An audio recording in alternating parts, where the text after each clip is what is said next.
Good evening, everyone. I'd like to welcome you to Mannheim Center. Yeah, I think I'm doing this. Let me do it this way. Okay. Good evening. I'd like to welcome you to the Mannheim Center School District Board of Directors meeting on Monday, August 23rd, 2021. Could you all stand for the Pledge of Allegiance and a moment of silence?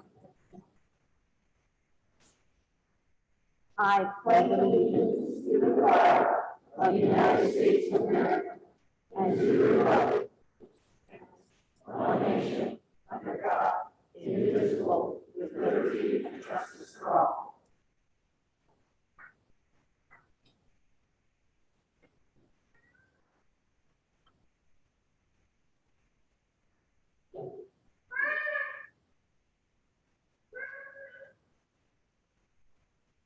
Thank you, everyone.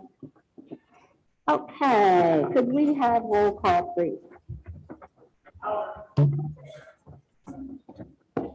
Yeah. Mr. Clare? Here. Dr. Frick? Here. Mr. Linder? Here. Mr. Yazway? Here. Mr. McGeehan? Here. Mr. Neal? Here. Mrs. Ritter? Here. Mr. Bushy? Here. Mrs. Williams? Here. 9 members present. Thank you. I need to announce that we have an executive session this evening, August 23rd, 2021, to discuss the sale of real estate and personnel matters. I also need to say that tonight's meeting is open to the public and is also being streamed virtually via live feed. I need a motion for the approval of the August 23rd, 2021 school board meeting agenda. Second. Any discussion? I would like to make a motion to adjourn tonight's agenda. I would like to make a motion to amend tonight's agenda. Okay, and what's the purpose? I would like to present a proposal. Okay. Hang on. Hold on, Pat. Okay. Hold on, Pat. Okay, first we're going to have to finish the original motion, which was to approve the agenda. Okay, so right now the motion is to just approve it as written. So any of the 9, you would, if you want it to be the same, you would vote yes. If you want to somehow revise it for some reason, then you would say no to the motion. Okay, and then we can always make another motion to approve it, to amend it for a very specific reason if that's what you would like. How do we know what to vote for? Because we don't know what he's going to amend. We can withdraw the motion, I imagine, but the motion right now is to approve the agenda as written. So that's what the motion is on the floor. Yeah. All right. Motion is on the floor. Here we go. Motion is on the floor to approve the agenda. Second. Any discussion? All those in favor say aye. Aye. All those opposed? Yeah. Hearing none, motion carries. Okay, I also need a motion for the approval of July 26, 2021 school board meeting minutes. So moved. Second. Any discussion? All those in favor say aye. Aye. All those opposed? Opposed.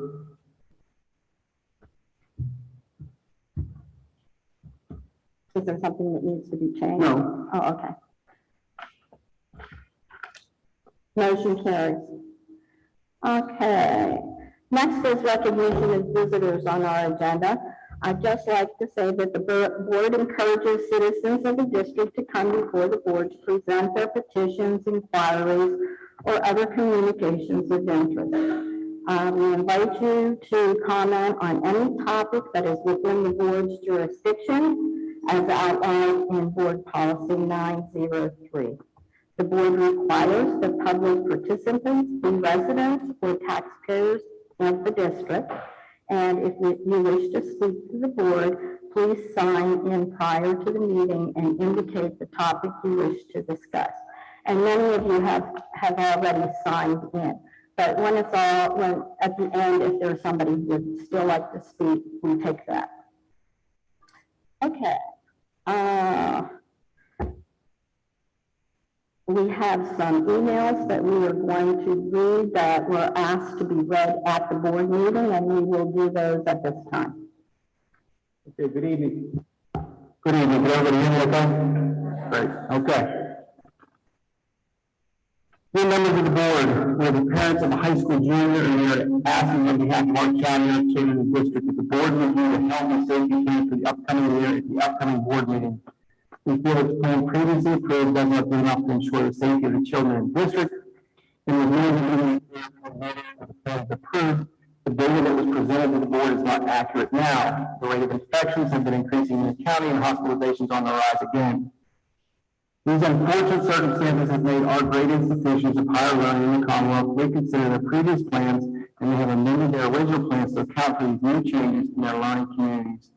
We feel that our kids deserve the same consideration.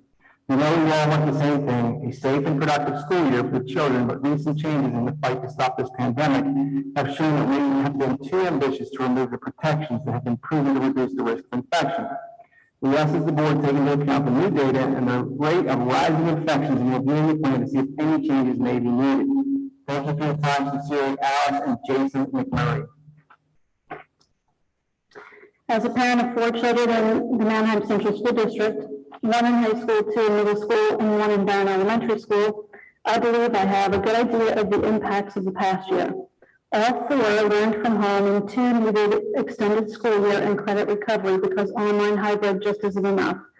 None of them want to go this year if they must wear masks, and my husband and I support and agree with them 100%. We strongly believe that the wearing of masks should be our choice. Wear them if you want, but please do not force these kids to mask up and ultimately suffer for another year. Sincerely, Lisa Willing.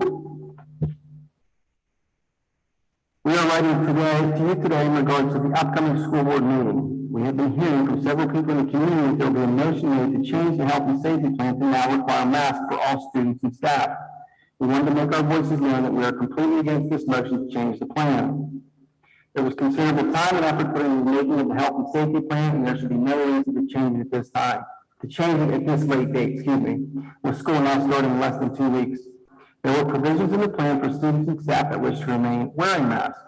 There are also provisions in the form of Manheim Central Virtual Academy. It should be, as it always should have been, the parents' decision as to whether or not their students should wear masks. We are imploring you, please keep the health and safety plan that was passed in July the same. We appreciate your willingness to hear the voices of the community in which our children go to school. They will ultimately be the ones most affected by these changes. While the health and safety of our children is certainly of utmost importance, it is time to get back to the focus of educating our children and making that a number one priority. Richard and Kimberly Kersetter. Hello, I'm Jim Blank, father of a 3rd grader at Barron Elementary. I've been watching the board meetings for a period of time now that I never thought I would, but I realized I should. This COVID thing has obviously been the center of the recent board meetings, whether our kids mask up or not. In saying this, we the people have been informed that some board members are planning to bring up a surprise vote this coming meeting regarding masks in school. How could this be, you ask? Because some people are power-tripping dumb people who can't leave things alone. They voted already for a safety plan that made masks optional. Before a vote was brought forth, I want these people to provide scientific data backing their reasons. The number of cases is not scientific data since the PCR test being used in the CDC and FDA eyes is no longer reliable. You heard that right. The test that was used and is still used is noted as not accurate, and there will be a new test released in late December that will show us the difference between flu cases and COVID. We as parents need peer-backed scientific data to justify making any changes to the current safety plan. From the beginning of this, I have been working maskless, have been coaching youth sports ages 5 through 12 maskless with no sickness to me or any kids. Please stop playing the CDC's games where they move the goalposts to fit their agenda. This is your parents who have been telling you the same thing the whole time, keep masks optional.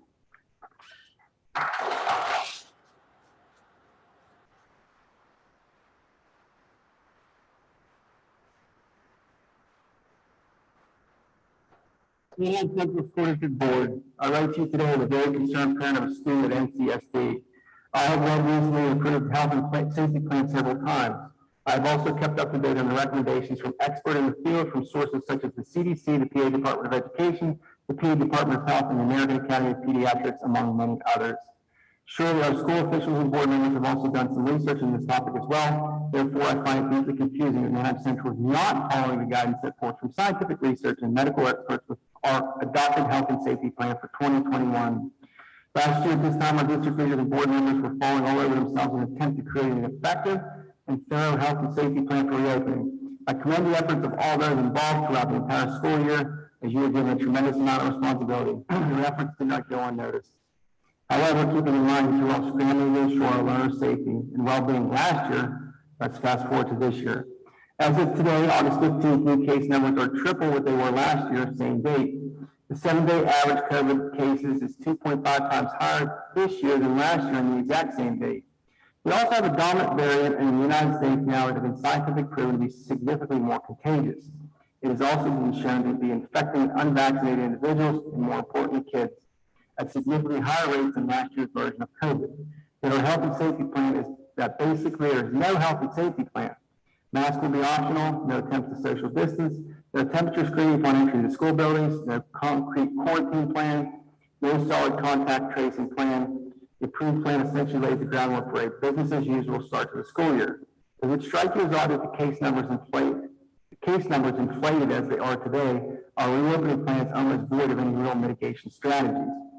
I know this virus has been putting an enormous burden on all of us. It's made us all make tough decisions and adopt some lifestyle changes we aren't fond of. But simply burying our heads in the sand and pretending that this virus is gone doesn't make it so. I would like to take a moment to quote the first rule under the ARP Act and U.S. Department of Education rules for establishing a health and safety plan. This is quoted directly from the PA Department of Education website regarding what specifically needs to be addressed when creating these plans.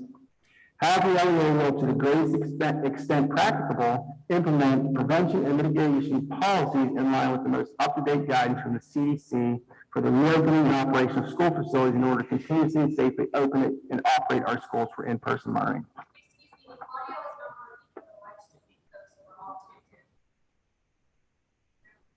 Thank you for that.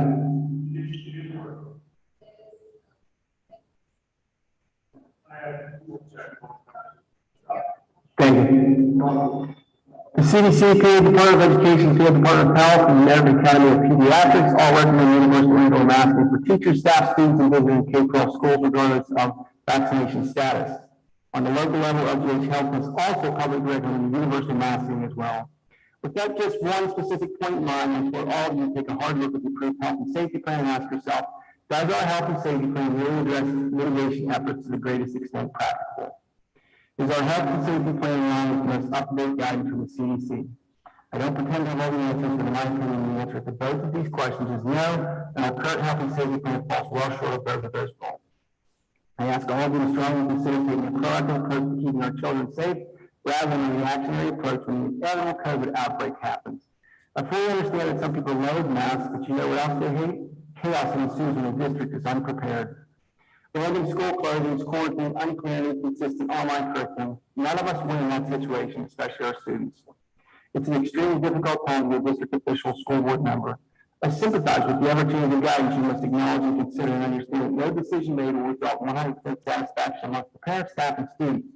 But I ask you please refrain from simply, quote, mailing it in and caving to the demands of the most vocal and obnoxious demographic when it comes to the well-being of our children, our teachers, our staff, and our community at large.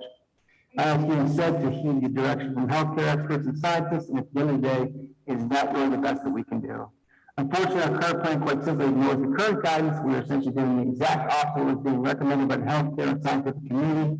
I know we can do better. I know we can do better to protect our most precious commodity, our children. Thank you for enduring this rather lengthy correspondence, and thanks again for the hard work you do for the district. Respectfully, Jason Fritz.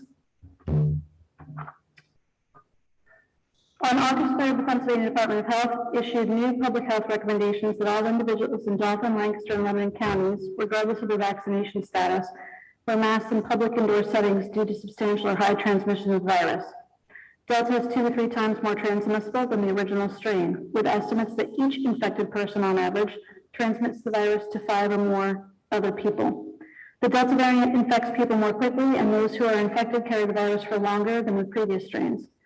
Quote, now is not the time to get lax with safety measures, quote, says Dr. Muhammad Ali, an infectious diseases physician at Penn State Healthy Holy Spirit Medical Center. The CDC recommends indoor masking for all teachers, staff, students, visitors to schools, regardless of vaccination status.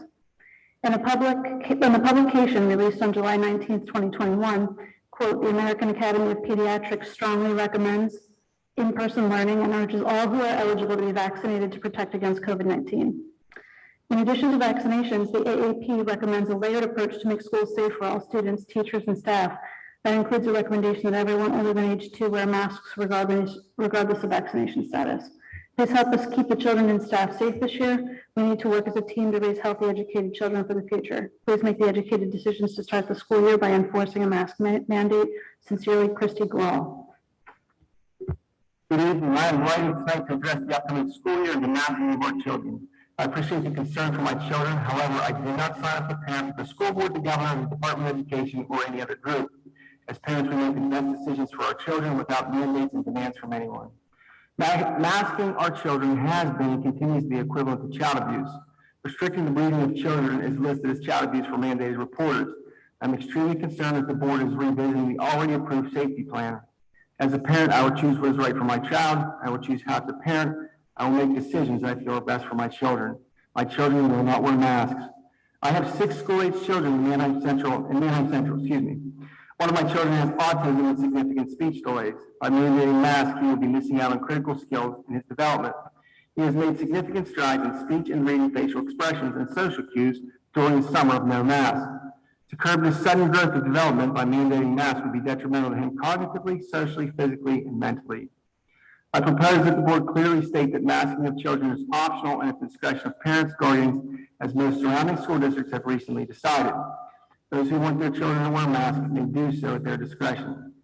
The rest of our children, however, do not need to be mandated to wear masks. I assure you, as parents, we know what is best for our own children and will do appropriate things to protect them. Protecting them is why I'm choosing to address this. Masking is abuse, both mentally and physically. We are already seeing ramifications with regard to the social and speech skills of many children as a direct result of a year of masks. I appreciate you taking the time to read my email and consider the options, but as far as I see it, the only option is optional masking. Thank you, Ms. Lindell Zeisig.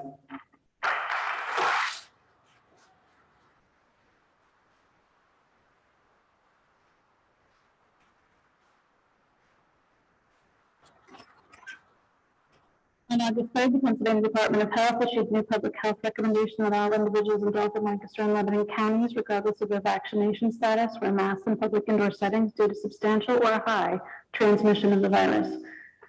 Delta is 2 to 3 times more transmissible than the original strain, with estimates that each infected person on average transmits the virus to 5 or more other people. The Delta variant infects people more quickly, and those who are infected carry the virus longer than previous strains. This is from a different member of the community. Sure. Now is not the time to get lax with safety measures, says Dr. Muhammad Ali, an infectious disease physician at Penn State Health Holy Spirit Medical Center. The CDC recommends indoor masking for all teachers, staff, students, and visitors to schools regardless of vaccination status. In a publication released on July 19, 2021, the American Academy of Pediatrics strongly recommends in-person learning and urges all who are eligible to be vaccinated to protect against COVID-19. In addition to vaccinations, the AAP recommends a layered approach to make schools safe for all students, teachers, and staff. That includes a recommendation that everyone older than age 2 wear masks regardless of vaccination status. Please help us keep the children and staff safe this year. We need to work as a team to raise healthy, educated children for the future. Please make the educated decision to start the school year by enforcing a mask mandate. Sincerely, Diane Hay. Hello. We are writing as concerned parents to respectfully ask that you as a school board continue to keep masks optional for the 21-22 school year, like Warwick, LS, Donegal, and other local school boards have recently voted to do. We believe parents are the experts of their own children, and they and only the parents should decide if their child wears a mask to school or not. We have 3 children in the school district and sadly watched them suffer mentally, physically, and emotionally this past school year due to mask requirements. Additionally, we noticed their love and zeal for learning deteriorates as a result of daily masking. It is impossible for teachers to teach and communicate effectively for another school year behind a mask. Children will suffer academically, socially, and emotionally if they are forced to wear a mask again. We urge you as a school board to let the parents make the final decision with regards to masking as they know their child best. At this point in time, the majority of families in the district want masks to be optional and have to be returned to normal when school starts. If a parent feels strongly that they don't want their child around unmasked kids, they can choose an online learning program for their child. Thank you for your time. Tim and Carrie and I.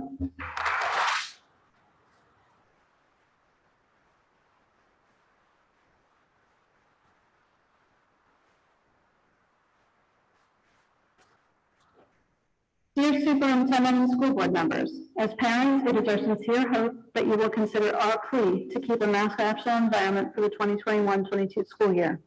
We acknowledge the challenges Manheim Central School District faced in the 2020-21 school year, and we know that administrators and educators did their very best for the sake of the children.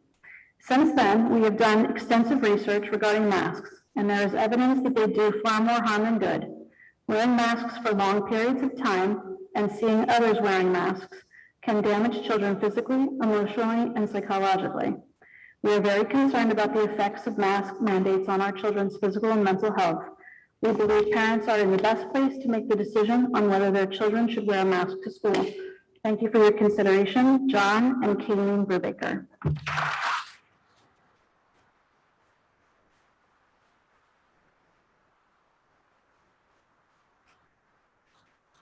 Hello, we are writing to you today for one main reason, and that is to make it known that we do not agree with any changes attempted to be made to the health and safety plan that was approved last month.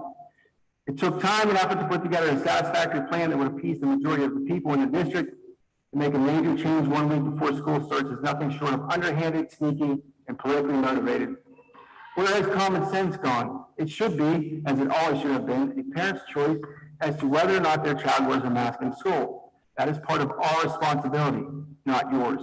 You don't love, nurture, provide for, raise, or instill values into our children. You do that with your own children. To make a blanket mandate for every child in the school district to admit you feel you know what is best for that child, you don't. You may know what is best for your child or grandchild, but you can't possibly know the individual situations of each child in the district. That is why it is imperative that you allow the parents to make the decision for their families. It was clearly written in the health and safety plan that masks would be optional.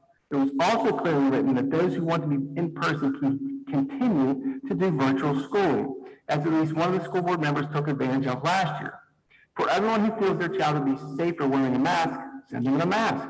That's your right. For everyone who is scared to have their child around people without a mask, have your student do virtual schooling, homeschool, or send them to private school. That is your right.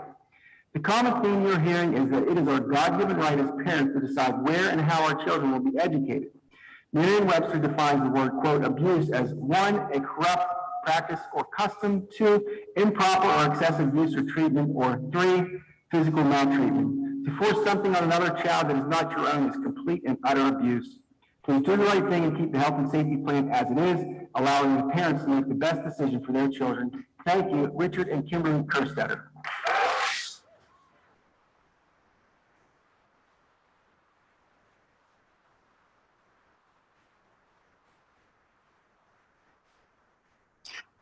My name is Seth Schaefer. I have a son who's going into the 3rd grade at Go Run this year. My father was born and raised in Manheim and still loves this town with all his heart. I grew up in Elizabethtown, but still remember going to see Baron football games with him. My dad and I took great pride when my oldest son decided to play midget football for the district. First, I would like to applaud you for all you've done in the past year while dealing with the effects of COVID. It has been a crazy time that people seem to forget is much an outlier for our normal life. Sadly, we haven't had to worry about just the virus itself, but the growing issue of misinformation being spread. In the past, you could trust a news organization to just report the news. However, nowadays, it's hard to find one that does just that. Everything seems to be politically biased or slanted to a core audience. I can only imagine this makes your jobs more difficult. I've watched the last few school board meetings thanks to your live streaming ability. I've heard the stories of parents struggling to deal with their children in masks. Some of them are truly saddening. It's great to have parents passionate about their kids and looking out for them. The purpose of my email isn't to repeat what those people have said or to try to change anyone's mind. I'm writing for the perspective of a grieving parent. Last January, my family lost our eldest son, Peyton. He would have been 14 right now and entering 9th grade. He was diagnosed in June 2019 with a rare form of leukemia and spent the last 19 months of his life in and out of the hospital due to treatments and bone marrow transplants. He did not die from the cancer, but due to getting pneumonia from an extremely weakened immune system. His last month or so was spent in and out of the ICU in Hershey, on oxygen and ventilators. COVID robbed him of the ability to have his make-a-wish of going to Hawaii, of going back to school with his friends, seeing his grandparents, or even getting to the beach one last time. Compared to all the sacrifices he made, is wearing a mask really that bad? I bring up Peyton's death because I don't think parents appreciate the fact their kids could end up in a similar state as my son in the end. They talk about how they want their kids to be kids again and how miserable all their kids are in masks. However, they still have their kids. They still have them coming home each night for dinner, still have them around to play with their siblings and make their grandparents smile. They still have the ability to make new memories with their children every day. They still get to take new photos and videos of their children. A lot of these anti-mask parents are also anti-vaccine, and I truly hope none of them ever deal with their child getting really sick with COVID. I would never wish any parent to go through the horrors that I went through. I've had to watch my son be on a ventilator for days, just trying to breathe. I have seen the various impacts the virus can have on people firsthand, and it's scary to think about. I don't know why something like this had to become so political and dividing, but maybe that is just how our country works now. Again, there's so much misinformation and bias out there that it's hard to know what the truth is anymore. I know the last year of school was hard on a lot of families, and everyone wishes to get back to normal. The problem is we aren't there yet as much as we would like to be. With other schools pushing mask mandates again, I know you have to figure out what's best for the kids. Honestly, it's a hard place for you to be in right now, and I honestly don't know what I would push for either. On one hand, you can easily say masks are required and deal with the aftermath of this local group of parents, but at least you're trying to minimize risk as much as possible. Masks do work as much as others would say otherwise. On the other hand, you could make them optional and see how well the school year goes. Either way, you're probably still going to see schools shut down due to many exposures and contact tracing yet again. I would love to think the answer is just getting vaccinated, but again, some people don't believe in that. In my youngest son's case, he's too young to get it. I ask that as we go into the school year, think about the consequences if you're wrong. These are our children, they're our future. They may be inconvenienced right now, but in the long run, they will have this experience to look back on for better or worse. I watched a piece of my future slowly die away, and I'll never get that back. Again, I don't wish this on any family, and I hope what I have written will give some people a new perspective they wouldn't have considered otherwise. Thank you for your time and all of you have done. Seth Schaefer. I'm Lena Balmer. My husband and I have 3 children in the Manheim Central School District. We have lived in the district for 14 years. When our children came to the school age years, we saw firsthand how special this district is. This is our district, and we've had a great experience till now. You have heard other parents and students share about the shutdowns in last year's school year. Our last 18 months have had some highlights, but in all the shadow of our freedoms being slowly taken away. This is our school, this is our community, these are our children. This is about freedom of choice.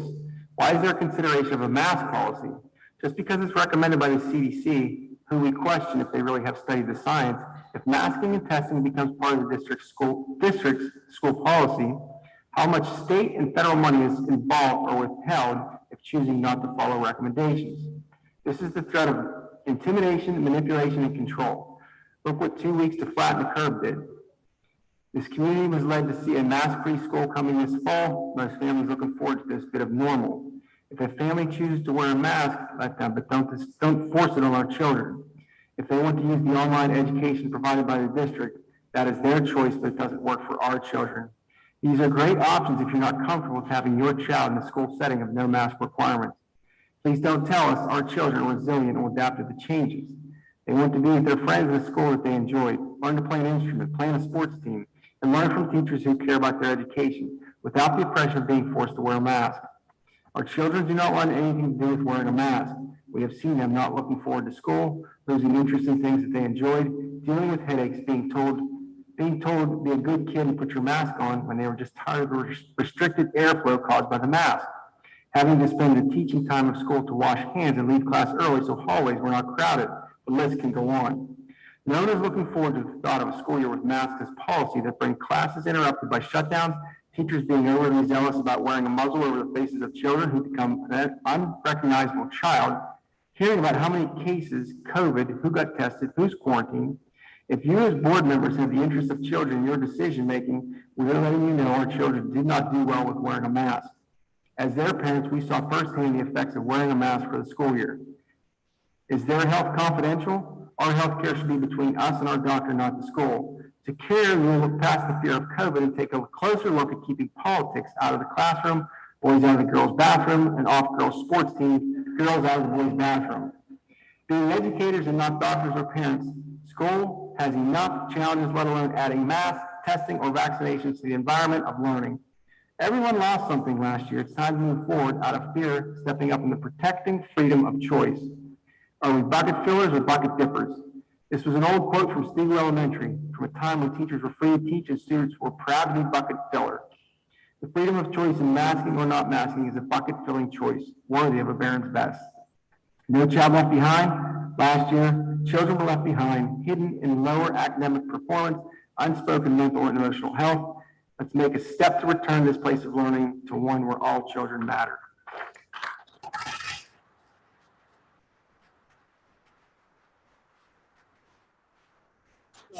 If this is America, it's time for freedom to choose what's best for our families, either wearing a mask or choosing not to vaccinate or not, to have freedom of choice. Thank you for your time listening. Reva Balmer.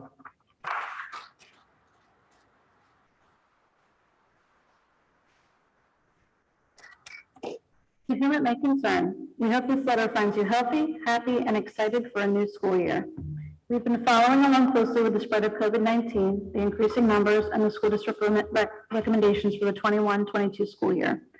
All of us included in this letter come from a medical or community health background, all of us having worked with COVID patients and or their families. We come from various walks of life, different races, ages, socioeconomic classes, but all with this in common.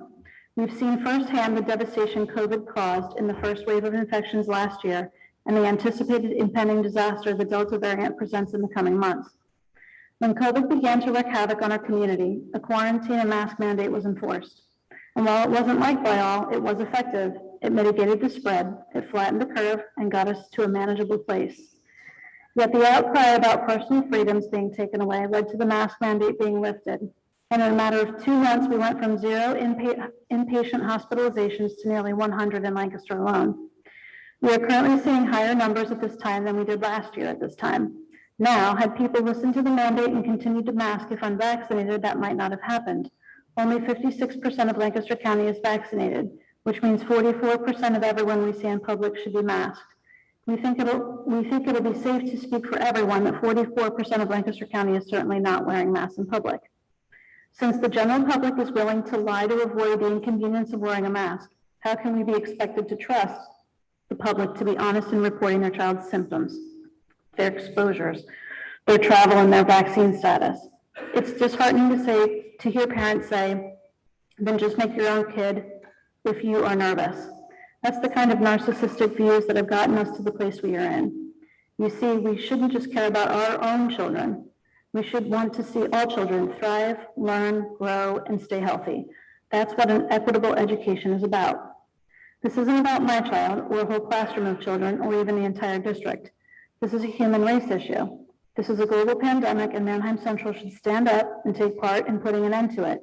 Yes, it's true that Doug at Doe Run may be totally fine if he contracts COVID, but what if Doug gives it to Ben on the bus and Ben takes it home to his mom and his mom gets sick and dies? We need to look at the bigger picture. We often hear, but it's hardly affecting children. While this was true of the first wave of COVID, the Delta variant is infecting kids and young adults at a staggering rate. In Pennsylvania, the Delta variant accounts for 92% of the most recent positive COVID tests that were screened for the variants at Hershey Medical Center. We hope you would agree that if one child or even one staff member dies from COVID in our district, it's way too many. Let's assume for argument's sake that no single child gets COVID in our district all year long. That is fantastic news. But remember Ben, he's motherless now. Sure, he didn't die, but his whole life has changed. It is worth it to cater to those who don't want to be inconvenienced by a mask. I'm sorry, is it worth it to cater to those who don't want to be inconvenienced by a mask? We understand how annoying a mask is.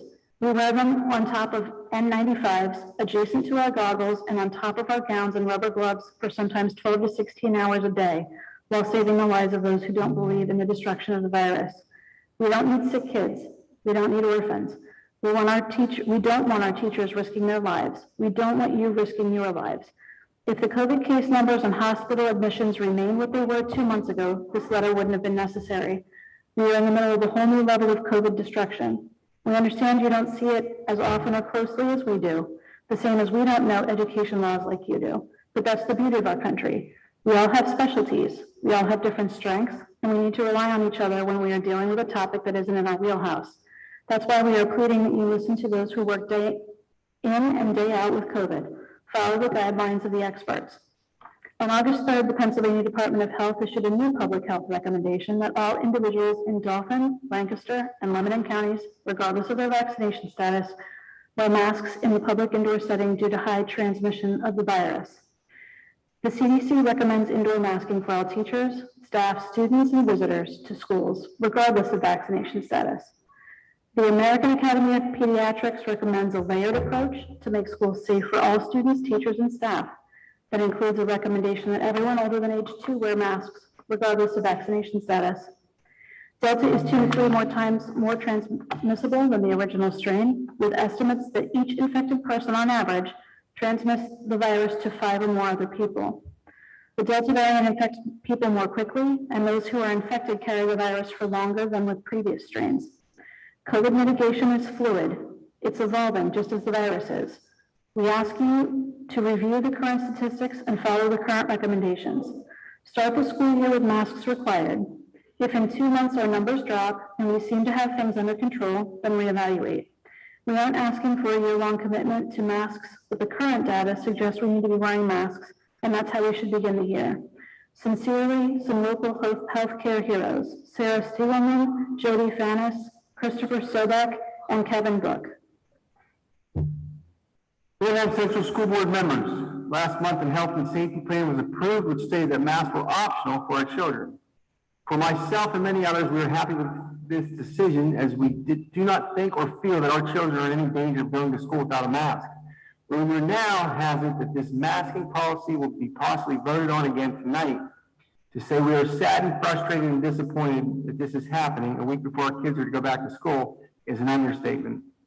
I'll start by saying I could sit here and give data and statistics, but I won't. You all know that data and statistics. What I simply want to ask is that you consider the small population of families that wish for their children to wear masks to schools. Under the current plan, they have that right and ability to mask their children. If a family feels that that is the best option for their children, that's wonderful. Let them wear masks. Or if that is still not enough to make them feel safe and secure, they have the option of online learning. Why should we choose, those who not want to mask our children, have to put masks on our children's faces once again, or pull them out of a school which they love, and we feel 110% safe sending them with no mask and no restrictions?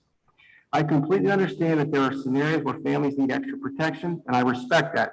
Let those families choose to wear masks on their children or school their children online. Those of us who do not feel that our children are in any danger of going to school without masks, let us, as their parents, make that choice and allow them to go to school without masks. There is so much more that can be said about all of this, but to keep it short, I am asking for choice. In conclusion, I am asking you to ask yourselves why you would force hundreds of children to wear masks to school if they and their families do not feel it is necessary, when those who do think it is necessary have the right option and choice to wear one if they so desire under the current and approved health and safety plan. Thank you, Bree Garber, mother of 2 MCSD students.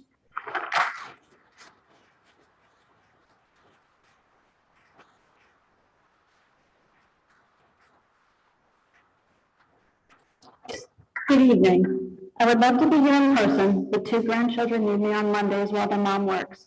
These 2 precious children attend elementary school in Manheim Central. I'm also a resident, business owner, and ministry leader in Manheim. Let me start with a quote from my 6-year-old granddaughter near the end of school last year. I pick them up 2 days a week. "Grandma, today was the best day ever." I asked her why. "Today we played outside without masks. We see each other even laugh, and I could see my friends' faces." I could hardly hold back the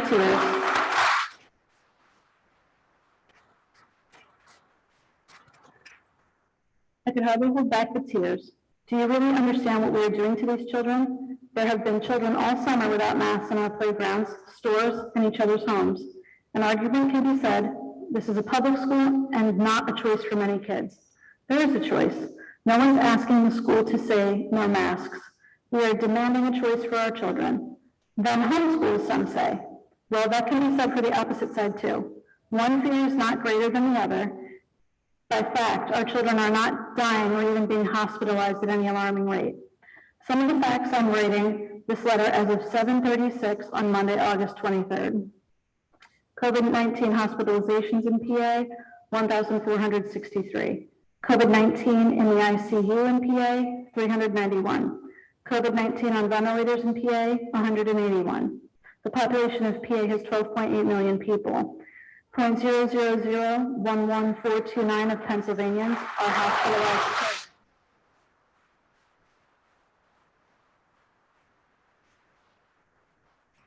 Population of zip code 17545, 21,256. Positive cases, 1,948. 0.0916446121 of Manheim zip code current percent of population. Population of 17522, 20,262. COVID-19 cases, 1,907. 0.09411706664 current percent of population.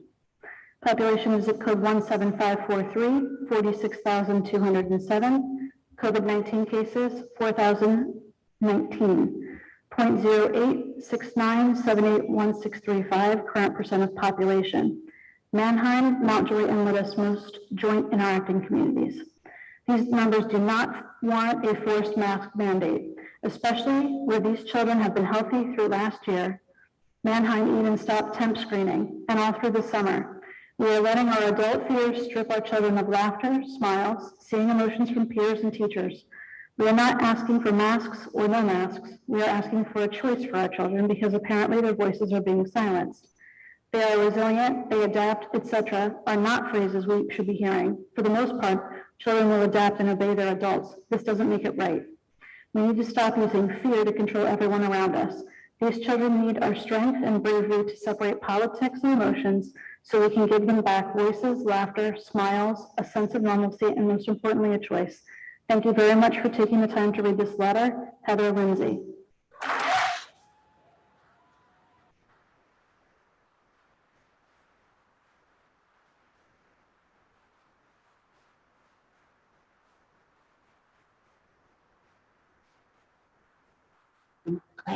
Dear members of the board, I'm writing to urge you to allow parents to parent their own children and make their own decisions in regards to wearing a mask.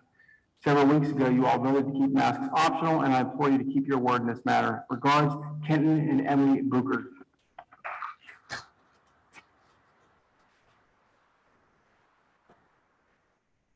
Dear members of the school board, please read this letter in its entirety during the August 23rd school board meeting. We are writing in regards to the possibility We are writing in regards to the possibility of the board revising the current health and safety plan that was approved during the July 2021 meeting. The plan that was approved stated that masks would be optional. Our family made the decision to pull our kids from in-person school last year and to use the virtual option because we strongly disagreed with having our children in masks for the entire school day. We changed our plans to in-person this year based on the plan that was approved in July. The current plan has been approved for almost a month, which has given the parents plenty of time to make other arrangements if they choose to do so. It's unfortunate to wait until a week before school starts to possibly change the plan back to mandated masks. It does not give parents adequate time to make other plans for their children. However, we will be pulling our kids from public school if masks are now required.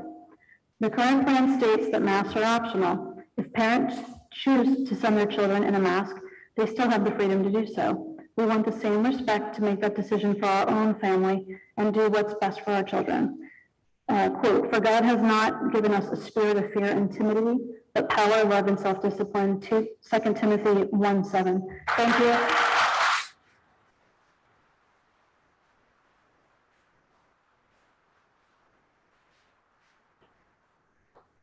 That was from Brandon and Amy Arter.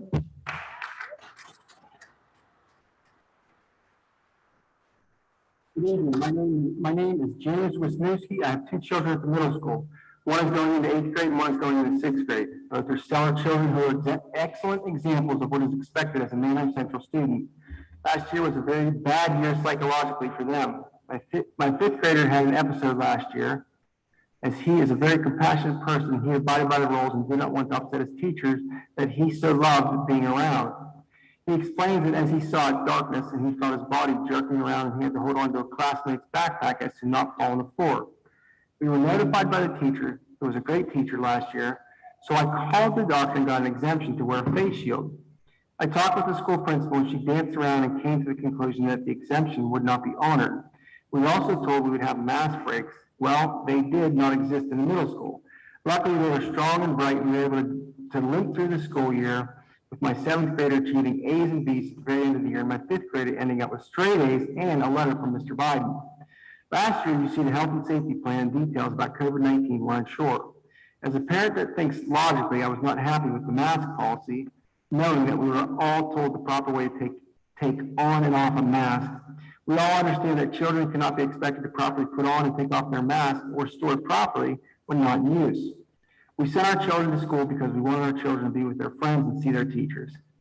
That was last year when the majority of the district somewhat had trust in our elected officials doing the right thing.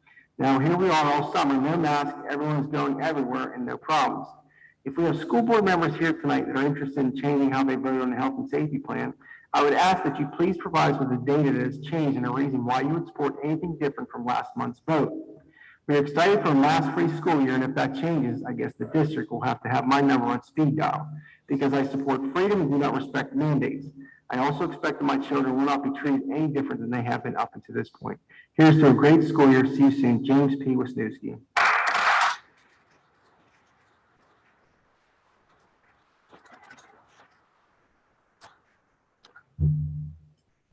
To the Manheim Central School District School Board, in light of the increasing escalation of COVID-19 cases in recent weeks, numerous credible entities, LGH, CDC, and the American Academy of Pediatrics, have begun to speak out regarding the need for universal mask wearing in school, especially given the novel high infection rate amongst children.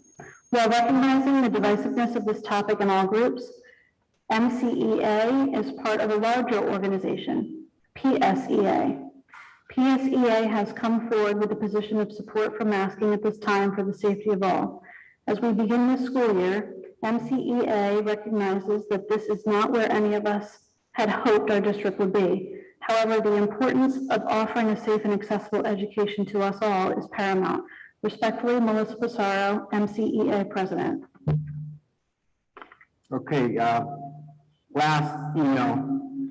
Our family says no to mandatory masks. Parents must have the choice to mask or unmask their own children. I do not want my special needs daughter's voice to be obstructed. Masks make it much more difficult to understand others. It's even worse when a child has a speech disorder and is hard of hearing. There are social consequences to covering the majority of someone's face. It makes emotional recognition difficult. The information loss is even more extreme in children with hearing deficits, since face masks impair lip reading and American Sign Language, which strongly relies on facial expression. I will not mask my child. I request this email be read in its entirety at the August 23rd board meeting. Christine Moyer.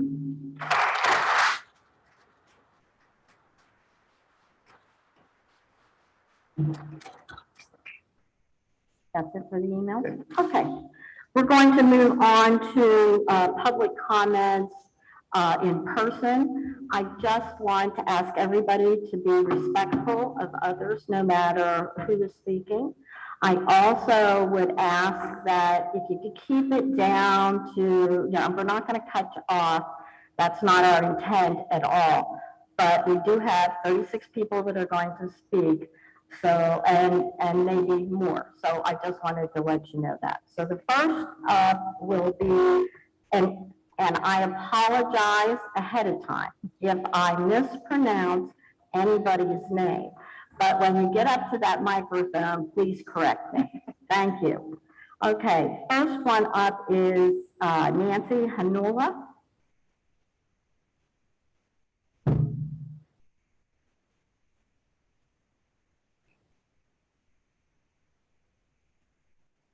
You here? Okay, thank you. And I should have mentioned, we'll all come down to the podium. Thank you.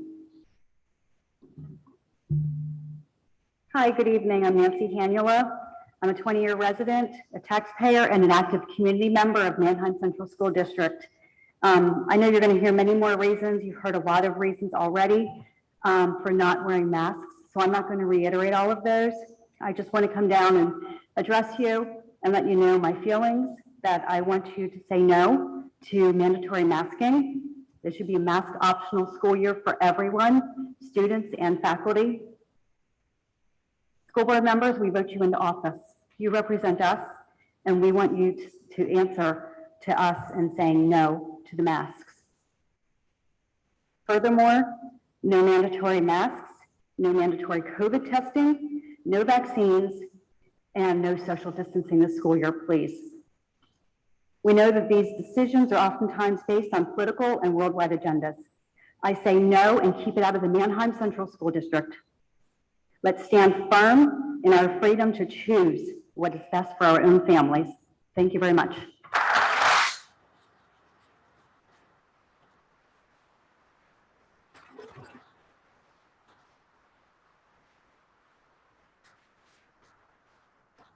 That is Renee Walczak.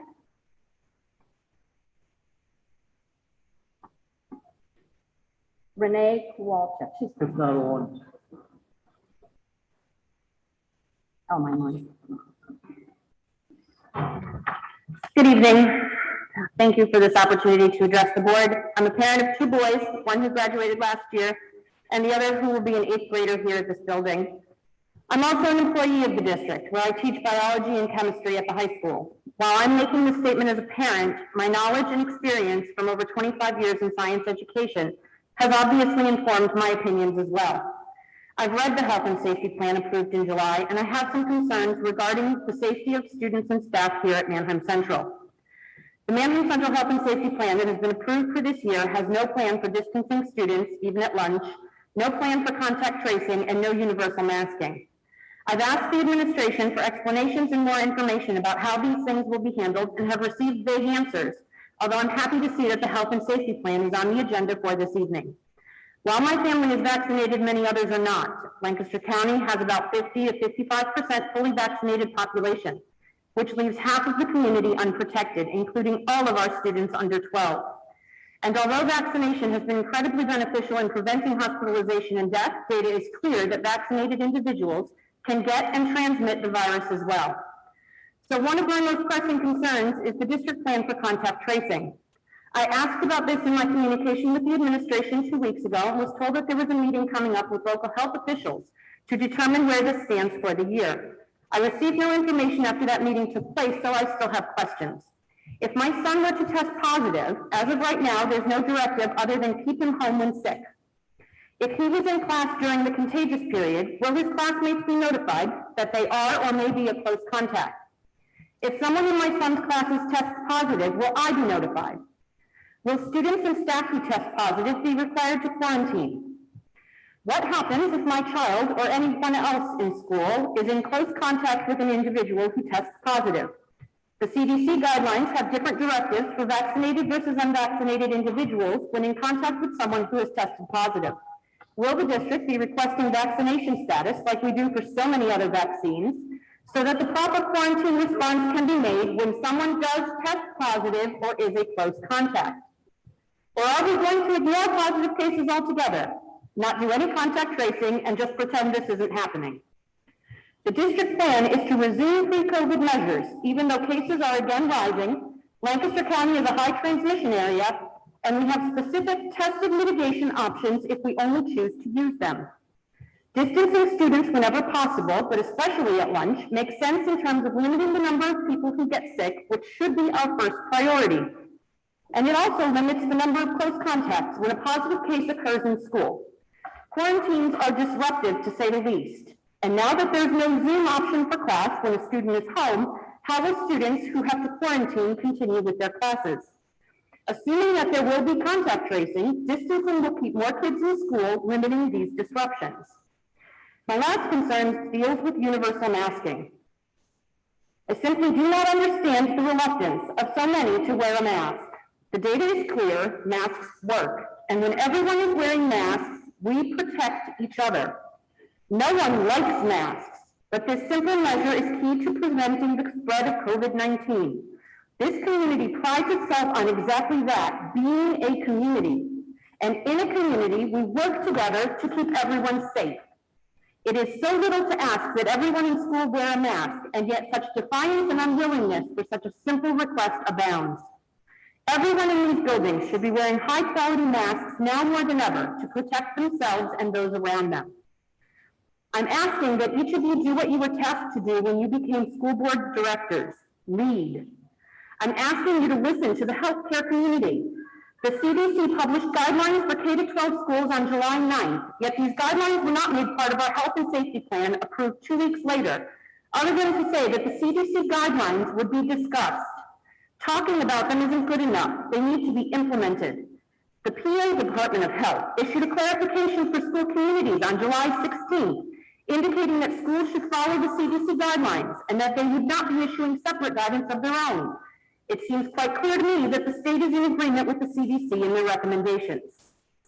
And if that isn't good enough, the local healthcare providers from the Lancaster General Health Network have publicly called for Lancaster County school districts to follow the same guidance, including universal masks, social distancing, and robust contact tracing. We all want the same thing, I believe, to keep students learning face-to-face in our schools, to keep everyone in our schools safe and healthy. Pretending that the contagious virus circulating throughout the community doesn't exist is not the way to reach that goal. It should not take a state mandate for you to do the things that we know are right for our district. Thank you. Okay, next up is Theo Kreider.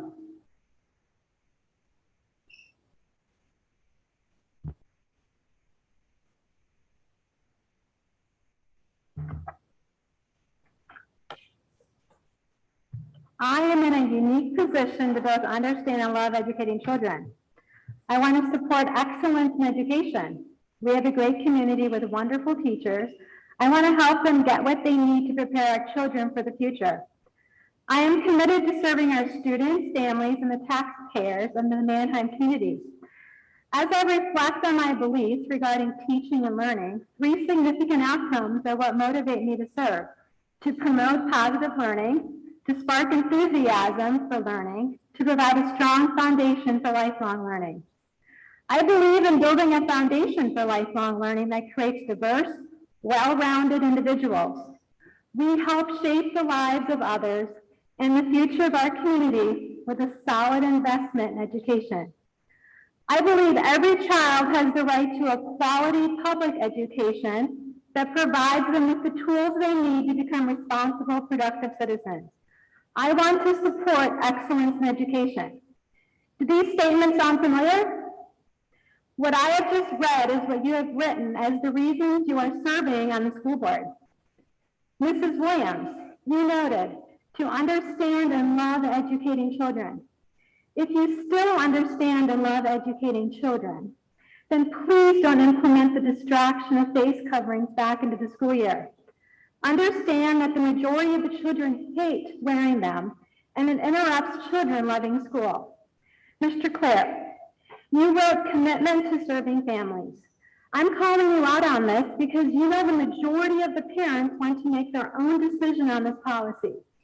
Take a stand with the families and honor what you wrote. Mr. Frick, you penned promoting positive and enthusiastic learning. I taught in the role of a substitute teacher in various classrooms last year, and one thing that was severely lacking was positive and enthusiastic learning. I don't need to go into further detail because parents have already previously shared what struggles their children face. I just urge you to stand behind your statement and allow your decision to reflect on what you believe in, which apparently is or was instilling a positive and enthusiastic learning environment.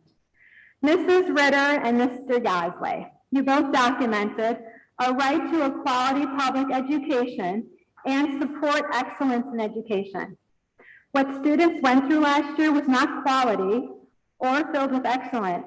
It was filled with stress anxiety, division, and so many other distractions. Mr. Need, you've put in writing, building a foundation for lifelong learning that creates diverse, well-rounded individuals. We help shape the lives of others in the future of our community with a solid investment in education. We are promoting fear when we cover our faces. The long-term effects on our children are not going to make them well-rounded. You can help shape their lives now by allowing normalcy to prevail. How does your reasoning for serving on the school board correlate to a positive, enthusiastic, quality, well-rounded education with a commitment to serving families? Perhaps you need to reevaluate what you have written, because it certainly does not reflect if you want to implement a face covering policy. You were elected to serve on your recorded philosophy. I suggest you stand by what you have written. In conclusion, my husband and I would appreciate it if you would make face coverings optional for our children in the coming school year. It is a win-win situation for everyone.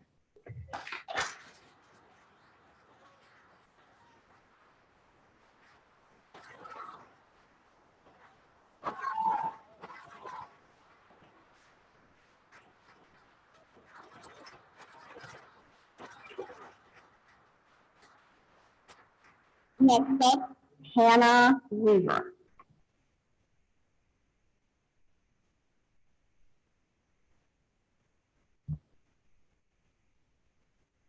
You call the next person up a while so we don't need to wait. Yeah, like on next. Oh, on deck, oh, I'm sorry. On deck, it will be Kendra Stolzfus. Hello, my name is Hannah Weaver. I'm going to be a sophomore in the high school this year. I wanted to start off by thanking you for listening to me tonight. I've always been proud to be a Baron, and I've always loved going to school until last year. The 2020-21 school year was truly not about education, but about COVID. Teachers all over the buildings were policing about masks and yelling at kids to pull them up. At the beginning of the school year, the students were promised mask breaks in every class.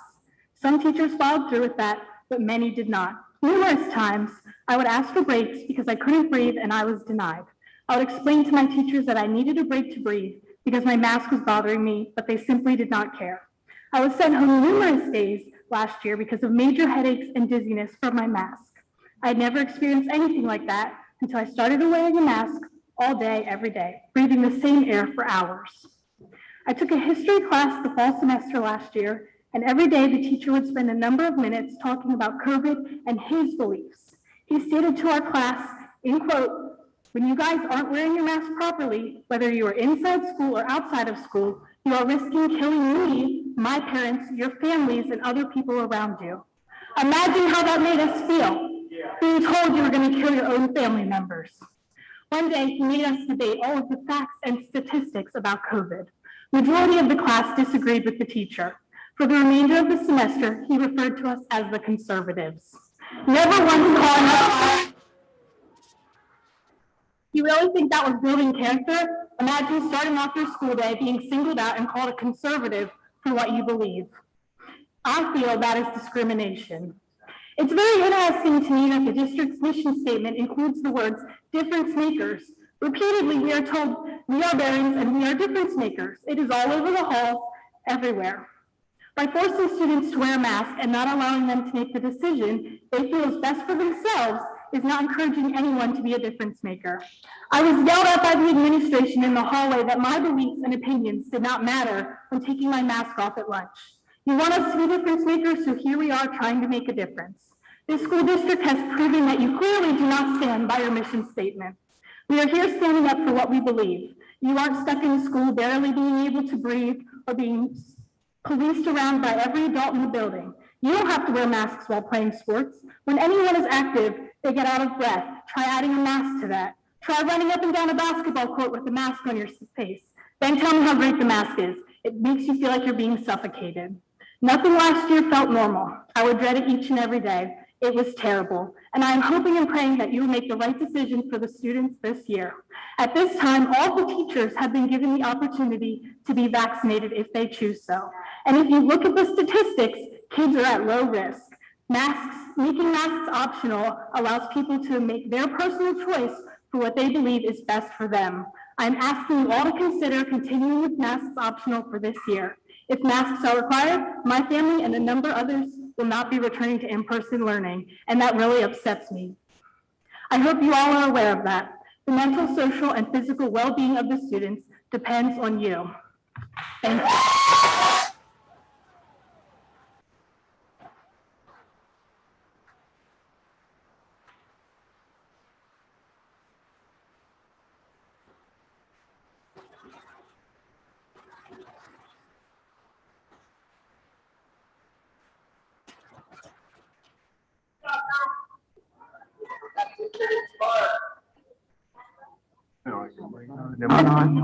Kendra?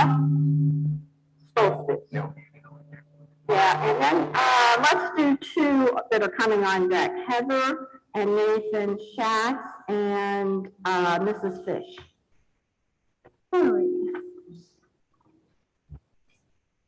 Hannah, thank you, because you actually helped me a little bit with what you said. So I had some printer issues, so I have to kind of go from my phone to my paper. So bear with me a little bit. Good evening. My name is Kendra Stoltzfus. I am a resident of Raffo Township. My husband and I are parents to 4 students in the district. This year we'll have 2 in the middle school and 2 in the high school. Mrs. Williams, I really loved what you said last board meeting on July 26th, how you stated that you guys all put in a ton of time and it's really a heartfelt job that you guys do. The laid back and the hopeful side of me really wants to believe those words, while the straightforward kind of believe what I see part of me struggles with those words. And I will explain all of that. I didn't come here tonight to point the finger at anybody or to badmouth anyone or to make any presumptions. I simply came to point out some of my observations from the past few months. And it's in these observations that have led me to struggling with the sincerity of the board's heartfelt intentions. In your own Manhattan Central School Board District Board Policy, number 903, titled Public Participation in Board Meetings, it states, the board recognizes the value of public participation at board meetings. It also states, the board may be governed in its deliberations by Robert's Rule of Order, statute, and rules of the board, found in the PA State Board Association Standards for Effective School Governance. A school board is to advocate for a thorough and efficient system of public education by engaging and promoting community support by seeking input, building support networks, and generating action. To engage someone is to involve them, to cause someone to become involved in. An example from the Oxford Language Dictionary of how the word engaged can be used in a sentence is, they attempted to engage Anthony in a conversation. So, based on your own policy, I'd like to ask a question. I've been wondering this, honestly, I've been wondering for months now. It's kind of been driving me crazy. Why, when we community members come either to these meetings to participate in person and engage with you, and in so doing, we stand up to speak, and many times we seek to have questions answered, why is there never a verbal response given back to that person? Why does the question go unanswered? From what I have researched, nowhere have I found that that is against board policy for you to verbally respond to a question from a stakeholder as they ask it. So let me ask, is it against school board policy for you to engage with the stakeholders during the recognition of visitors portion, which is now, of the meeting, by answering a question verbally and at the time that it is asked of you.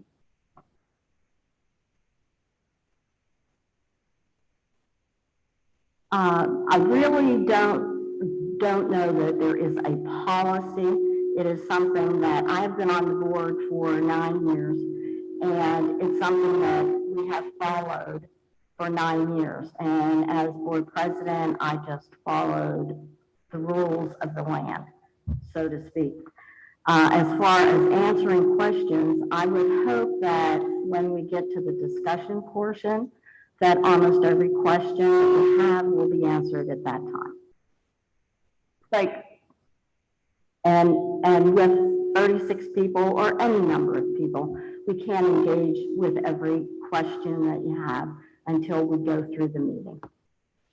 Okay, so, I mean, I will just say this, and from what I have observed, questions are asked, and honestly, this is the first time that I've ever seen anybody respond to a direct question face to face like this.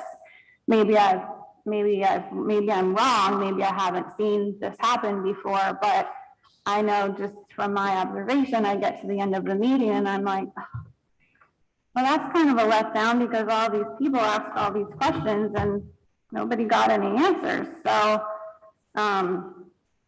I kind of keep a mental check, like, well, are those questions going to be answered? And they never really directly are. So I guess for me, that's not really a firm answer one way or another. Yeah, I guess that is what it is. I understand that tonight in a room of 36 people, you can't have a question and answer time. Like, you know, I'll ask you 15 questions, you answer me 15 times. And, you know, I understand that, but I would encourage you to create some kind of time, maybe for some sort of open question and answer forum, because I know that my sentiments of frustration are very deeply shared. Let me get on here with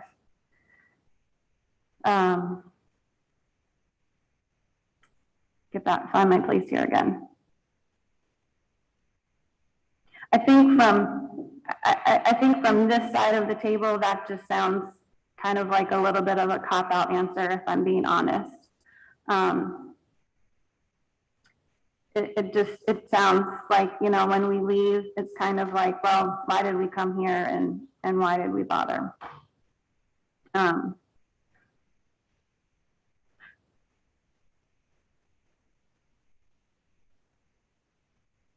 say something? Yes. I'm still trying to find my place.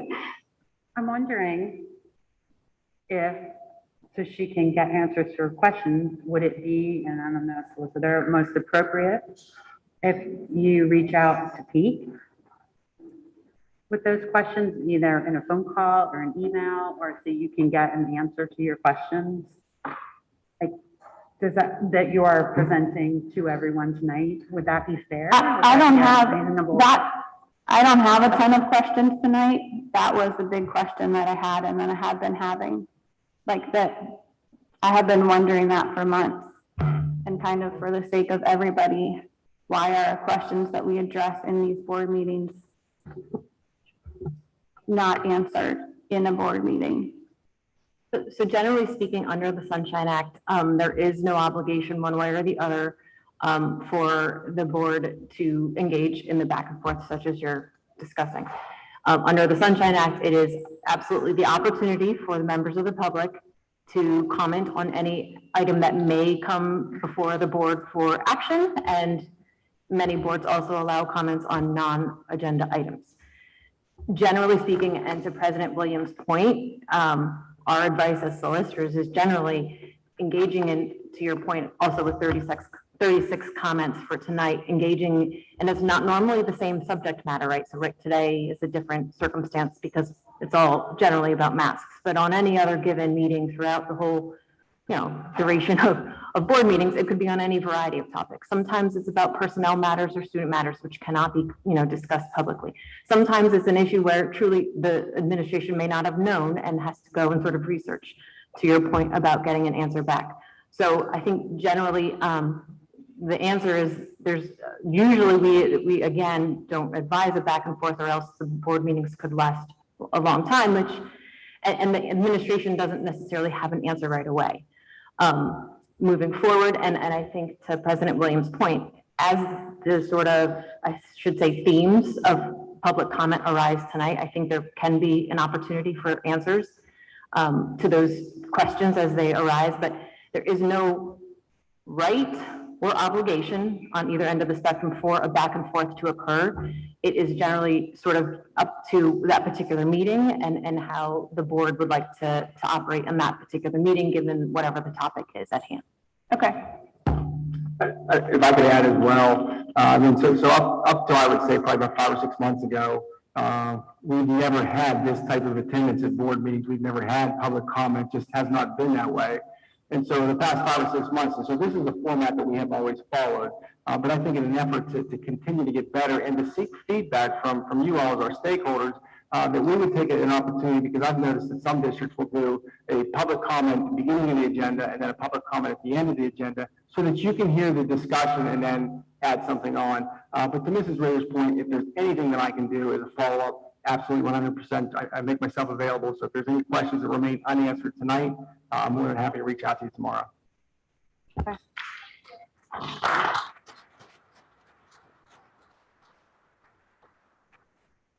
Alrighty. I appreciate that.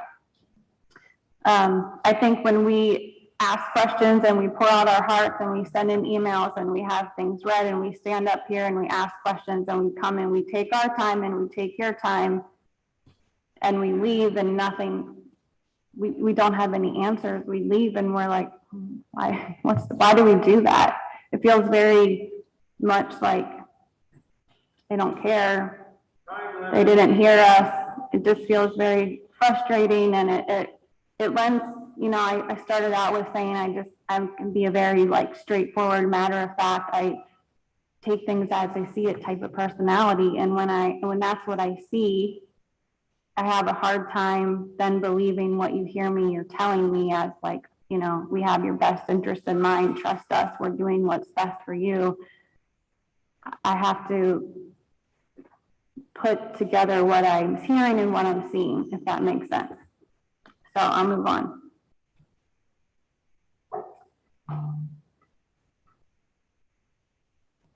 Okay. In the past months, you have heard from countless people. Many have shared stories from their families' experiences. Some have shared science and data. Plenty have made you aware of the atmosphere inside the school buildings in the past school year. Hannah was a great segue for that. And a majority of us have never gotten even the smallest response from the board. And so we start to wonder, why even bother anymore? Your policies and your words tell us that you are here for us, but we haven't seen that. As part of the Manheim Central District Vision Statement, all members of the school community value, trust, and respect each other. Community members have poured their hearts out to you, to each and every one of you. And many feel as though you have let us down for the reasons that I have just said.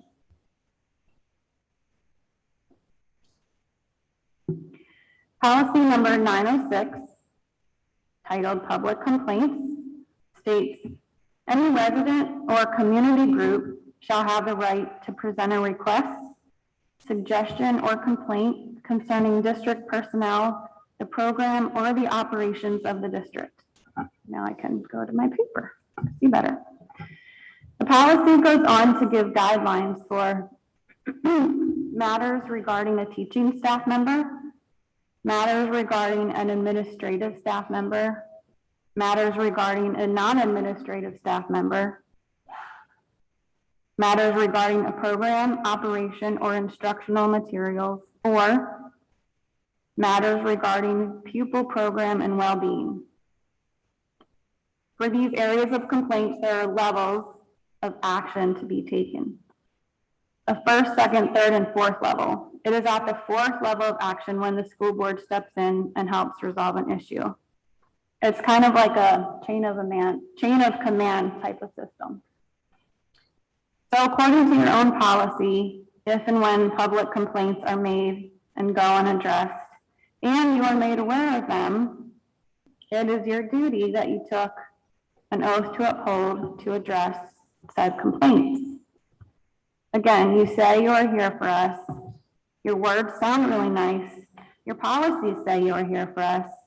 It makes one think we should have allies in our school board and administration with words and phrases like value, trust, respect, mutual trust among stakeholders.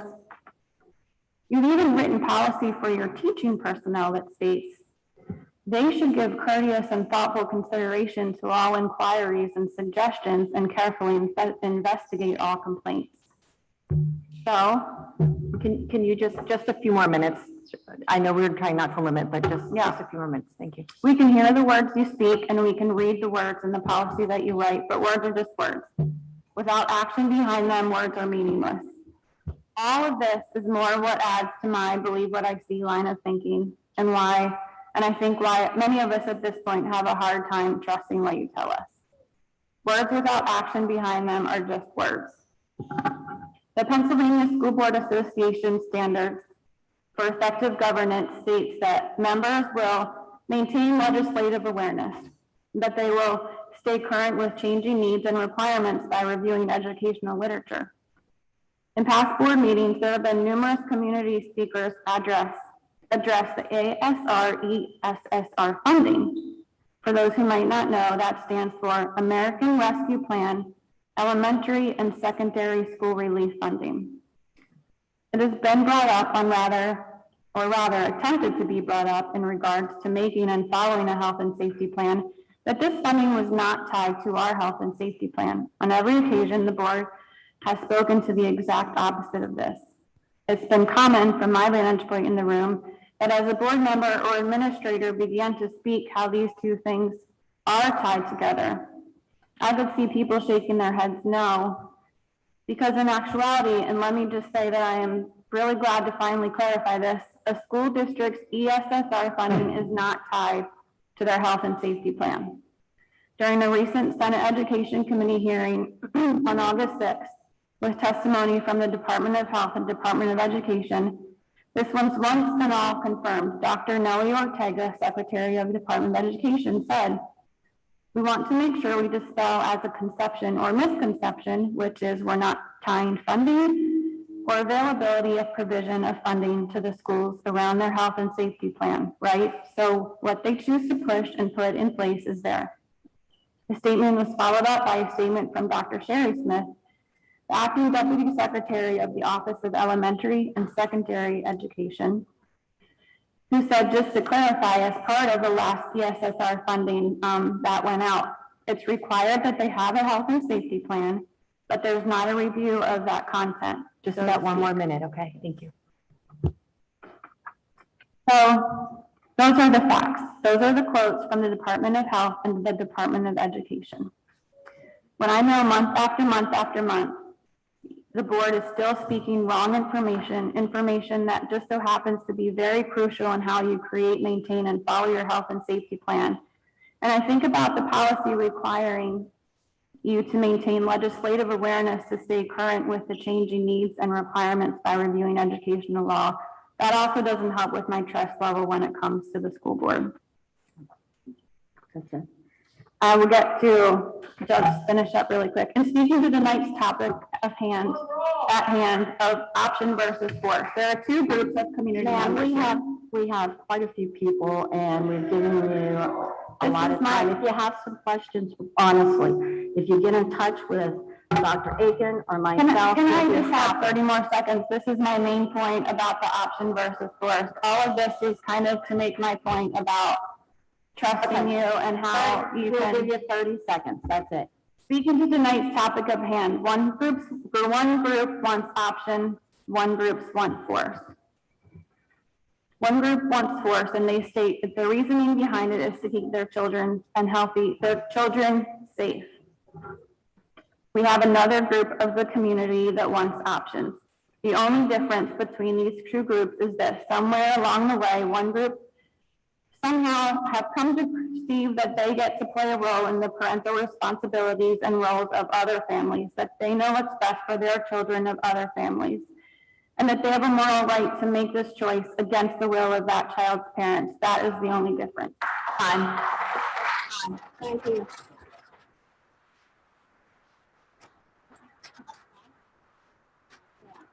Could I have Mr. Heather and Nathan Schatz? And Ms. Fish, remember you're up next. And after that would be Mrs. Arnold, or Arnold. Hello, my name is Nathan Schatz. I am a father of three, two of which attend school. One is too young. I will keep this short and sweet. You are an elected official.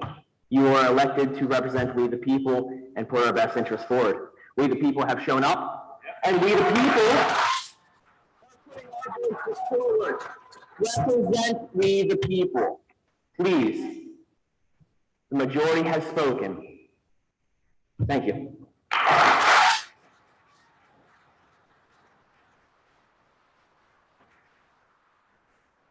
Hi, my name is Heather Schatz, and I feel like my husband looked off my cheat sheet because he said pretty much everything that I am thinking. I absolutely agree. I think the majority here is saying that they are against the mask mandate, and I think that you should listen. And if people don't agree with putting their masks on their kids, then they have alternatives that are available to them. But there is no alternative in-person schooling available for our children where they get to learn facial cues and just how to interact with kids one-on-one. They don't get that anywhere else but in school, and that's what we're imploring you to allow to happen. Thank you.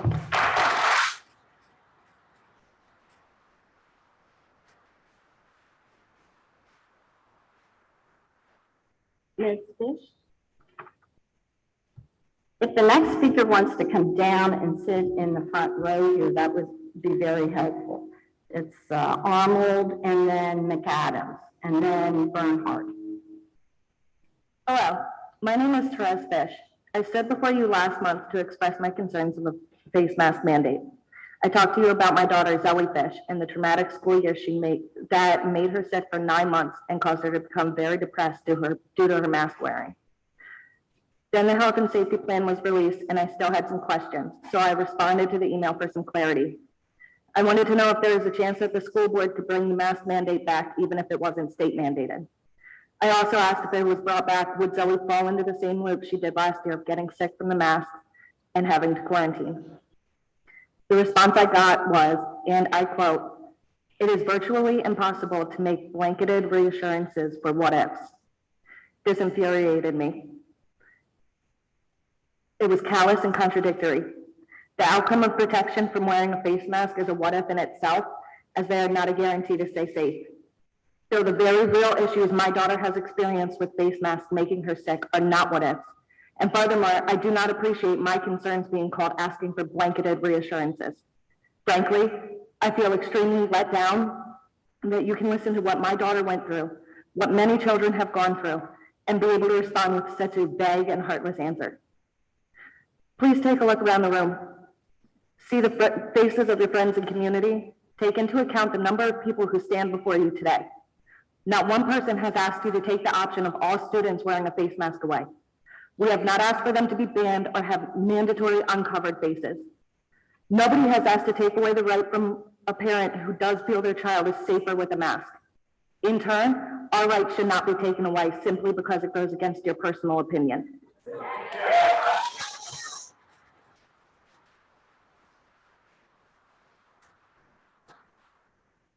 So many children suffer from respiratory issues like Zoe. Why must they be punished and feel like their health doesn't matter? How do we explain to those children that they must get sick for the low chance that they will protect others? We've pleaded with you for month after month for basic human rights for our children, and we are answered with shrugs and inconsistencies. To feel completely powerless when protecting your child how you see fit is something I would never wish on anyone. It is heartbreaking. Our children have a much higher rate of getting and remaining sick when they have to cover their breathing than they do of contracting and spreading COVID-19. I would like for my daughter to be able to breathe and remain healthy while learning. Am I really asking for too much? Why is this even a discussion? If face masks were so helpful to prevent the spread, why was it still rapidly spreading when they were mandated? And why have our children who were sick all year remained healthy and happy this summer when their faces were free?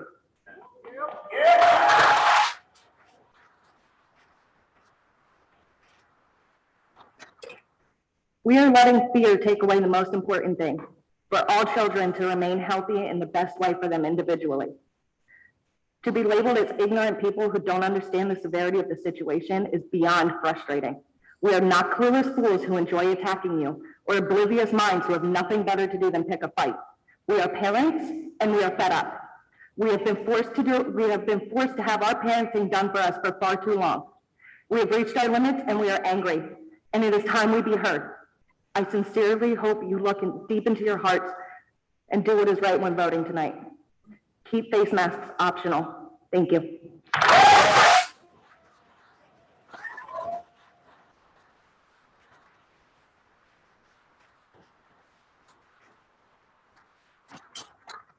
Ms. Arnold? Hi, thank you for letting me speak. My name is Leilani Arnold, and I have two children, one that attends the high school and another that I choose to homeschool, not because of COVID, just what we want to do for our family. My whole life I've been known to think the best of people, no matter what they believe, and have always been way too trusting. So when I say I was shocked, I'm sorry.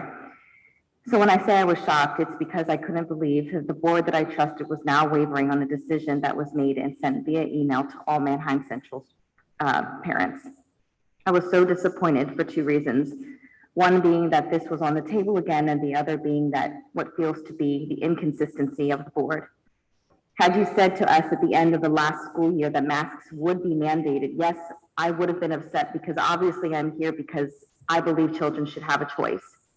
However, in spite of how I would have felt, I would have respected your decision as the board and made my own plans to move on and do what I feel that was needed for my family.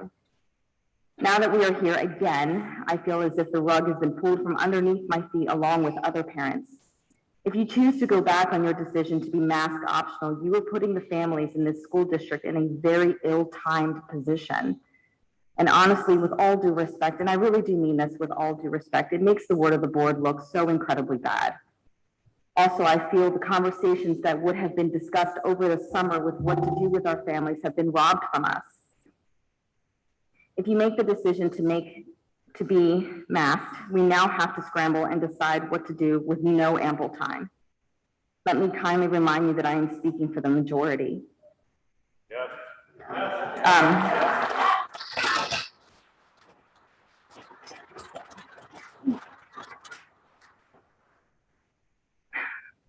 At the end of the day, I am just so tired of being divided. I'm so tired of people's anger. This is not the way it's supposed to be, and it never was. Humanity was never originally designed for this. We play the judge on everything and determine for ourselves what is right, what is wrong. And with so many of us having this mindset, wars, riots, anger, fear, and division are all the results of humans acting and making decisions as if we have the judging capabilities of God. And yet we are here now with a decision to make in our complete imperfection. I know that no matter what conclusion is made, there will still be people that will always be unhappy. We know this. This is just the nature of dealing with human beings. However, I do believe that we have something that we can work with. We have the choice of making our school mask optional. Any other decision will have major pushback on both sides. In my humble, unworthy human opinion, I truly feel no matter what you believe, the choice to be mask optional is the path of less resistance. Thank you.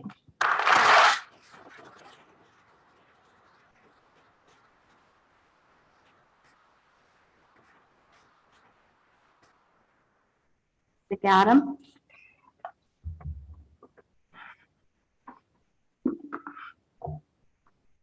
Hello, I am a resident here with 4 children, one that just graduated and 3 that are still in school. And I'm also an STS employee that subs here in the district. I'm currently agreed to be a district sub again, as I was for the second half of last year. I'm here to express my opinion to the school board that I believe the health and safety plan should remain unchanged at this time. I'm hoping that you will keep masks optional, and let me be very clear to you and the community.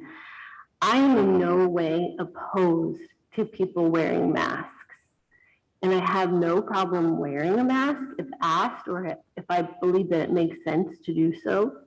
And I do believe that in many circumstances, it's the respectful thing to do. I simply think that at this time it should be voluntary. And in no way am I saying, and I don't think anybody is that optional isn't discouraged, it's just optional. And I feel very strongly that I don't think anybody should be shamed or bullied into doing something they don't want to do. That's the principle that really sways me on this, because I try very hard to look at both sides. And we've heard some really passionate and reasonable things on both sides. And then this is a really big sticking point for me. As a substitute teacher after last year, I cannot in good conscience enforce a mask mandate on children. I just can't do it.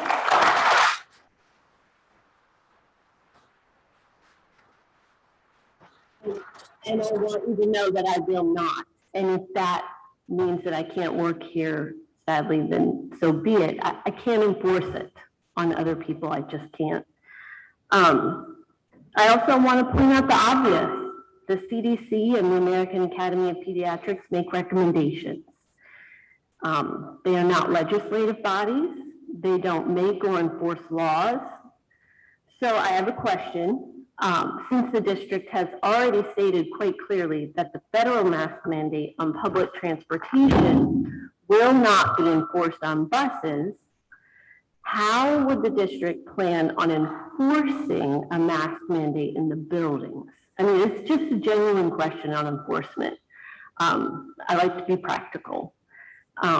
Because if masks become required now or at any point in the year, the enforcement process must be stated with complete transparency and carried out with the utmost consistency across all buildings and without infringing on a learner's right to a free and fair public education. And if you could allow me to state that another way, access to public in-person education cannot be denied based on a child's ability or inability to wear a mask. And if the district legal counsel is able to correct me on that point, then I will listen to that and be very humbly stand corrected. Finally, I believe that this district is made up of decent, respectful people. And if you keep the health and safety plan as it is, I think that it will be sending the message that we still have a measure of trust and mutual respect between school board and the community.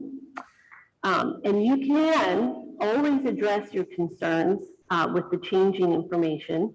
COVID isn't a static thing that doesn't change. You can always address your concerns regarding safety by issuing a statement that expresses your concerns, explains the recommendations that the public health officials are making and why, and even urge people to talk to their doctors who know their specific child's health information and can help them make a decision that will be right for them and that takes the community health and safety into account as well. And so basically, I feel like it's your job to inspire and advocate, but don't mandate something you can't enforce. And also, I think it's important to point out that if you choose to keep the health and safety plan as it is, you aren't necessarily agreeing with everybody's reasoning for wearing it or not wearing it. It just means you're recognizing the limit to your own authority.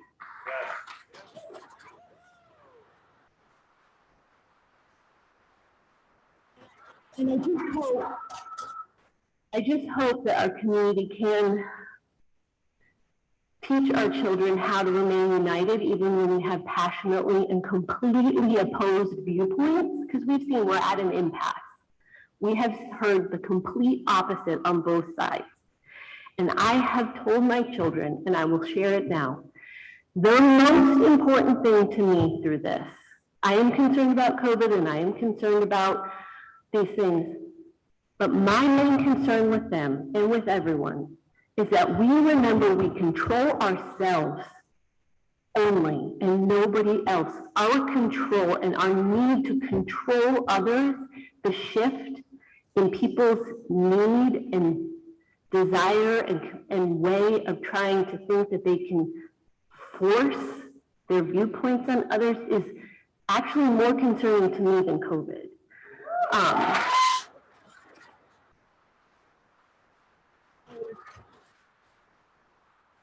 And I just want to say, I really hope that we can come through this with our character and our humanity intact. And one of the things that I've been really thinking for myself, realizing that I can't control the outcome tonight, and I'm going to be at peace whichever outcome it is. I'm going to make my own choices and be at peace with them.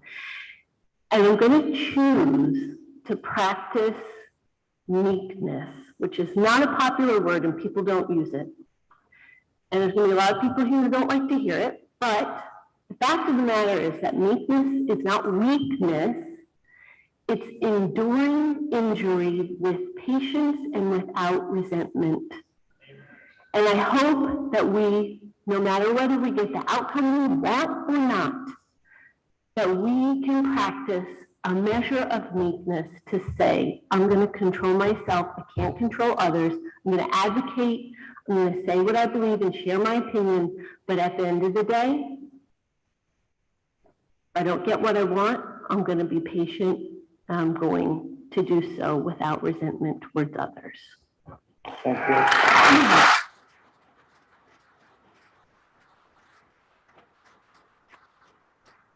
you. Okay, before you begin, let me get the next people that are on deck. If you'd like to come down and sit up front. Mr. Barbush, Mr. Blank, Mr. Jekyll, I know I'm pronouncing that wrong, Almodovo, and Miller. Those people, please. Thank you. And we have Mr. Barnhart. Or Bernhardt? Bernhardt. Bernhardt, okay. Hi, thank you for taking the time to listen to me and others.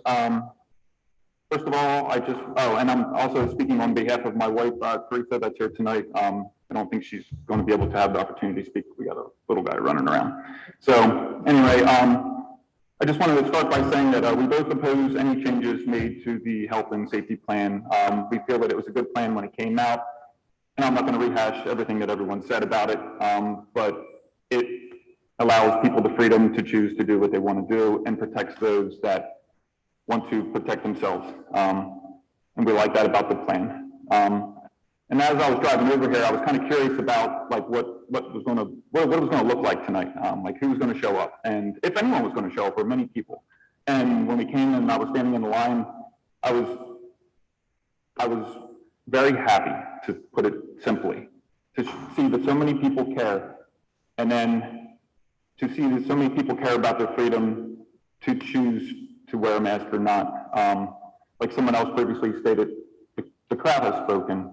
I truly believe that the people that are sitting here care deeply, because they would not be spending this much time in the auditorium if they didn't. So thank you, and I just encourage you to listen to the people. Thank you.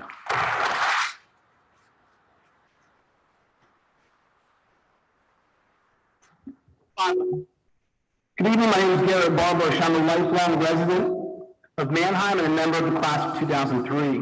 My wife Eve and I have a daughter who will be in first grade at Berlin Elementary. Additionally, we have 2 more children who will come through Manheim Central's public school system. I currently serve the community by directing and leading the Manheim Mac Club, and I also have served in several volunteer assistant coaching positions at the high school and middle school. I stand here this evening as a constituent of this community and school district to address you, the board, regarding Manheim Central's health and safety plan for 2021 and 2022. The number of people in attendance this evening is proof that this community cares deeply about the decisions being voted on by you, the school board. As parents of a 6-year-old girl going into first grade, my wife and I have been looking forward to the freedom and the joy of a school year without restrictive and fear-inducing COVID guidelines. The very same restrictive and fear-inducing guidelines we endured last year. Allow me to share for a moment a very personal, close-to-home situation that has been playing out in our family. This summer, as school ended, our very healthy and happy daughter began to develop forms of signs of anxiety. From that time until now, the problem has grown to an alarming level. Through professional faith-based counseling, we are still trying to pinpoint the source of this anxiety, but we do believe in part this is due to the many measures taken to protect our children from COVID. Our daughter is 6. Being forced to wear masks, social distance, and not sit next to friends is a lot of weight for a child so young to carry. As a father, I have seen moments of fear and insecurity in my daughter. I've even heard her say she wasn't allowed to have friends or play with other children on the playground because of COVID rules. All of this has led to weekly counseling as we help our daughter navigate this journey. We label these restrictions for the greater good, but do we truly believe this? Healthy and normal children are bearing the brunt of our decisions. What are these science-based restrictions doing to small minds? We simply do not know the long-term effects this will have on the next generation, yet we continue to put restrictions in place. If the opportunity presents itself this evening to vote on mandating masks, social distancing, and other restrictions, I encourage each of you to consider the long-term mental, social, and emotional impact your decisions may potentially play in the lives of young students. In July, the board voted 8-0 on a health and safety plan that allow masks to be optional for the 2021-2022 school year. How is it that we are here just 1 month later, 1 week prior to school starting, to revisit this plan? Let's all take a moment to be decisive leaders this evening. Decisive leaders are honest with themselves and the people they serve. So, why are we here this evening? How is this even a topic of discussion 1 month after an 8-0 vote? Well, if we're all decisive leaders who are honest, I think we all can confess we're here because the narrative being communicated over the past month, and over the past 18 months, quite frankly, from our indecisive government and media. We are here because the questionable narrative and reporting from the CDC, Department of Health, and the Department of Education. Tonight is a time to be decisive leaders who evaluate how the greater population of Manheim feels. It's time to be decisive leaders who make decisions that are best for our community and the next generation. Decisive leaders empower the people they serve to lead themselves and their families. And as the leader of my home and my family in the Manheim Central community, I am pleading with each of you to do what decisive leaders do best. Empower me and the rest of the parents and students in this room to make the decisions that we feel are best for our families and our children. No one here this evening is asking you to get rid of masks. Our simple request is that you empower each of us to make the decision we feel is best for our children. Empower each of us to give our learners the freedom of walking through their school each day without a constant restriction over their face. Empower us to make a choice, whether it be mask or no mask. Empower the people to make a decision for our own family. Freedom to make decisions is the beauty of living in one nation under God. It's the beauty of living in the land of the free and the home of the brave. To Manheim Central School Board members, I am asking each of you to do what you've signed up to do. Be decisive leaders. Empower your superintendent to lead and support the decisions that he feels is best for this school district. That's why we pay him. Empower the taxpayers of this community to lead and make decisions for our families and our children. Empower your students to make decisions and lead themselves rather than be forced or mandated. Thank you for your time.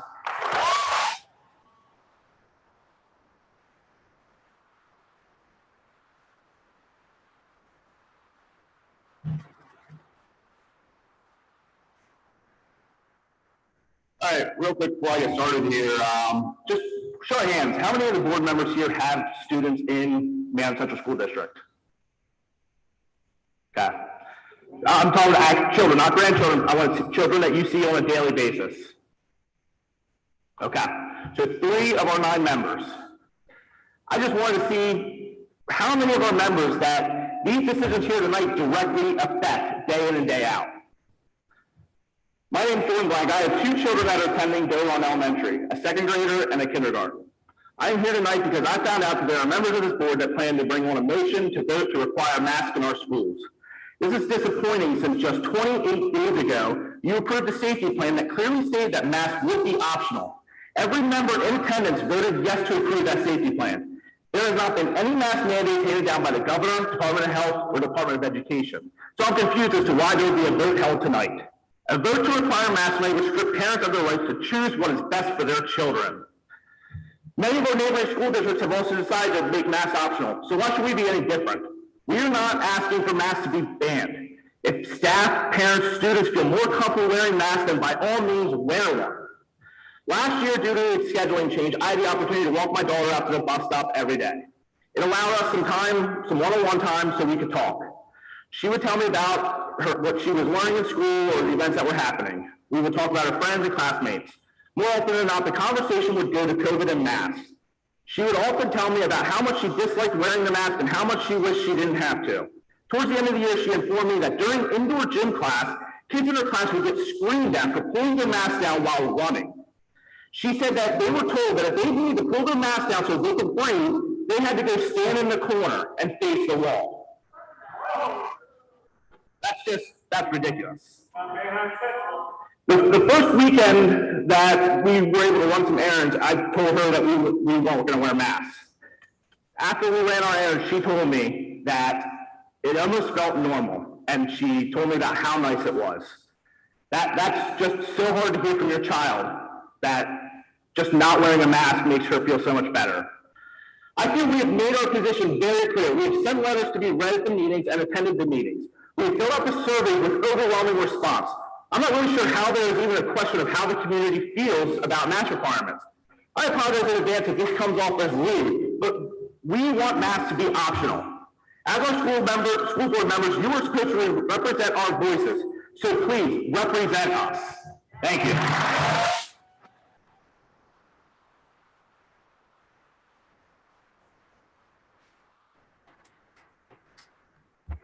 That's a tough act to follow there. I want to just say a couple of statistics. First of all, my name is Mark Jacob. I live in the community. And I'm for the kids. This is ridiculous with the mask thing. Little statistics here, a little science. This is from 8/18/2021, just a week ago. National Center for Health Statistics. From the age of 0 to 18, 430 kids have died from COVID. Out of the 49,725 children that died of all kinds of causes, COVID is way down there. You don't want to see any kids die, but the percent of kids getting it is 0.00014. The majority of the deaths, over 97% of the deaths, are from 45 years and older. The majority of them are over 75. The science is there. There's no scientific studies that show that masks help kids. I've not seen one, there's not been one published. The CDC is theory. They don't even know, everything keeps changing with this. And with a virus, it metastasizes, it goes to different variants. You're gonna have variants for many, many years. So all our kids are gonna have to wear masks for the next zillion years because someone might die. Unfortunately, that is life. It does happen.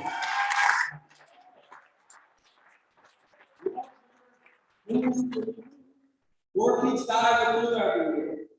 Or drown, you probably get shot and killed. And chronic diseases. But we're protecting a narrative here that's just crazy. And the damage is being done psychologically, mentally to these kids. Well, I want to laugh at. I can't believe basketball players, volleyball players in sports are wearing masks playing basketball and volleyball. It's crazy. Every time it slips down below your nose, you're breathing, and if they can breathe. Very physical sports. I was a cross-country runner, a track runner. That is just lunacy. I saw a kid at 8 years old on a tennis court. This is the fear that school districts and people or governments put into kids. He's playing tennis with his dad outside when it's 90-some degrees with a mask on. I looked at the dad and said, "What are you doing? You're outside. It's almost non-existent outside." And kids don't get it. And when they get it, there's almost no effect to them.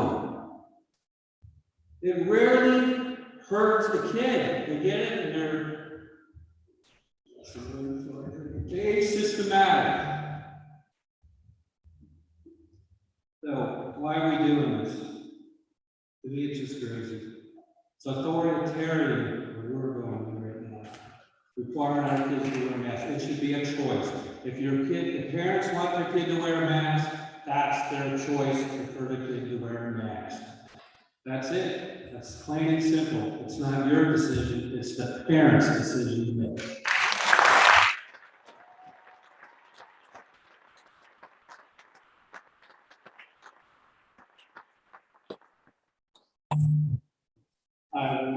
My name is Devin. I'm going to graduate since 2008, or from 2008. I was always proud to be home there. Ever since growing up, football, English work, always proud. My son is going to kindergarten this year. And to be honest, hearing parents and reading the story of students frightens me. And it's very disheartening and scary. Only 4 members on this panel are wearing masks, 9 out. That just goes to show you the hypocrisy. Like many others say, who are elected officials, you are all showing how masks can be optional, yet you want them to be mandated. Now, I know this is a hard job for you guys, but being in the military, I know leadership, and I'm sad to say that I don't see leadership.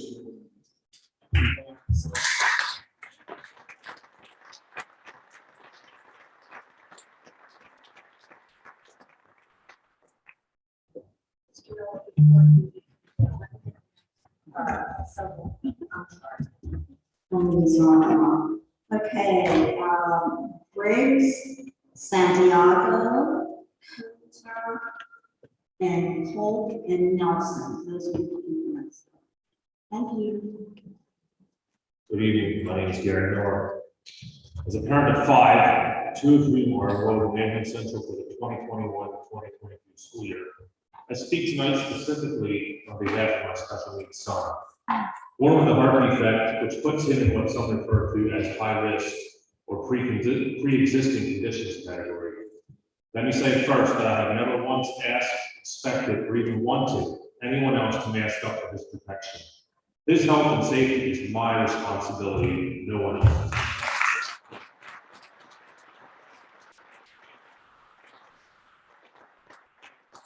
Previously mentioned heart defect that required open heart surgery at 3 days of age has put his oxygen saturation levels at risk his whole life. I have not, and I will not put him at higher risk by covering his face and blocking his body from fresh air. For those of you who don't have firsthand experience with special needs kids and life skills here at MO Central, let me explain something. Social skills, interacting appropriately, both verbally and non-verbally, is really the core of their school days. Yes, last year we practiced math facts and reading comprehension at home through Zoom, but there is no way for me to provide the social interactions and lessons that he desperately needs at home. As a parent, am I supposed to sacrifice his physical health to prepare him mentally and socially for life ahead? Or is it better to sacrifice his social skills and mental preparedness for his physical protection? This is a choice no parent should ever be forced to make. In closing, I would simply ask that you remember those of us who find ourselves in these unique situations. We are not asking that masks be banned. Those who feel that their situations and needs are best handled when masking are free to do so. Please give all of us as parents and guardians that same freedom to choose what is best for our circumstances. Thank you.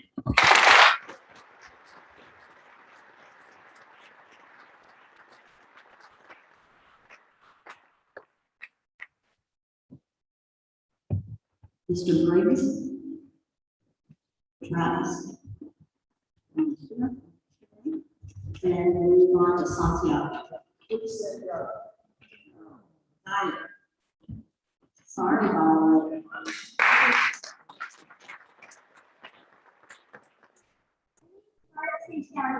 This year, I was a seventh grader at MCSD Central Middle School. I am a follower of Jesus Christ and He is my Lord and Savior. 3 reasons why I would like a mask-free school. When I wear a mask at school, it makes me feel nauseated and I get severe headache that lasts for the rest of the day. This causes me to be unable to focus and concentrate in school. Secondly, my daughter has autism and he cannot wear a mask because he does not understand about the virus and that we have to stay masked up. And he did not wear a mask also and has not gotten COVID since, and neither have I. Also, we can lift each other up with a comforting smile. But if we are wearing masks, we cannot see that we are smiling and happy. I will not participate in masks, COVID testing, or vaccines. You do not have the power to take away my freedom. Thank you.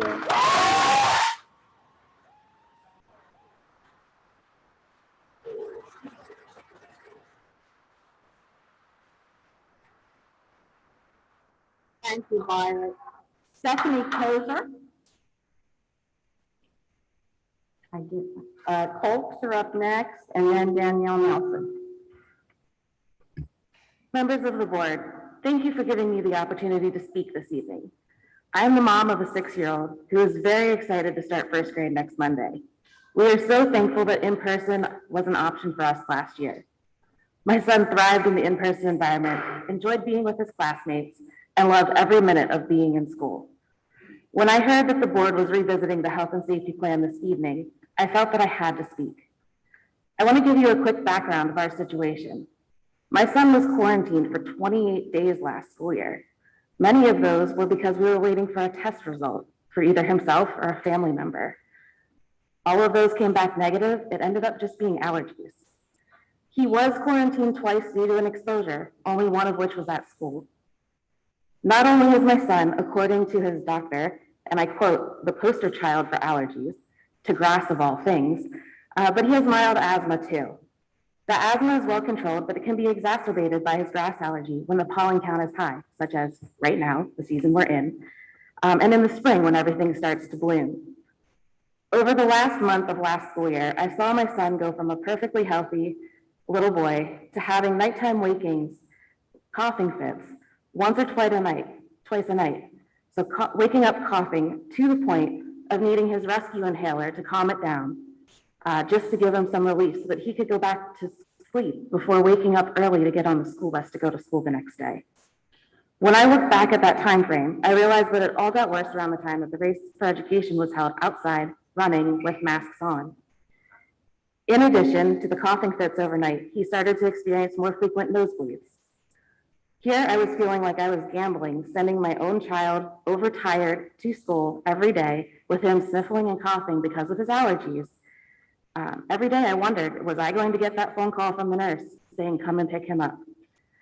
Thankfully, that call never came, but I also believe that's because I was in constant communication with the school nurse, who did a fantastic job, and his teacher, who also did a fantastic job. With all of that background out of the way, I want to make it perfectly clear that I support parent choice and mask optional for all students. However, tonight I want to focus on the youngest of our district students at the elementary school level specifically. First, I will start with my son. I asked him what he thought about wearing masks at school, with no nudging in either direction. I really wanted to hear his honest opinion. My 6-year-old stood in our kitchen and stated, "I don't think that masks should be mandatory because they told us that masks would be optional this year and they should stick to their word." I then asked him if he felt comfortable in a mask at school. He said no, he didn't. And we're a family that likes the question why. My 2-year-old asks it constantly. So of course that was naturally my next question, why? I wanted to know the exact reason so that I could share it with you this evening. He said that at school, wearing the masks made him feel very tired. And he also felt like he had to shout just in order for his teacher to hear him. Second, my main concern this evening and why I decided to speak is if the board decides to go against the current health and safety plan that was approved at the last meeting and decides to mandate masks, I wanted this to be known. So I have a picture. I brought a picture of one of my son's masks. Can I pass it around?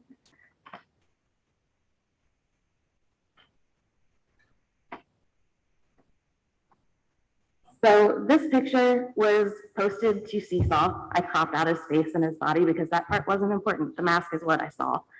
It was posted to Seesaw because he earned a badge that day. He was very excited to earn that badge. This picture was taken the same day as the nighttime coughing fit started. The mask my son wore in this picture is not the mask I sent him to school in that day. We use the disposable masks. My son, like many kids at the elementary level, have a habit of chewing on their masks. I know it's gross, but he has that habit. To the point that the fabric ones actually had holes in them, and the disposable ones were soaked and disgusting by the end of the day. He was able to pick a brightly colored disposable mask, show a little bit of personality each day. On this particular day, when this picture was taken, he had a nosebleed shortly after arriving at school, which resulted in him needing a replacement mask, the mask seen in this picture. This mask is one that the nurse provided to him, and I'm glad that she had something to give to him, except I'm assuming that it was in pristine white condition when he received that mask. This is also not the mask he came home in that day, because he had another nosebleed later on, which also required the mask to be replaced. When I saw this picture on Seesaw, I was absolutely disgusted by that mask. From the timing I heard from his teacher regarding the second nosebleed, this is what the mask looked like after just a few hours of wear, maybe half a day. This leads me to a few questions. How? How could his mask get that dirty in that short amount of time? He couldn't explain it to me. What is my child breathing in? As I mentioned earlier, with his habit of chewing on his mask and adding another what is my child ingesting from that dirty mask? Last question, how? How is this healthy?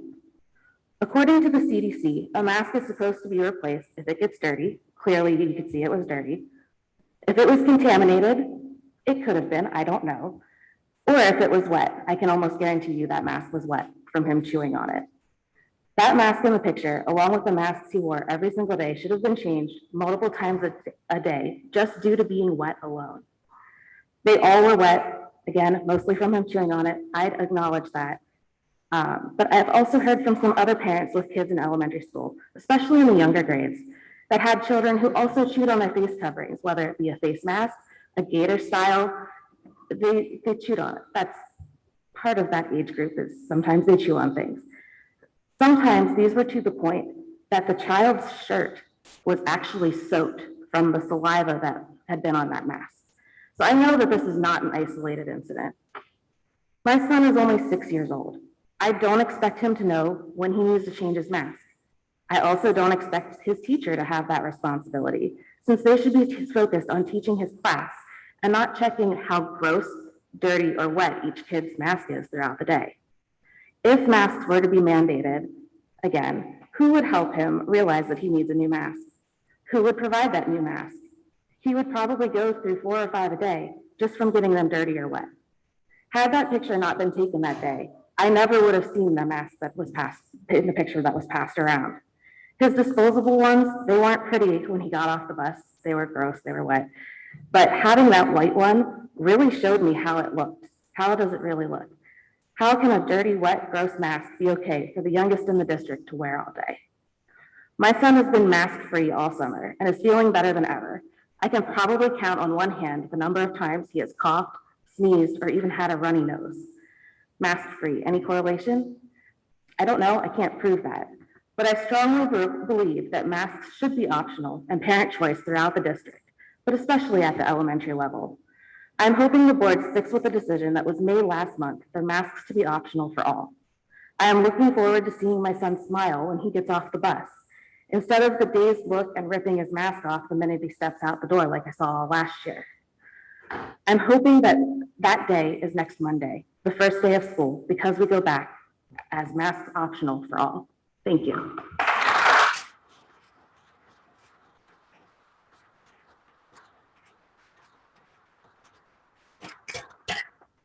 Brett and Holly? Oh, okay. If you could pass those around, thank you.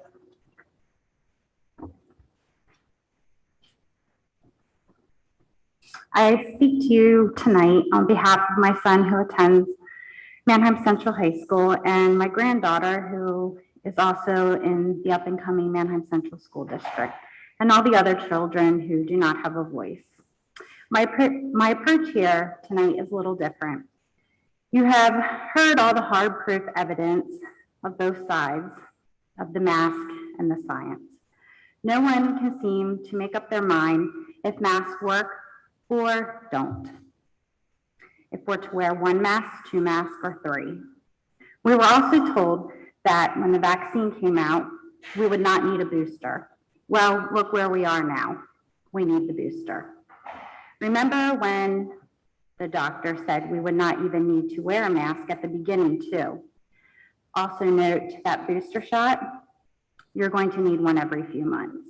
The CDC has been caught tweaking numbers, giving false accusations on deaths and positive cases. They say hospitalizations have gone up 2% here in Lancaster County. Can I tell you that that was 2 COVID patients that jumped to 4 COVID patients at the Ephrata Hospital? They must have left that part out. Media is the control and the fear factor. The virus is not going to go away. Like the flu, there will always be a new variant. This, I will tell you, there is a treatment for it and it is manageable. And we must remember there is a 99.7% survival rate.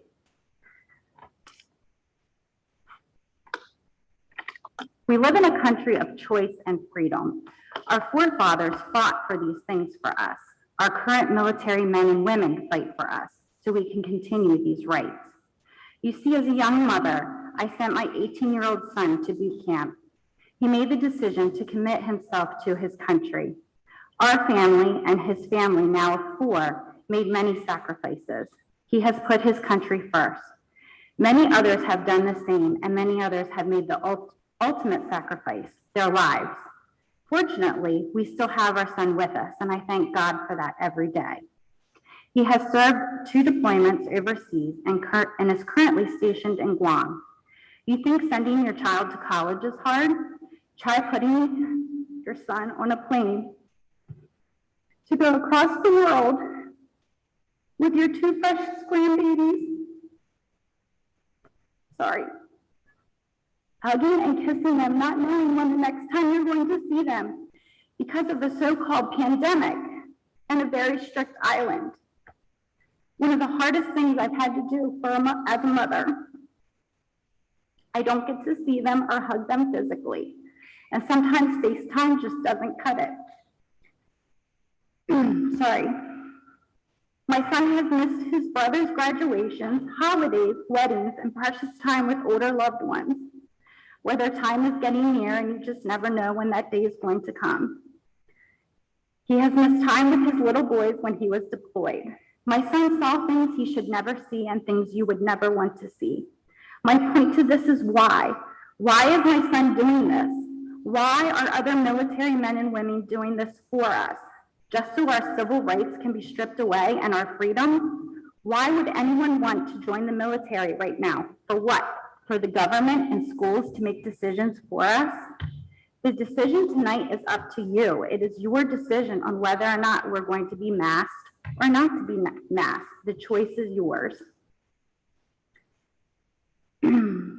We know what is best for our children. Each family has different circumstances. Each family has different views. That is fine. This is America. My child should not be forced to wear a mask when for years the flu was going wild, and our children actually have a higher chance of dying from the flu than COVID. You've heard all the statistics. These ridiculous protocols are just that, ridiculous. Anyone with common sense could take a look around and see COVID must be the smartest virus in the universe. You say it's just wear a mask. Well, it was just 2 weeks for that lockdown to stop the spread, which turned into wearing a mask, which turned into a mandate to wear a mask, which turned into you couldn't get into restaurants and stores, the doctors, the bank, your job, or schools. Now it has turned into a vaccine, and now we are mandating a vaccine with passports, and people are losing their jobs if they choose not to get it. It's only a matter of time now before our school will be at that point too. But remember, it's just a mask, and that's just it. Slowly our rights and freedoms to choose are being stripped away. My child will not be part of a political propaganda of control. We are our children's parent, and we will make the choice we see fit for our children. And wearing a mask 8 hours a day is not healthy physically or mentally. Make masks a choice for MC. Thank you.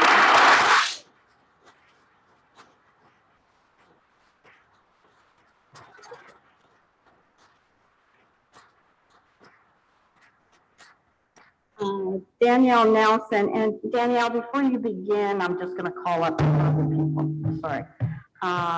Jen Walker, Rebecca Glass, and Rodney Garber.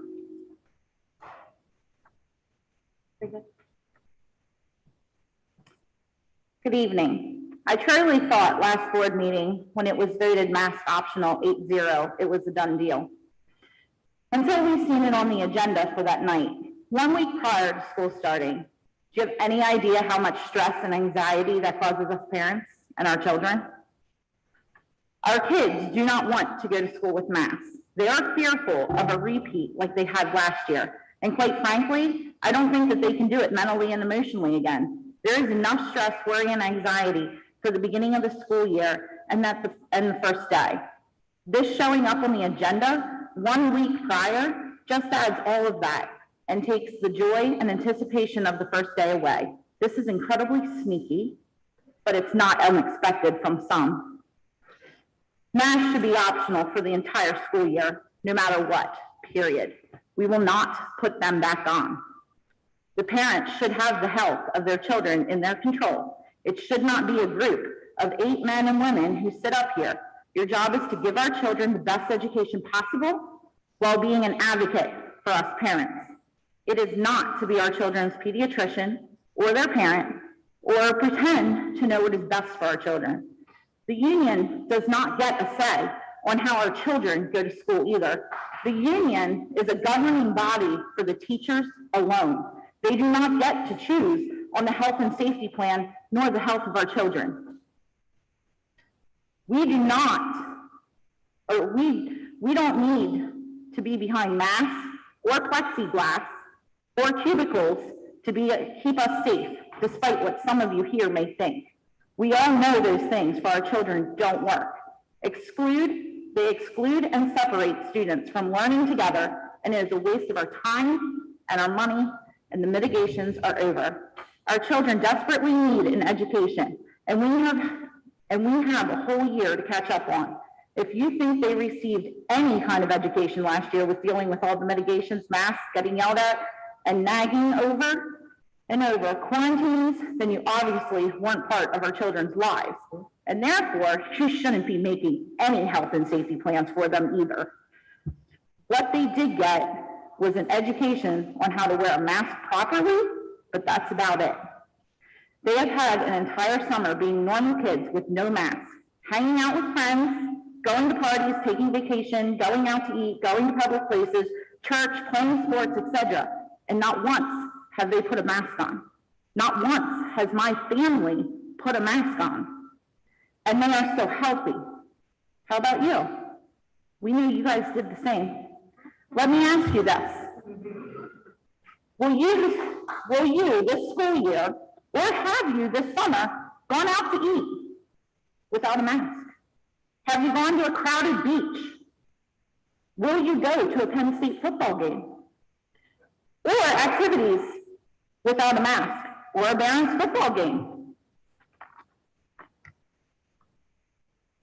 The answer is yes, because we've seen you all out and about without masks, enjoying life. And that includes you guys right here this week.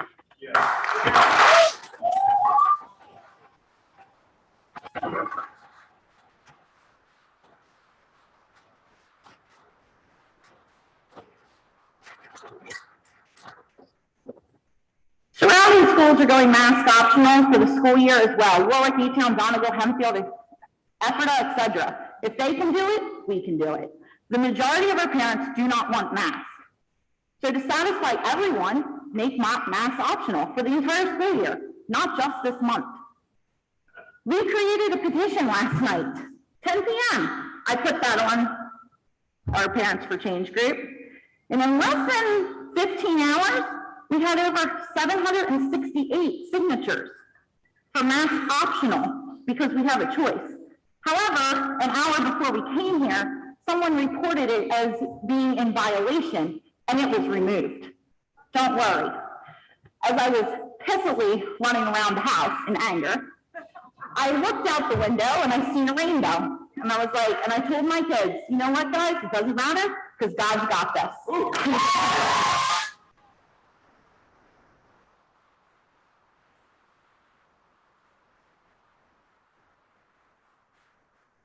Now, after hearing all the comments and after the decision is made tonight by the 8 or 9 of you, we parents have a tough decision to make too.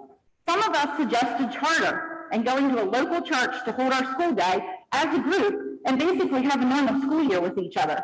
This is where a lot of us are right now.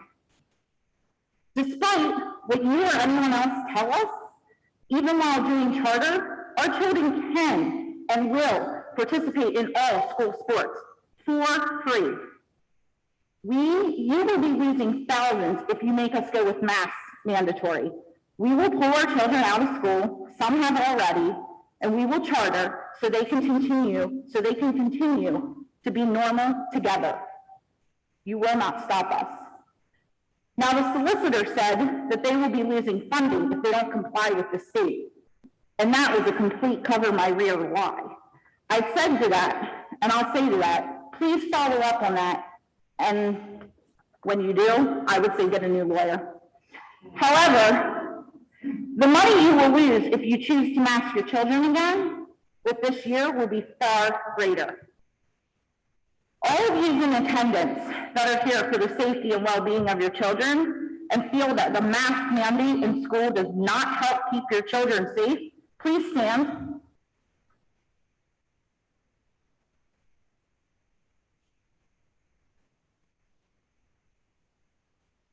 These are the parents and grandparents in the community that feel that we can speak for the well-being of our children, and we do not speak for other parents, but our children alone. And we are the parents and know what is best for our children, and you, the board, work for us.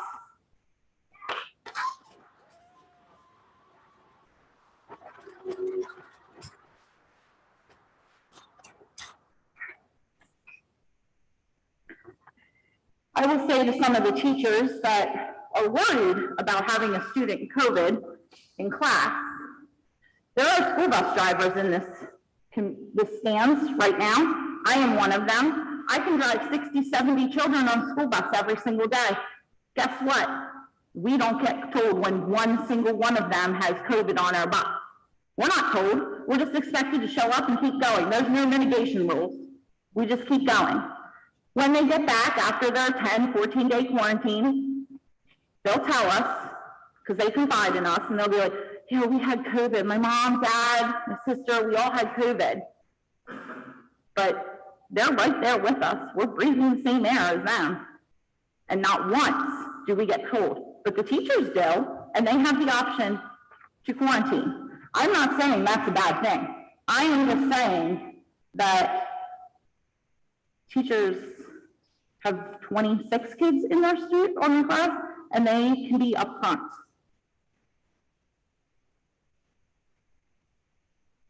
We are just asking that you do the right thing for everyone involved on every side and make masks optional for all the students at MC for the entire year and not keep revisiting this. That would give 100% satisfaction. Thank you.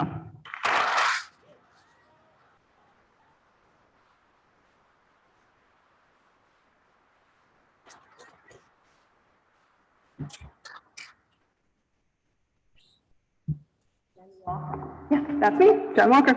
Okay, so my name is Jen, and I'm actually a teacher in another district who has gone with masks optional.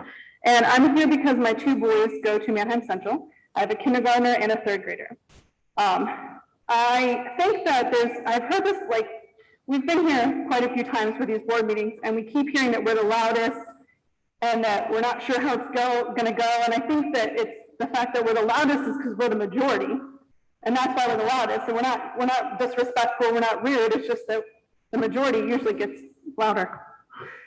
Okay, so thank you for allowing me to speak tonight. I really appreciate it. This time has certainly been challenging for everybody. And certainly something that has been evident in the last few months is that this aspect of decision-making in the area of my child's health has fallen upon you for some reason, and that shouldn't have been the case, so I'm sorry that that's happened. Your role has morphed into something that it shouldn't be, and then there's probably a lot of pressure on you.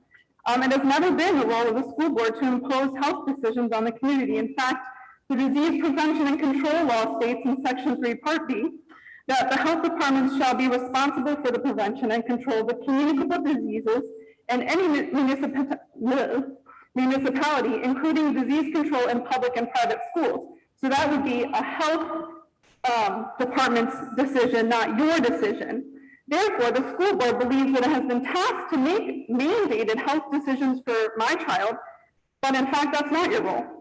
So given that there are no legal nor binding orders from the health department, as mentioned in our current health and safety plan that was unanimously voted on last month, you guys don't have the authority to impose health prevention mandates on my child.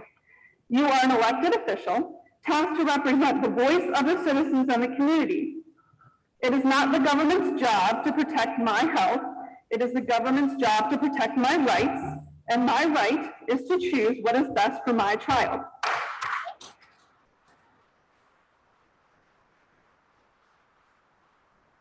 So rumor has it that there's a possibility that there might be some changes to the current health and safety plan. But before you make that decision, I would like for you to consider three things. Number one, I watched the board meeting from last month today, and I just got some information. So the administration team created this plan based on the response of the community. On July 8th, you then submitted the plan to families. Then we had the decision of if we wanted to change our mode of schooling, if we wanted to stick with in-person learning at Manheim Central, and then we did so. So if it is your intention to go back on that plan, that would be like a slap in the face to all of us. In that survey, 72% of families responded that they wanted to send their children back to school for in-person learning, 72%. If there was no mask mandate, that's an overwhelming majority. 7 people submitted that they wanted more restrictions. 7 people out of 395 responses. I just wanted to make you guys aware of that. Furthermore, at that meeting, Dr. Aiken and Dr. Flannery both confirmed that the health and safety plan decision was left up to local entities, which it has been, and that we would not lose funding, which again, somebody else mentioned, so I don't want to talk about that. So since your plan was unanimous, that the health and safety plan would remain how it is, barring any other mandates, and there's no mandates currently, you would be leaving parents scrambling with options. I would not have sent my kindergartner to a maskless, restrictive environment if I would have known that. But now I have 1 week left to make a decision, and I cannot enroll him anywhere else. So now I am left scrambling. Number 2, for those who are saying that you should mask your children for their protection, if your mask protects you, you should wear a mask. If you choose to wear a mask, you shouldn't depend on me masking. It doesn't make a difference.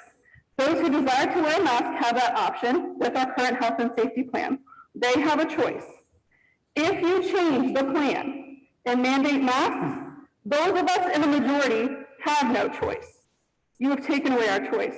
You've taken away the ability for families to make health decisions for their children, and that is not what you were tasked to do. Furthermore, there are numerous studies coming out daily that shows that mask mandates are not associated with slower COVID spread. A recent study at the University of Waterloo in Ontario found that cloth masks are only 10% effective. Epidemiologist Tracy Hogue, an author of a CDC study on COVID transmission in schools, found that there was no statistical impact of transmission in having a student mask requirement. New York Magazine just published an article called "The Science of Masking Kids at School Remains Uncertain."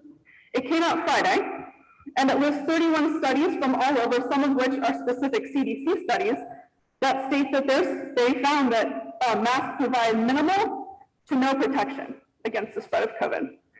So we don't want to argue, but it's just consistently changing, and this narrative is constantly changing. There's conflicting information between CDC and Fauci and whoever, so the decision should be left up to families, because when there's a risk, there should be given choice. Number 3. Lastly, before making any change to the current plan, I ask you to consider local data. Studies are showing that the virus poses almost zero risk to kids. That is not to say that kids don't get ill from the virus.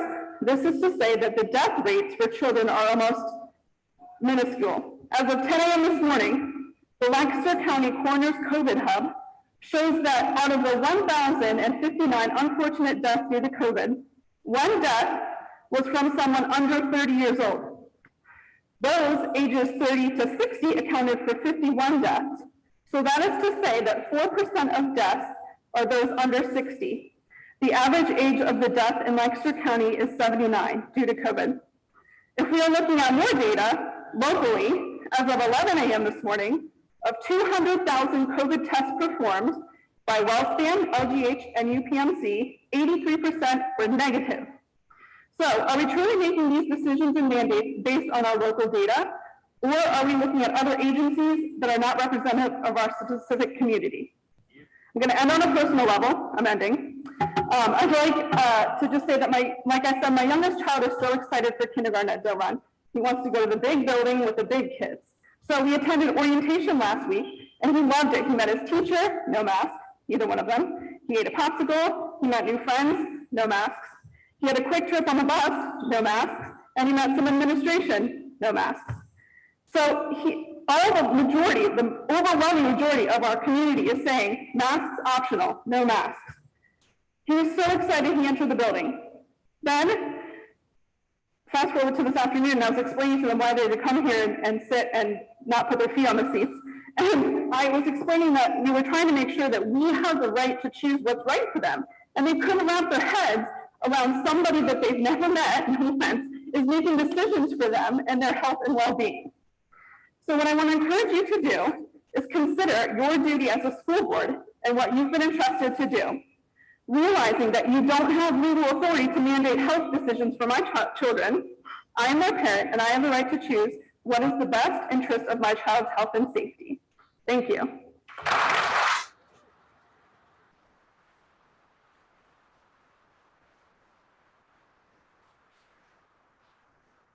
This is last. Before you speak, I want to call a few more people up here, okay? Let's see. Burkhardt, Rothacker, and Kowalski. So before I do or say anything, I'm going to do something that I know actually does work. because there's been a lot of people at this podium touching this podium. These are sanitizing wipes. I'm gonna leave them here for anybody who feels that they want to use them after me. Okay. School board members, hello again. I stand here before you as a representative of the Manheim Central Parents for Change group. We are 588 strong. That I checked before I left here. There's probably more members by now and growing every week. This number does not even include spouses, students, grandparents, or other concerned parties who don't have social media. I stand here before you as one of the organizers, representing our position on the health and safety plan that you'll be discussing tonight. It seems like yesterday that I was sitting in your seat. Well, it was actually either Mr. Linder or Mr. Bushy's seat, one of the two of yours. But either way, it was only one short year ago. And 1 year ago, I had to make the gut-wrenching decision to step down from the position that I held and loved for almost 5 years. And despite the rumor, I'm so active right now in this fight as a parent is because I'm some disgruntled past board member who stepped down because I didn't agree with the board is absolute nonsense and couldn't be further from the truth. In fact, I had to make the decision because in the midst of a pandemic, I chose to go back to working full-time in skilled nursing and personal care again, in an industry hit hardest by this virus. And with 4 children at home and the demands of working in long-term care, extra board committee and meetings and demands of your time as directors was not reconciling with my family and my professional life. So I still do have a very deep respect for each one of you that I have served with over the past 5 years and the time that you commit to this volunteer position.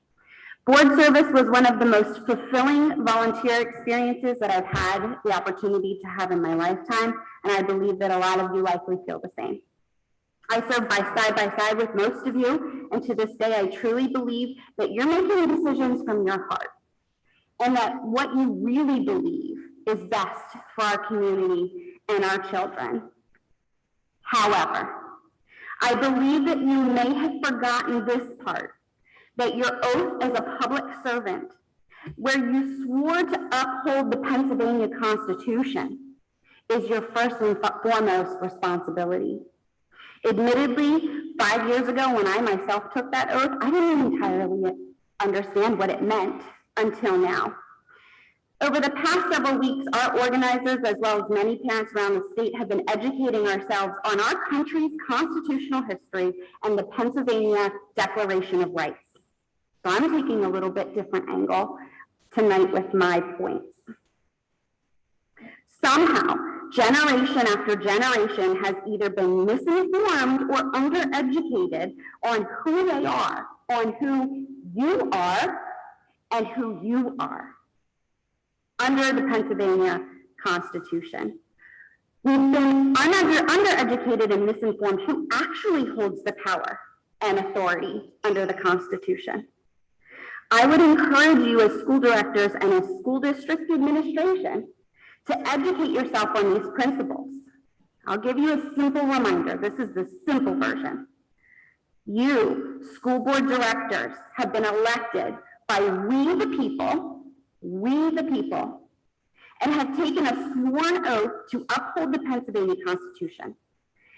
An oath that promises that you will not violate our constitutional rights. As public services, you have the authority to write policies and procedures and rules and health and safety plans to your heart's content. However, you do not have the authority, and neither does the Department of Health, the governor, the Pennsylvania Department of Education, the CDC, or the teachers union, or anyone else to force me or my family to comply with your health plans. Don't take my word for it. Read the PA Constitution.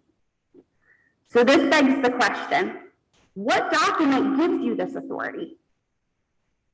I'll give you the answer. It doesn't exist. There is none.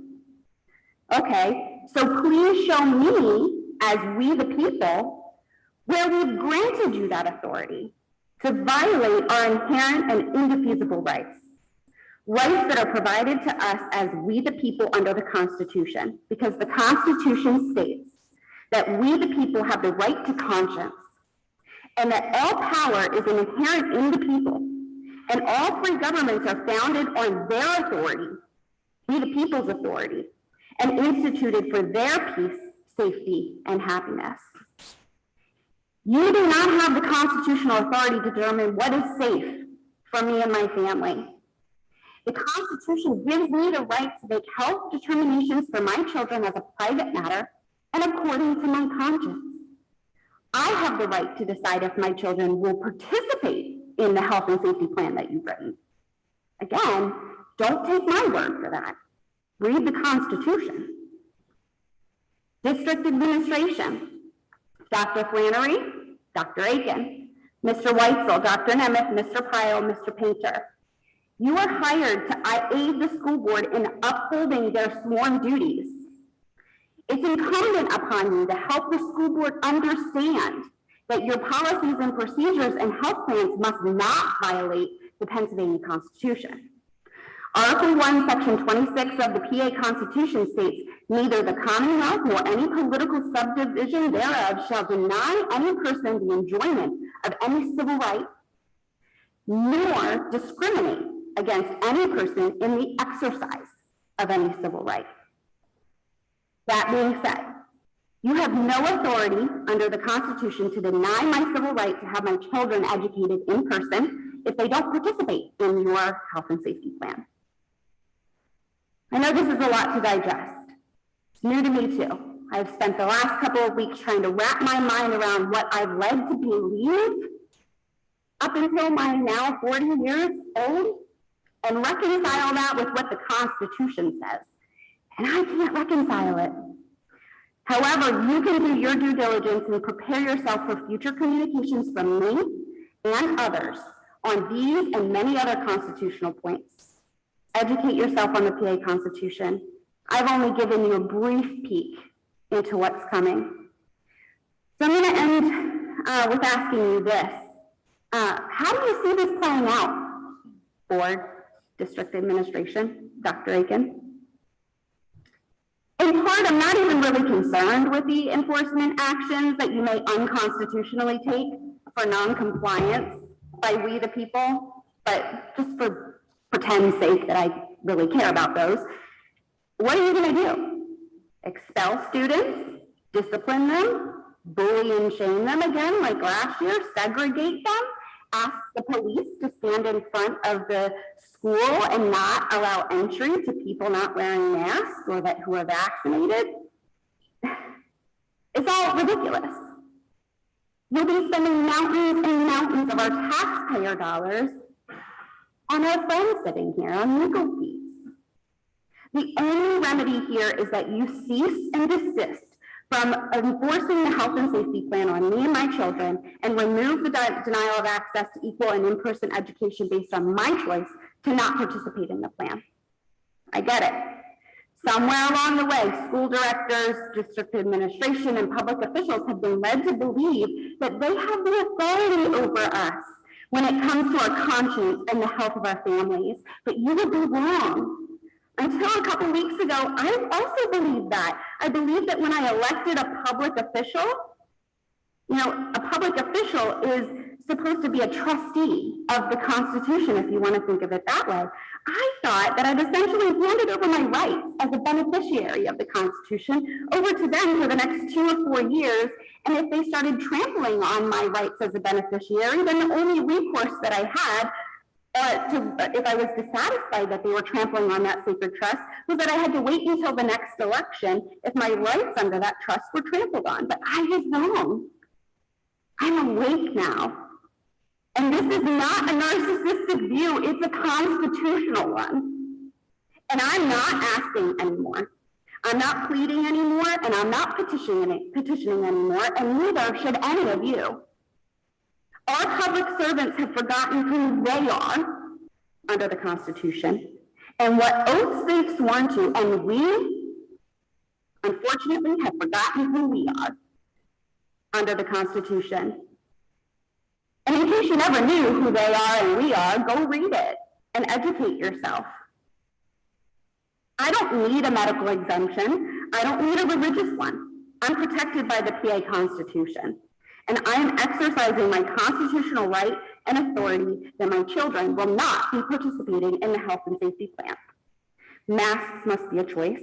Parents must retain the option to mask or unmask their children. And I, under no circumstances, will be masking my children. Thank you.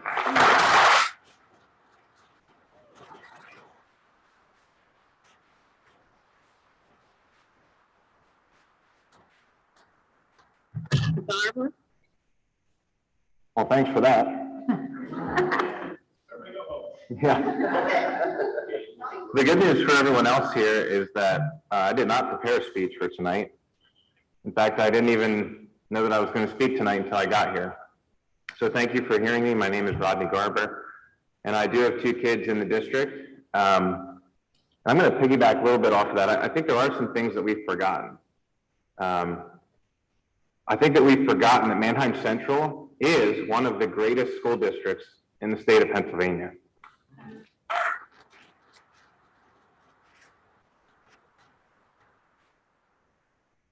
I think we've forgotten what unity can look like. God bless y'all and all you, because it is hot in here. And I would not want your job. I wouldn't. In fact, my wife was like, you should run. I'm like, no. Tonight's confirmation that I will not be running. I do want to commend you, though, for the convictions and the passions that you bring to this. Obviously, there's a lot of passion here. I'm very passionate, or I wouldn't be standing here speaking. I am going to keep this very brief. But I do think we've forgotten what unity looks like, and we've allowed a piece of cloth. We're better than this. Better than this, Manheim. I do want to say, though, I do think I don't know all of you, I do know some of you. I've heard it said tonight that there's a lack of leadership, and that may or may not be true with some of you. But I can stand here and say that those of you that I do know are leaders. And I thank you for leading in this difficult time, because I can tell you again, I wouldn't want to be sitting in your shoes. So I do thank you for the boldness that you have.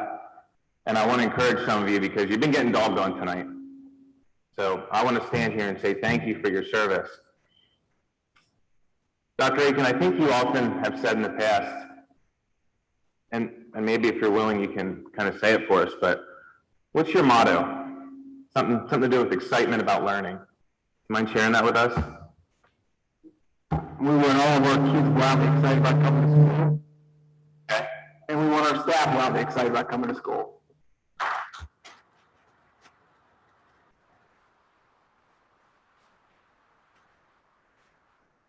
I've heard you say that before, and I love that. As I'm sitting here, I'm reflecting on my time as a student.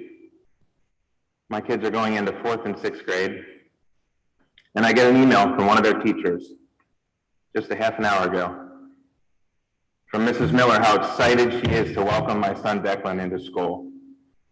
And I can tell you right now, my kids are delighted and excited to come to school with mask optional, because that's what we told them. We can't change that tonight. We are one of the greatest school districts with some of the greatest board members and some of the greatest administrators that I have seen. And listen, I know it because we got to know many of our teachers over the last couple of years. And we have been blown away by the talent, the expertise, the kindness, the leadership. And almost overnight, all that changed. I don't know my teachers from last year, and that saddens me. And I'm afraid that we're going to see that same pattern happen again if we are mandated that everyone in the building wears masks. So I stand before you here tonight to just ask you. I'm not going to tell you what your job is, or even ask you to make a particular decision, but I come in support of the majority that's here. I had to delete a bunch of the stuff that I wrote down because so many smart people before me covered it. But I do want to ask that if this motion is brought up, that you hear from another parent who loves this school district, and we cannot allow these things on our faces to divide us. Thank you.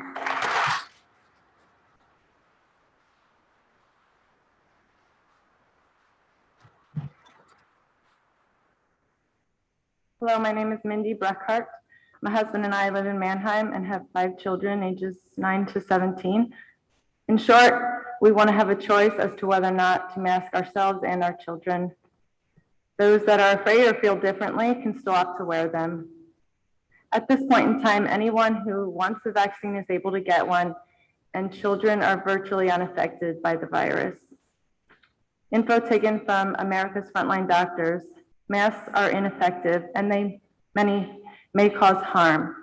The size of a viral particle is much too small to be stopped by surgical mask, cloth, or bandana. A single virion of the SARS-CoV-2 is about 0.1 microns.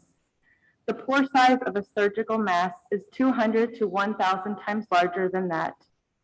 There have been hundreds of mask studies related to influenza transmission over decades.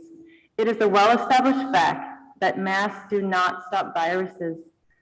Part of the evidence shows that cloth-based masks actually increase influenza-linked illness. Bacteria are 50 times larger than virus particles. As such, virus particles can easily enter through mask pores. Bacteria, on the other hand, remain trapped inside the mask, resulting in the mask wearer being continually exposed to bacteria. And not only is the mask ineffective and harmful, the mandatory mouth mandates in schools is a major threat to a child's development. The well-being of children and young people is highly dependent on emotional connection with others. It makes emotional connection very difficult. We want to see expressions, faces, and smiles again, and enhance learning without mandatory masks.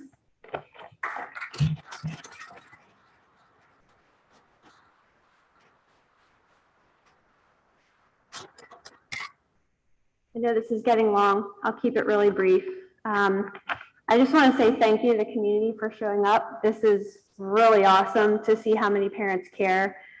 There's not really anything I can add at this point that creates a new point, but I'm just going to go through it. Probably the only time I'll ever speak in front of the board. A couple of things I want to just note before I start here. It might be important at the end. Of the people that read or submitted emails and of the people that spoke, those that would be for mandated masking were 7 emails, 1 speaker. If I have these numbers correct and tallied them. Those against it and that would wish to continue to have optional masking in the emails submitted was 14, and so far 22 speakers. I'll be number 23. My name is Kim Rothacker. My husband Jesse and I have 2 children. They're here tonight. They're going into 2nd and 6th grades. We're choosing to homeschool for the 2nd year because we're not confident that Mannheim Central School Board will honor the wishes we believe to be the majority of parents in this district. We were at the board meeting last month and we heard what seems to be good intentions of some members of the board. Our concern is that you are not going to stick with your optional masking decision. We've had a great experience with Mannheim Central for the few years that our children attended Doe Run. Many of the teachers were amazing and we are truly forever grateful for their start here. But things have changed and we no longer feel that the best interest of the children is being considered. I don't have to recite all of the data and everything that's been shared over the last number of meetings on test cases in children, but we all know by now that children are more safe from COVID than most of us in this room. Our family wants to return to Mannheim Central. We want our kids to be part of the activities and events, but we fear what they will be returning to. Covered, emotionless faces, children being forced to sit apart in the classroom and at lunchtime, best friends having to hug in secret, boys and girls with bacterial infections that are caused by masking. We all heard that story the other month. It was heartbreaking. I know some of us were about at tears. And the social anxieties and fears that are going through the roof due to forced masking and separation from their peers. Our family is personally choosing not to live in fear. We go about our daily lives and we live it. We enjoy the company of others and the friendships that we cultivate through smiling faces. We want our kids to experience the same, which cannot happen if those faces are covered for 8 hours a day. Ultimately, we want freedom of choice for our family, but we should not be forced to leave the school when the board could be ruled by the minority. We understand the fear that some have surrounding this virus, but the alternative choices available, such as online schooling, vaccinations, and masking, they are for them, not for the majority who choose to live life to the fullest and want to be in person with mask optional. This board has an obligation to vote with the majority of parents who are speaking out. You have the obligation to make decisions based on the will of the people, and I believe the will that you have seen tonight, I know it, and over the last several months is for optional masking. Thank you for listening. Appreciate it.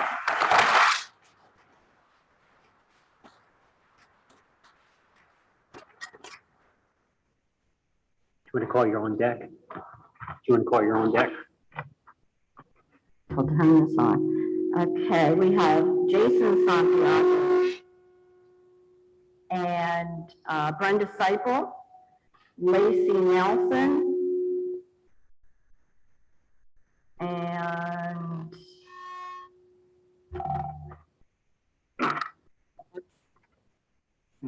and Mr. Archer.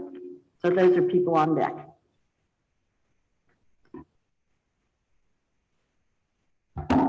Good? You are good. Go, Okay, Ken. thank you. Good evening. My name is Ken Kowalski. I've been a resident of Rapo Township for more than 32 years. My wife and I have 2 daughters that both graduated from Manheim Central. I served on the Manheim Central School Board for just under 7 years. During my last 2 years on the board, I served as board president, so I feel like I am uniquely aware of what each one of you are going through right now since I've been in your shoes.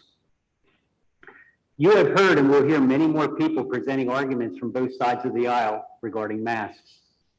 Many of these people will present facts and figures from science to support their argument. Last summer, now this was August of last year, there was a mandatory training for all the staff members of Manheim Central. It was an hour-long seminar that was run by, now he wasn't a chemistry teacher in high school, but he called himself an industrial hygienist.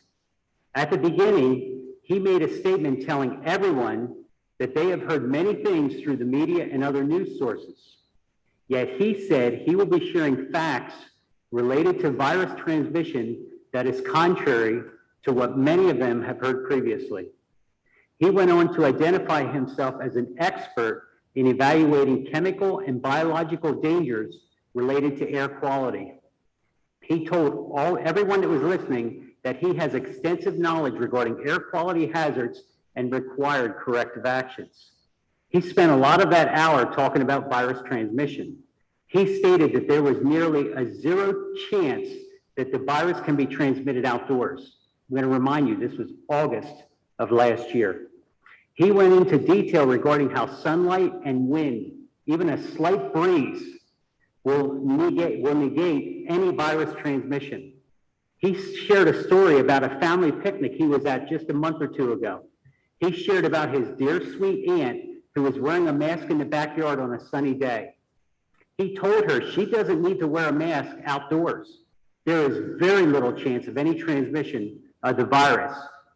Yet despite that guidance that was given to every staff member of this school district, he was a COVID-19 expert that our tax money paid to hire him to train all of the people, we masked our children, with the exception of the last week of school, we masked our children outside for recess almost the entire school year. Now you might be thinking, why are you here? Both your girls graduated. Let me share with you my story. I started wearing a mask at my work in March of 2020, last year, when the whole thing blew up. I worked 10 to 11-hour days. After 3 months, I began having respiratory attacks. I just couldn't breathe. One time I actually thought I was having a heart attack. After a visit to the pulmonary doctor and a battery of breathing tests, the results showed that my lung capacity was close to 70%. I'd never smoked in my life, and I explained that to the pulmonary doctor, but he told me that there's pockets inside my lungs that have become inflamed due to a lack of oxygen from wearing a mask. I ended up on 3 different medicines that I take through inhalers. He told me that moving forward, I am not to wear a mask ever again. And the hope is that one day I will be inhaler free, but I'm not there yet. This also has taken a toll on me mentally. I have been living a mask-free life since last summer when I had that pulmonary doctor visit. He even gave me a letter that I was to carry with me if anybody ever gave me a hassle based on my diagnosis, his diagnosis of my condition. I carry a copy of this letter with me in my phone whenever I'm questioned from people. I've gotten numerous comments, looks of disapproval, and other negative experiences due to my doctor-mandated mask-free lifestyle. I've been confronted by people demanding that I wear a mask and heard comments about me not caring about others. I would say I do care about others, but I have to care about my own health.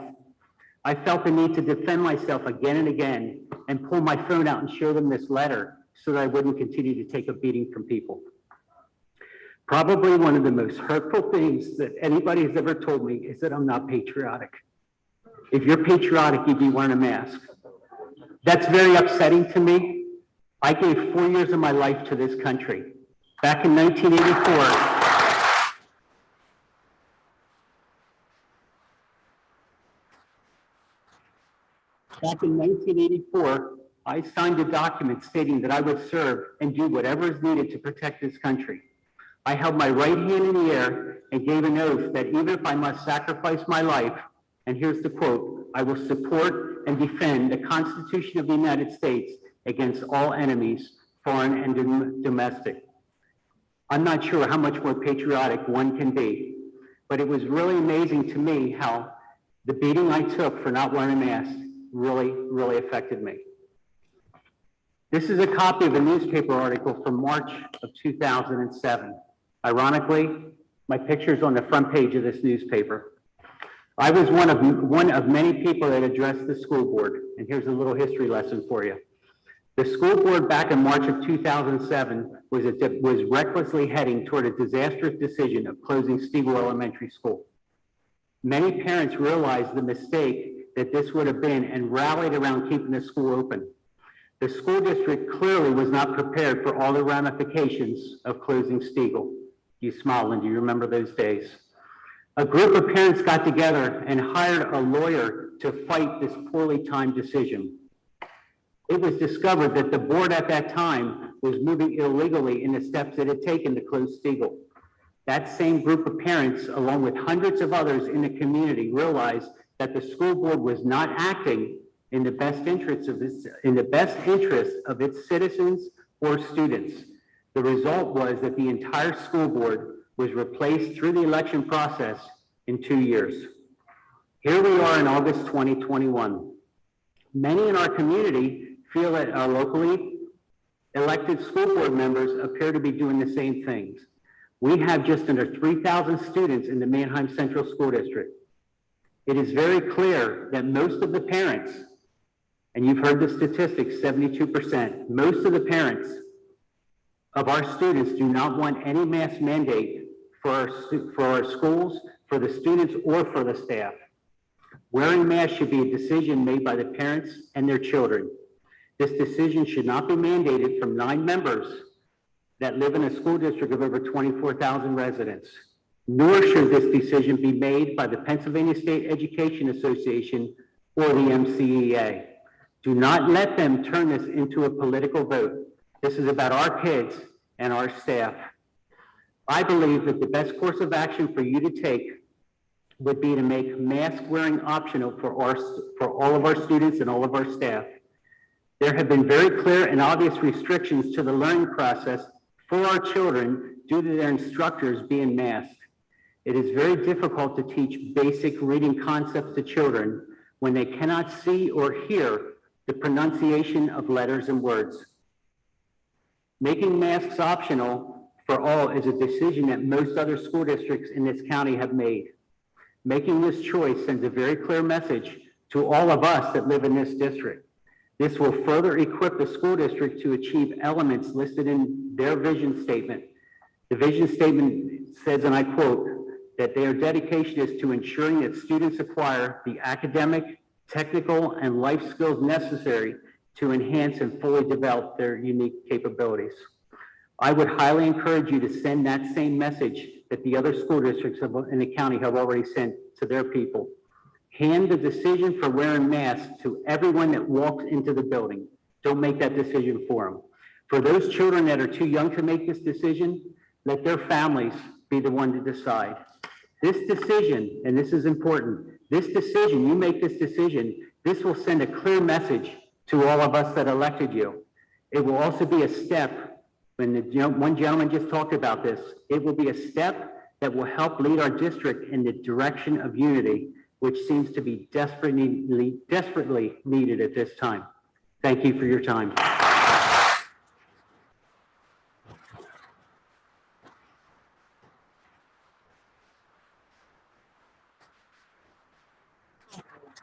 Mr. Santiago, if you don't mind, we're going to take a 5-minute break.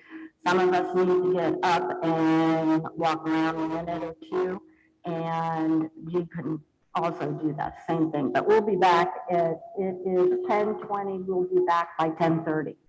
Okay? Thank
Santiago.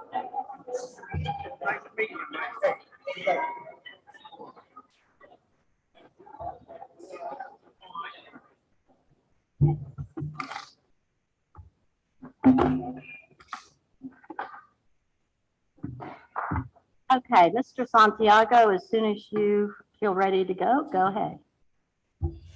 Hi, my name is Jason Santiago, and I'm a follower of Jesus Christ, who's my Lord and Savior. And I mention that because in the beginning, when God created Adam in the garden and he gave him the breath of life, he gave him instruction and a rule. And the rule was don't eat from the tree of the knowledge of good and evil. And the instruction was tend the garden.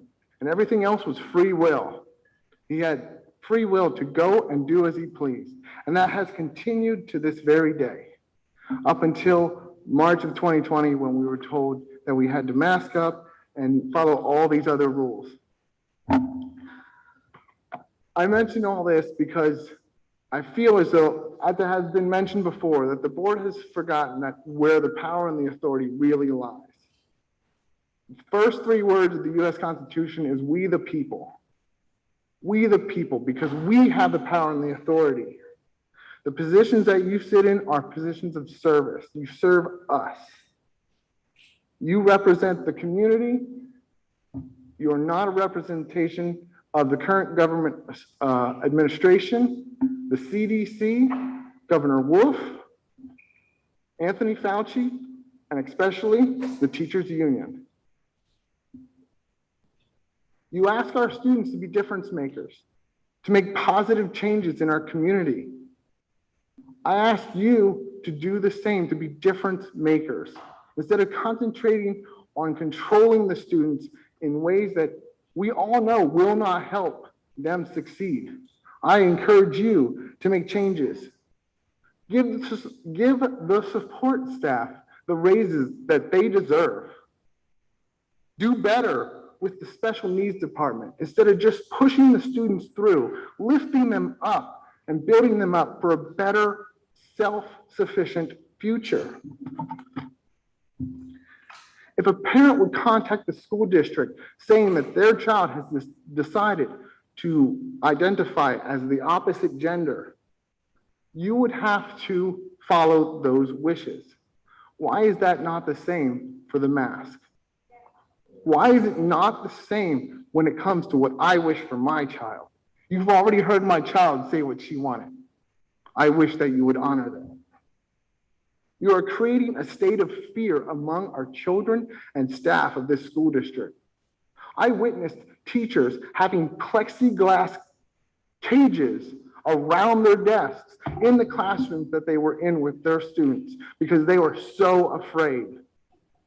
I heard of teachers taking showers every day after school because they were that afraid to bring it home. I also heard of teachers telling students every day that they're risking their lives by being there, condemning the very students that they were teaching, labeling them diseased. We spent all last year proving that the school is not a source of outbreak, that this very building, COVID doesn't exist. Strangely enough, this is one of the exceptions. I feel that the very idea of you changing the health and safety plan is preying on the vulnerable. Because we as parents expect a place for our children to go during the day while we go to work and try to provide for our family. With that being gone, you take away a lot of dependability that we have in the school district. I actually worked, up until tomorrow, I worked for the school district for 2 years in this very building. Last year was a very sad year. No smiles, no sort of expression at all. The best day of last year for the middle school was the track and field day, when there were no masks and no social distancing. Smiles everywhere, friends actually being able to high five and be close together outside all day long. Beautiful faces everywhere. As I recall, I have not signed off on my parental rights. You do not have the right to govern my child and tell her that she needs to put a mask on, because that's my choice. We have gone all summer with no masks.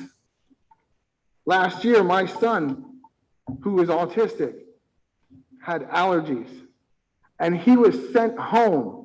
And I had to go through the struggle of trying to prove that it was allergies, just so he could go back to school. I know it was allergies because he gets allergies every year, but yet, because my word was not good enough, he was not allowed back at school. I ask that you just keep the plan as it is and let everyone have their free will to choose what their family wants to do. We need to make a stand for freedom now, because if we go backwards on where we come from, the next thing is it's testing. And then after that, it's vaccines. And you are just going to bring division upon division to this community. And that is not what we need. Thank you for your time.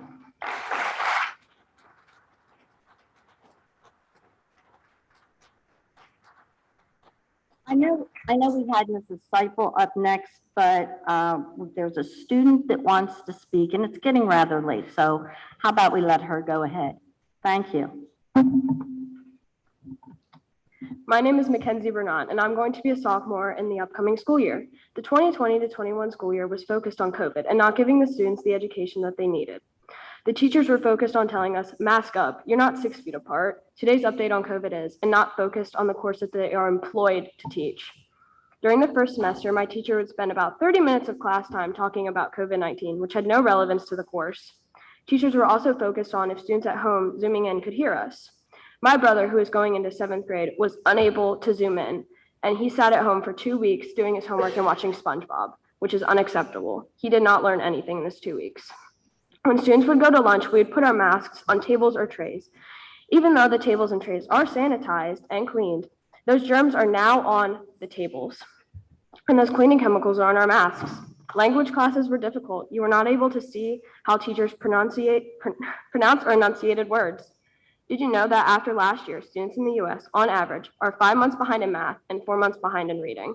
Did you know that children ages 5 to 11 have seen a 24% increase in emergency room mental health visits since 2019? The number is even higher, a 31% increase in kids ages 12 through 17. We are grieving a loss of a normal life and a normal education. Covering faces of students and teachers is not just a mask. There are educational harms, like I've described from my experience last year, that come with it. There are social and emotional harms. There is a cost. And when does it even end? Saying that masks are no big deal and that they might help is an argument that will never expire. Should we just have mask mandates forever? So is there even a benefit of masking? A 2021 study proves that 1.6 million students in 64 public schools districts in the US conclude that there are no correlation between mask mandates and lower COVID rates. Let me say that again. No correlation between mask mandates in public schools and lower COVID rates. The illusion of doing something when the data does not support it is enough to accept the harm caused by masks. There's a very real downside to masking for kids this long, no clear upside. As many people have stated, a lot of us this summer have gone to restaurants, vacationing, hanging out with friends and family without a mask. So why are we going backwards? We should be moving forward with this. There are students in other school districts in this country, in this state, in Lancaster County, and in this zip code that are not being required to wear masks in this upcoming school year. And I feel that I should have the right as well. Dr. Aiken, you share repeatedly that your vision for Manheim Central is that each and every day we would be wildly excited about coming to school. That wild excitement left the building March of 2020 and has yet to return. This fall, we have a chance to bring it back with a full and normal school year. The students of Manheim Central have sacrificed so much this last 18 months. The time to return to smiles, humanity, and love of learning is now. This building is very hot right now. I can tell that a lot of us in here are hot. A lot of you are probably hot. Imagine sitting in a non-air conditioned building for 8 hours a day wearing a mask. It is going to be even hotter than it is in here. And I just like to conclude that I feel as me as a student and as my parents, we should have the right to choose if we would like to wear a mask or not. Thank you.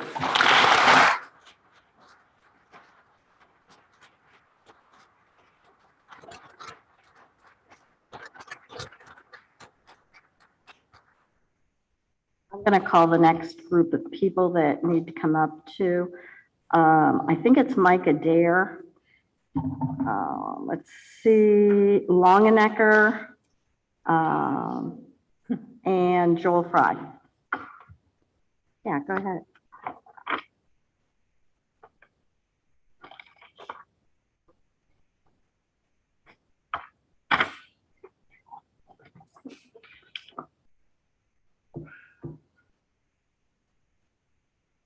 Good evening. At least we're not saying good morning yet. Ladies and gentlemen of the board, thank you for your time and thank you for listening. What I just handed you are 3 forms you will find under the health services option of our district website. Let's go through them together. The first one is the one we get every year where we have to fill out all the information. I think now it's on Gateway. Is that correct? If you look, I have the little page tab there. It has medication authorization. I'm not going to go through all the medications, but it's Tylenol, Benadryl, Ambisol for a toothache, and Visine. What do you see at the last, what's the last line of this packet? It's a parent signature. The next form is the sunscreen form. My student would need my signature to carry a cream form, not an aerosol, we're not allowed to do aerosol, a cream form of sunscreen in their bag to apply to themselves before practice after school. But again, you see a parent signature.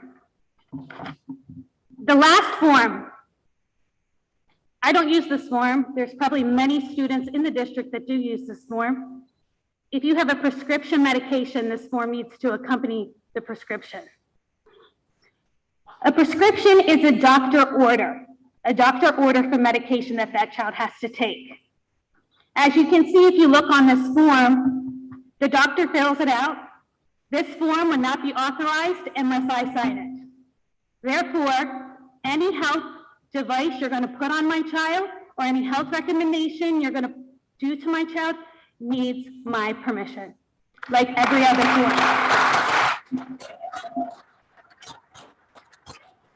Thank you very much for your time. I trust that you will make the right decision and let these kids live without fear in their life. Thank you.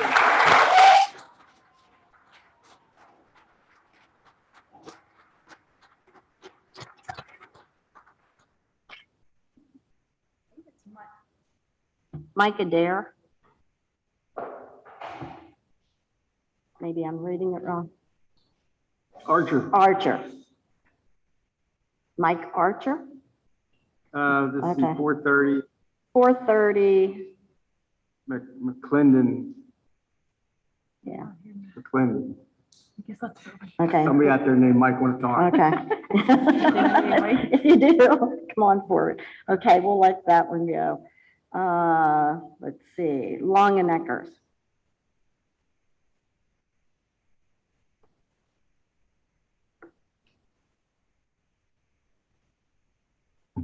Members of the board, I wanted to thank you for your time and wisdom you've put into serving our local community. I believe bowls like this can be a thankless job, and you each have my full respect for even considering a role such as this, so I thank you. I am a mother of 5 boys who have attended Doe Run Elementary and the middle school up until 2019. Last year, we switched our 4 oldest sons, at the time grades 8, 6, 4th, and 2nd, to an online charter school of Pennsylvania. Our youngest, a kindergartner, went to a private school fully in person. My husband and I made this switch because we felt we needed a consistent learning environment for our sons without the worry of testing, quarantining, and missing school. Schooling at home wasn't always easy, but we did get what we signed up for, and our boys missed 0 days of school for the 2020-2021 school year. And I need to note that we did not stay home. We were out and about in our communities, at our local church, just with friends. So we had many much exposure to being around groups of people, many different groups of people. So I just wanted to make a note of that. Our kindergartner, who I need to stop and also note, had a significant speech delay at the age of 3, and after tubes were put in his ears, and he did much work to catch up on his verbal skills and words. I just wanted to note that because he could not afford to be masked for his kindergarten year. I just knew in my heart he could not afford that change in his life. He also made it through his year healthy and happy in his in-person school. His school opened up as mask optional and left it up to the parents to discern what is best for their own child and family. It was a wonderful year for our youngest as well as the school. Any fears or tension in opening during a pandemic soon dissipated as the children, staff, and parents lived and breathed alongside each other, masked and unmasked. Not once did the school need to shut down. The families were super respectful in monitoring their child if there was sickness in their own home. The school did an amazing job in protecting everyone. Board, I say all of this to simply bring a positive perspective in keeping Manheim Central as mask optional. It keeps that middle ground of protecting those that want their family protected, as well as providing the freedom to go without. If anything, I feel mandating masks and giving zero option will only divide us even further into the coming year. So I'm here tonight to say, we at Manheim Central, we can do this. We can come together, respecting our differences on this issue, and show our community that we will rise above the hardship and division of 2019 and 2020. Please keep mask optional. Please leave it up to the discretion of the parent. Thank you for hearing me and all of us, and I thank you for your time.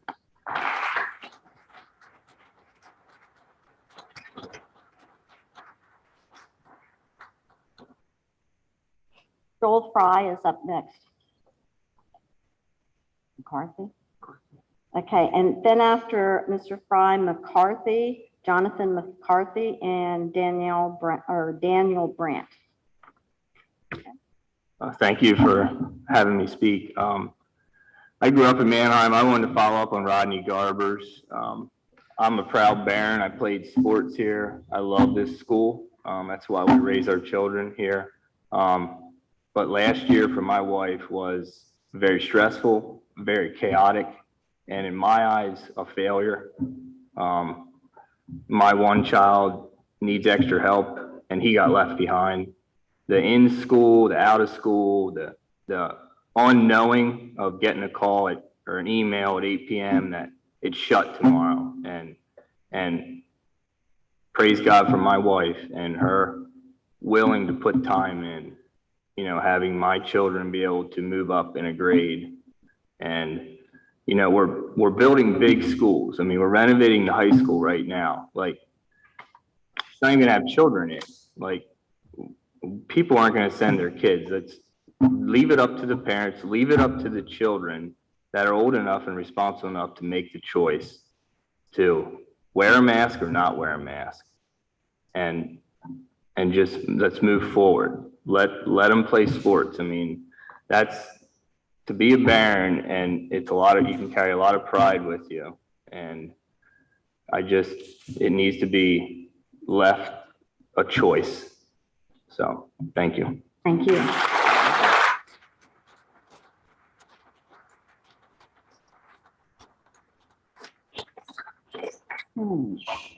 Jonathan McCarthy.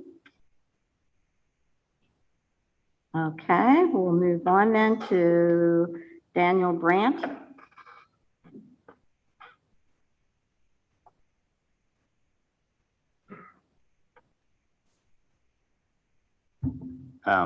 Everything's been said. But my concern. You're the end. You're the end, I know. so you can tie it all together. Yeah. My concern now is that some of you, like, okay, free choice, parents rights, children's rights, you know, all this inspirational stuff. And it's all true. It's good. I've been very inspired. I'm glad it came tonight. My concern is some of you are sitting here saying, yeah, but this is a safety issue. And I would be totally on board with you. I'd be like, yeah, let's do the safety. But, you know, and it went through the science, you could swing it both ways. So, I mean, there's a billboard in Mannheim, COVID vaccination, shot of hope. Okay, maybe the second one will be the shot of hope. Maybe it'll have to be the third one. You know, is that effective? There's some interesting science there. You know, we could look at Google and CDC and all that stuff, but I mean, there's real life evidence here. The masks, ironically, I can tell who's been vaccinated. They're the ones wearing the mask. I can't figure this out. Which one works? I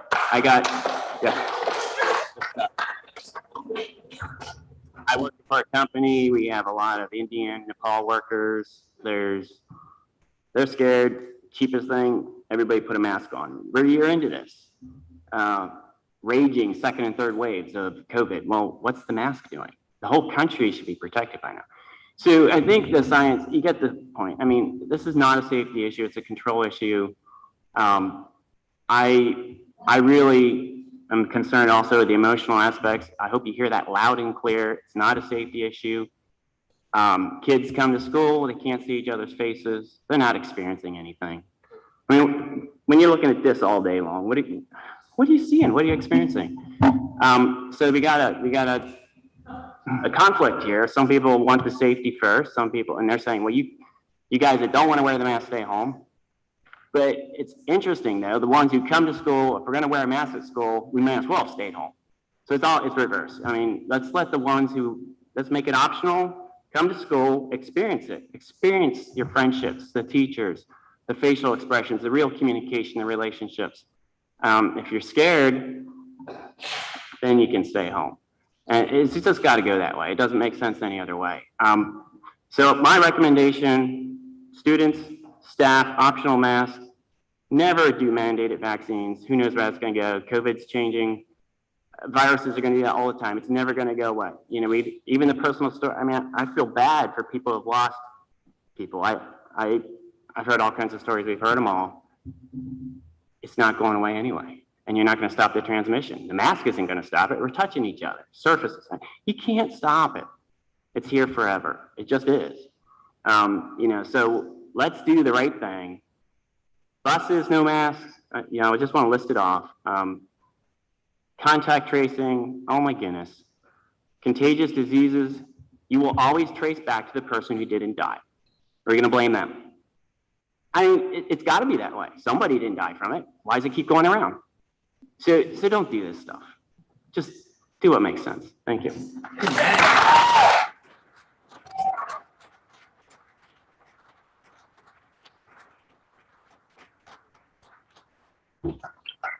Okay. Is there anybody else who wants to speak? I might as well open it up to anybody else because we may have missed someone. Okay, then we're going to move on to our superintendent's report. Dr. Aiken. Okay. Good evening.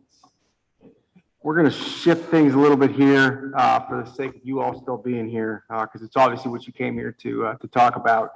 So we're going to talk about, we're going to move D under the superintendent's report to talk about the Manheim Central School District Health and Safety Plan. When we left off last month, we had some unknowns that we were still working through. So tonight we're going to fill in some of those gaps. And at this time, I'll hand it over to Dr. Flannery.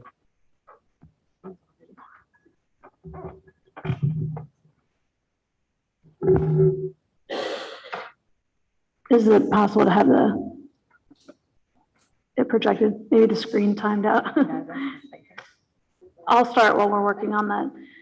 So the presentation here is really just to overview what we talked about last time and then clarify things we promised we would clarify for this time. So the first slide, when it comes up, you'll see the exact same slide we presented to you a month ago, which is that face coverings are optional for all. Social distancing is no alterations or restrictions. Hand washing is soap and hand sanitizer provided. Cleaning and ventilation.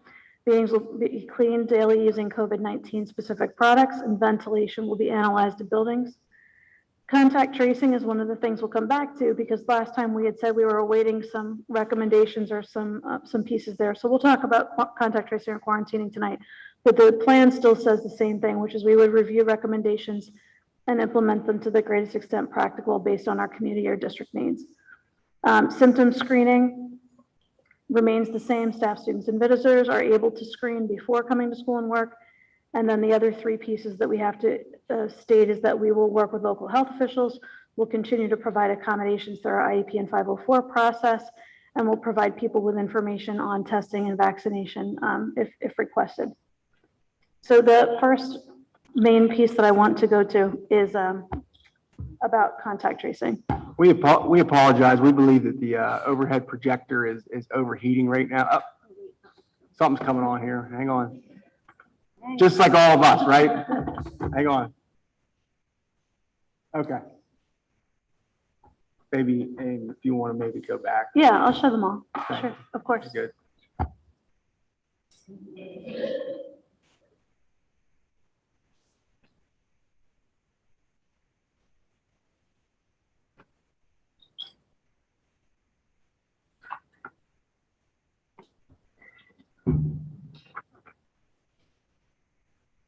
It's getting brighter.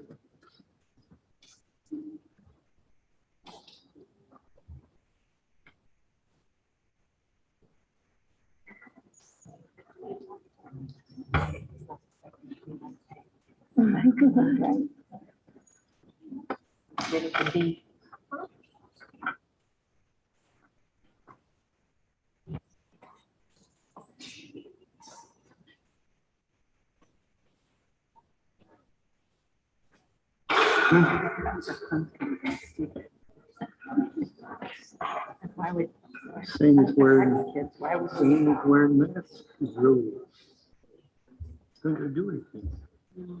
It really isn't.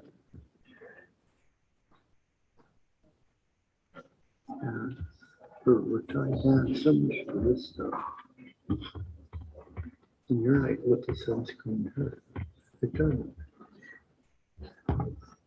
John, we're back to no lights again.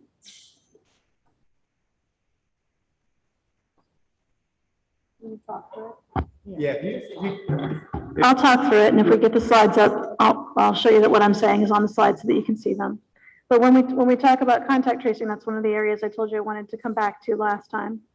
So in short, the district has been advised that contact tracing, which would be reporting names of close contacts, is something we must do for public health. However, the definition we're using for close contacts is those that would be within 6 feet for 15 consecutive minutes, not cumulative minutes. And what we're saying is that if those names would exist, we would inform you and say, hey, your student was identified by us as a close contact. We had to report your name to the Department of Health. As such, we're relying on the Department of Health to communicate to families public health information, which is would people be asked to quarantine or isolate, and that would fall to the Department of Health, not the district. It would be our recommendation, in order to try to keep students in school during this time, that if someone had been identified as a close contact, they could report to school if they were wearing a mask in a public indoor setting, or be tested within 2 to 5 days. And again, that's a recommendation, and it would be put out as such as a recommendation. In terms of quarantine or isolation, if the Department of Health would put a person into quarantine or isolation, they wouldn't be permitted to attend school. But if they have medical documentation for clearance, otherwise we would accept that medical documentation. And those two things are different than what we had done last year. They are less restrictive. Sick individuals, this is just following our common practice from the past. If people are sick, they should be, staying home. We're asking that individuals remain home if they're sick until they're symptom-free for 24 hours or have medical clearance to return to school. And the other change here would be if individuals become sick during the school day, we would consult with their medical file and families to see what are typical symptoms that they've had from the past. So with what we saw last year, there's many times that learners had a history of allergies, and we would say, unfortunately, they have a runny nose and a cough, they're going to need to go home. And what we're saying for this year, we would have that consult with families to say what's typical of the child with what we have in their medical file. And then again, maybe remaining home and they're symptom free if it seems like it's not typical of the child or if it would align with other COVID symptoms. Again, COVID testing is a recommendation between 2 and 5 days after known exposure, if that would be the case with sick individuals. The final piece that is in this presentation is tracking cases or layered mitigation strategies. So one of the pieces we're putting out is that we're going to track the cases with our local data, and that with our local data, it would be school-based. So we would look at the number of cases in existence within a confirmed positives, this is, within a school building. So for example, the total number of staff and students at the high school is 1,070. If the COVID positive rate within a 14-day period would be greater than 3%, it would be a first layer of mitigation so that we don't have to close schools. We'd be looking at having masks as a piece for that time. To give you a perspective, that would be 33 staff or students at one time with COVID positive. And that's a larger number than we would have had last year at one given point in time. COVID positive. COVID positive, did I not say that? Yeah, COVID positive. And then if they'd be greater than 5%, we're required to contact the Department of Health to consider closing. And to give you an idea, with a high school, greater than 5% would be 54 people. If you don't have students at the high school, I can give you the numbers for the middle school and the elementaries. The middle school, that 3% rate would be 25 people. The 5% rate is 42. For Dillon Elementary, 3% would be 23, and 5% would be 37. And at Barron, 3% is 12, and 5% is 15 people. That would still allow us to have layered mitigation strategies available, but be able to keep schools open as long as possible. And so those are the major pieces that I wanted to go over today. So in terms of what we're proposing, it's nothing new. It's not technically a proposal. It's just trying to bring some clarification to some points last time we said we would come back to now that we've had more information.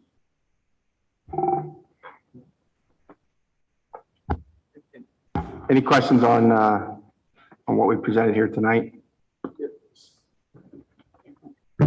I'd like to, go ahead, John. Go ahead. All right.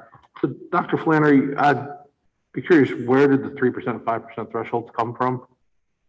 The 5% threshold is something that the Department of Health is asking for in terms of a consult. And we were looking to have a layer before that as an early warning system to parents.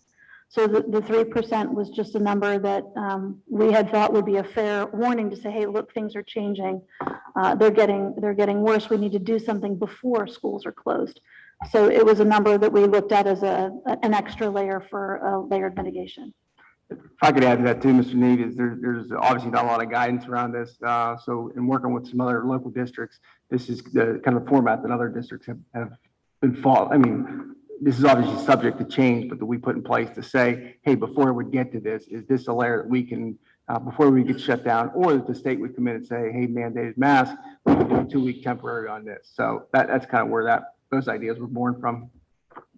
So this just, the masks go in place and don't ever come back out?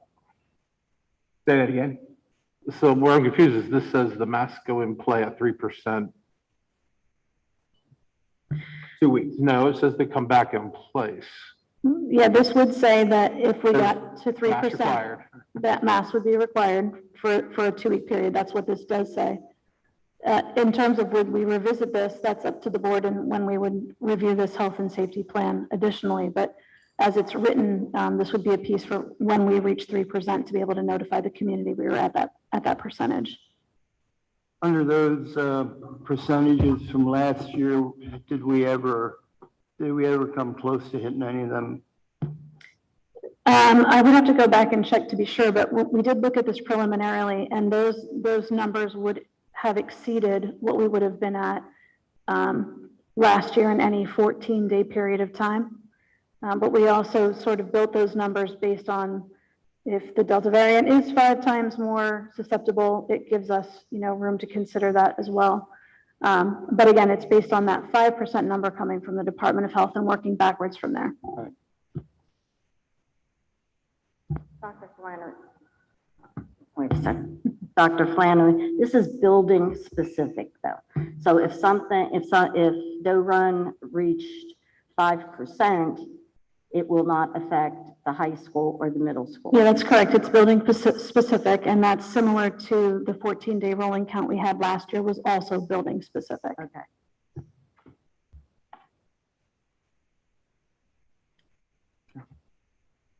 I'd like to put forth a couple things, not necessarily to change the health and safety plan, but implemented by the district that could be changed at any time by the administration if they saw fit.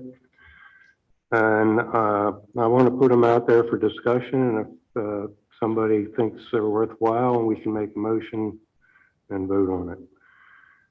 First is with district transportation. I'm not sure if we have a mandate from the state on that yet or not, but I think all district transportation to and from school and extracurricular activities, drivers and students should be required to wear masks. All outside activities for school and extracurricular activities, mask optional. In the 2 elementary buildings, in the classrooms, from pre-K to 4th grade, 3-sided clear plastic shields on every desk and a clear plastic shield on the teacher's desk. You want to have mask optional, you still need some protection. There is no mask. My mask is right here in my pocket. I've been vaccinated, and I'm not close to any of you people who haven't been vaccinated. And when I leave, I'll put it on. Excuse me, could we just let I withdraw my Mr. McGeehan suggestions. speak, and then he's proposing something. We haven't voted on it. We haven't discussed it. Let him put his ideas forward, and then we'll take steps to. I'll withdraw every suggestion and not go any further. But to your point though, Mr. McGee, I would like to just follow up and say, if we have people on all levels of the spectrum with this, 100%. And I shared with you earlier today, and I would share it to all the public and everybody watching out there. My most important job as a superintendent is to make sure that each and every one of our kids feel safe coming here, wherever they are, that they feel safe. And you as a parent, you feel safe sending your kid here. And so with that being said, if there's accommodations, and as Dr. Flannery and I were talking about this, and we said, what is some middle ground that we can possibly find? Now, I continue to put forth that I believe it's a parent's right to choose for their kid, but at the same time, I also want to make sure that we as a district provide any supports that could possibly exist to make sure that any kid that's coming here feels safe, and any parent sending their son or daughter here feels safe. So if that's something that they would be interested in, 100%, we will support that. And I would say that to the 200 people watching online tonight, if there's anything that we can do proactively above and beyond what we're currently doing now to make your son or daughter feel safe, we absolutely 100% will. So. I'm done. Mr. Yazway, if you have a motion to make, so that's fine. if we would, coming into tonight, I didn't expect to agree with Danelle at all, which is wonderful, right? I mean, it's America, you're allowed to disagree. But Danelle, you said something awesome tonight. You said, we're not supposed to be our children's pediatrician, right? I've learned a lot over the years, and one thing is that I'm not an expert, right? And I turn to those experts when I'm not sure what to do, right? So I'd like to use this opportunity to read a letter to you that was in the local paper on the 18th. And furthermore, I'm going to share the document that did come from LGH that many of you haven't got to hear, but was referenced, I think, by Kowalczyk earlier tonight. Right, so as much time as we took to listen, everybody, listen to this objectively, right? Really, it's from an expert, and I'm not pretending to be one, right? I'm deferring to an expert. So the first thing I'd like to read is the case for a mask at school from a pediatrician caring for hospitalized children with COVID-19. This was from the August 18th edition by Alexander Solosko, who's a pediatrician employed by the Children's Hospital of Philadelphia, but practices down at LGH.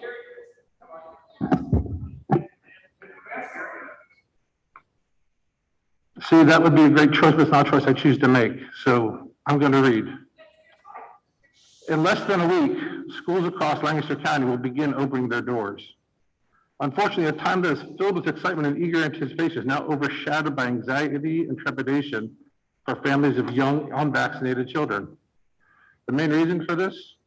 Many of our local districts have elected to have mask optional policies for students and staff, despite a rising number of COVID-19 cases in our community.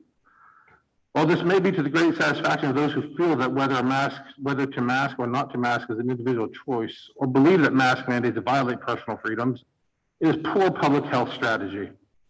Masking has been politicized when in fact, politics have nothing to do with how COVID-19 is transmitted. As a hospital pediatrician, I have taken care of countless children with COVID-19 in our inpatient unit at Lancaster General Hospital, many times over what we typically see in a flu season. I also have taken care of young patients with MISC, which is multi-system inflammatory syndrome in children, a condition associated with COVID-19 in which different body parts can become inflamed, including the heart, lungs, kidneys, eyes, brain, or gastrointestinal organs. Some children may only have mild illness. However, we may have had many children who have ultimately developed respiratory failure, heart damage, neurological complications, and shock. Well, people may not realize that a good number of these children were previously healthy and not considered high risk. No masks equals infection. As schools in other parts of the U.S. returned to the classroom, we saw almost daily reports of outbreaks in schools that opened without mask requirements. Examples include Greater Clark County Schools in Indiana, which had to mandate masking after 70 students tested positive for COVID-19 and 1,100 were quarantined. Ellsworth Elementary in Santan Valley, Arizona, which had to shift 5th and 6th graders to remote learning after that single school saw 53 COVID-19 cases. And multiple districts in metropolitan Atlanta, Georgia.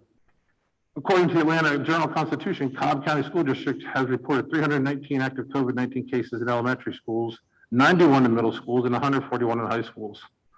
Forsyth County Public Schools had 330 cases as of Friday, and Henry County School District has reported 245 cases and has 822 students in quarantine as a result of announced the mask mandate last week.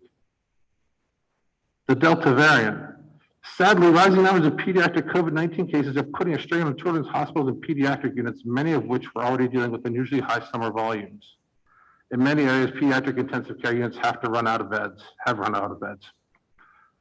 Study after study has shown that masks are an effective mitigation study for adults and children, especially when layered with other protections such as vaccines, distancing, good ventilation, hand hygiene, and respiratory etiquette, such as coughing into one's elbow rather than into one's hand. It's helpful to think about these layers as a Swiss cheese. No layer is perfect or without holes, but when sandwiched upon each other, the chances of the holes being permeated are diminished. As Lancaster County vaccination numbers still lag behind national averages, just about 55% of county residents aged 12 and older are fully vaccinated. It is even more important for us to rely on layers of protection, especially for our unvaccinated children. Schools can and should operate safely with appropriate prevention strategies in place.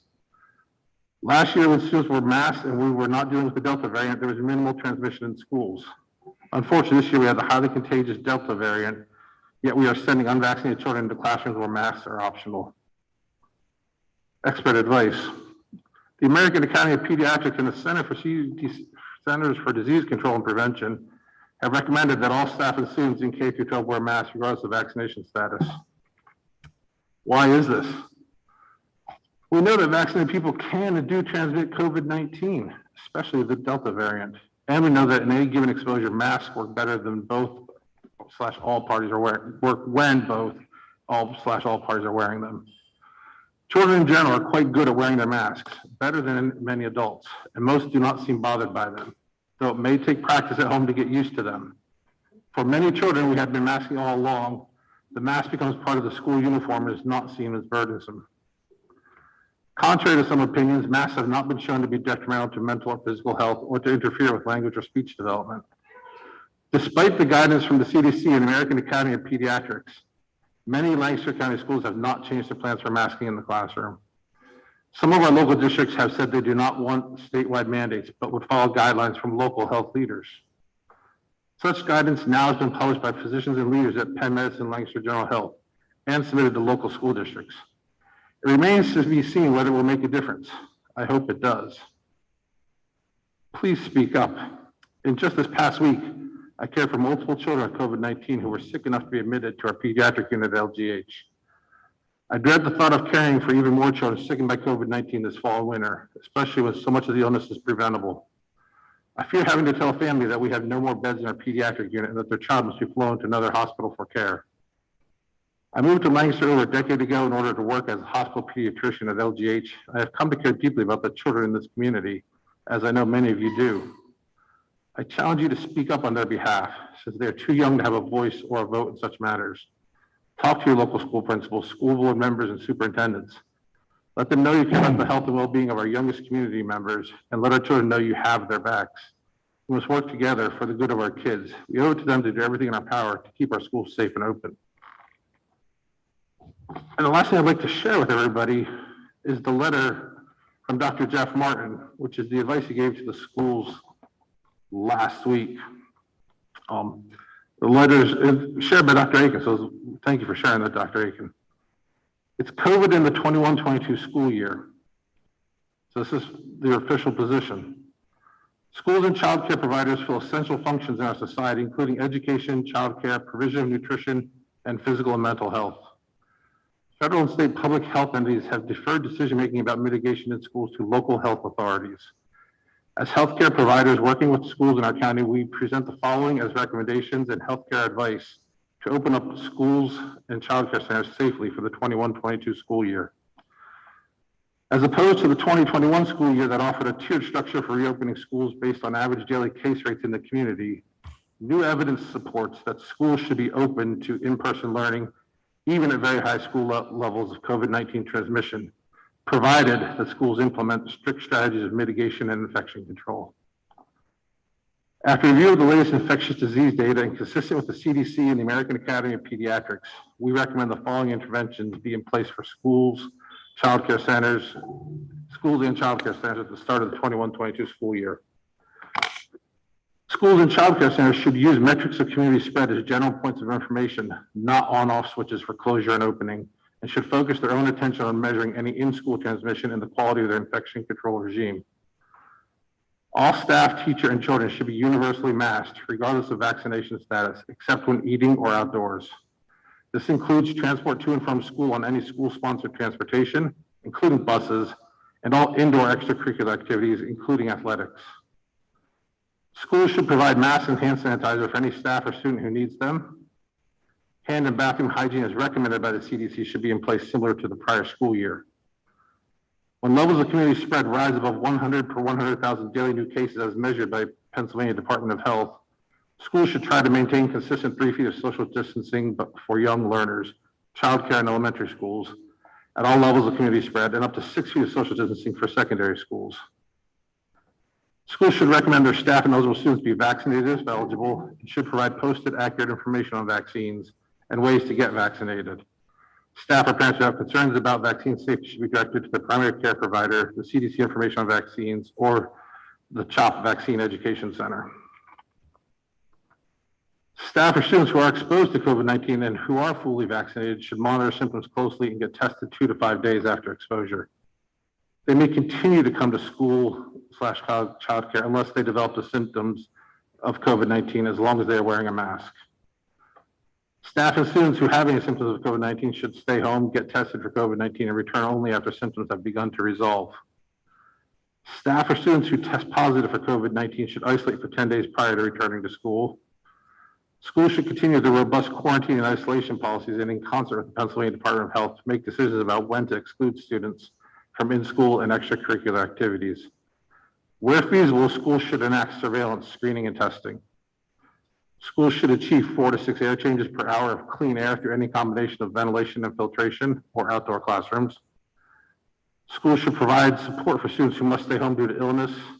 Attendance policies should not be punitive for parents or students who miss schools due to COVID-19 risk mitigation. Online schoolwork and makeup opportunities should be provided, as well as any other support the student may need due to absence.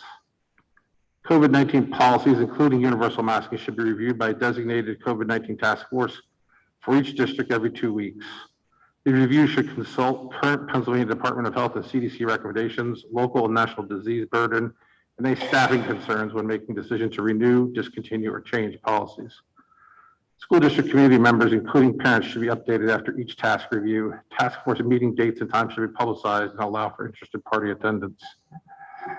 Student and staff mental health should be a particular concern of school districts. Each district should provide increased support for mental health concerns in their school community and should incorporate strategies such as increased arts exposure, increased outdoor time, small emotional support groups, and one-on-one counseling, which have been shown to be effective in improving mental health of all ages.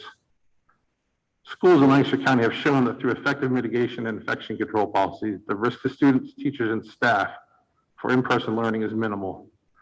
Nationally, schools have shown lower cumulative rates of positive COVID-19 infections for in-person students as compared to what is happening in their community. As the more transmissible Delta variant surges through our community, we need to continue research-proven strategies of mitigation and infection control to keep our students and staff safe from COVID-19 while providing them with the education and mental health support they need. You know, LGH is where we go for the birth of our children. It's where we go for the sports physicals. It's where we go. So, WellSpan, UPMC, LGH. I can't hear Mr. Need. Excuse me. Could you show us the same courtesy we showed you for 4 hours, please? Excuse me, we, as a board, sat and listened respectfully to what you had to say. Please sit and listen to what we have to say individually.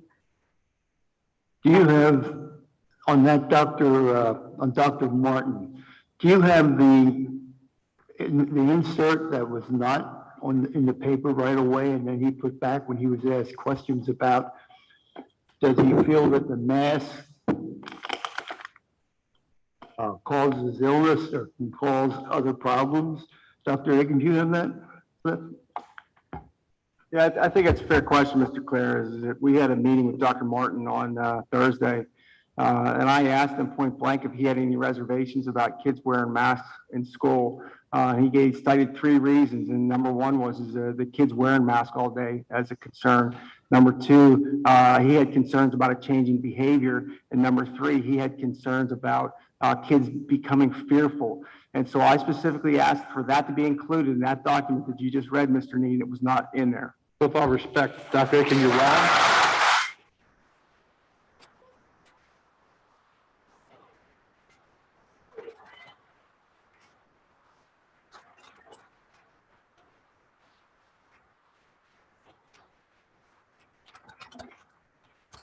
So what Dr. Aiken fails to remind everybody that his quote was, everything is a balance and you have to weigh the decisions. And his official opinion still stands as I read, where he didn't want to reduce to writing the concerns about the math. They're all valid. I'm not discounting them at all. But his official opinion remains as I read it. I did read it. I would like to share something. Absolutely. I would follow up with that, Mr. Need, and say absolutely he did. And he said there's a risk and a reward to everything that you do. There's a risk and a reward. And he said that with kids wearing a mask, that there would be a risk to doing that. However, there's a reward. My position as a superintendent stands that if there's a risk, that is not a school board's decision to go along with that, that's a parent's right to decide if that risk is worth it.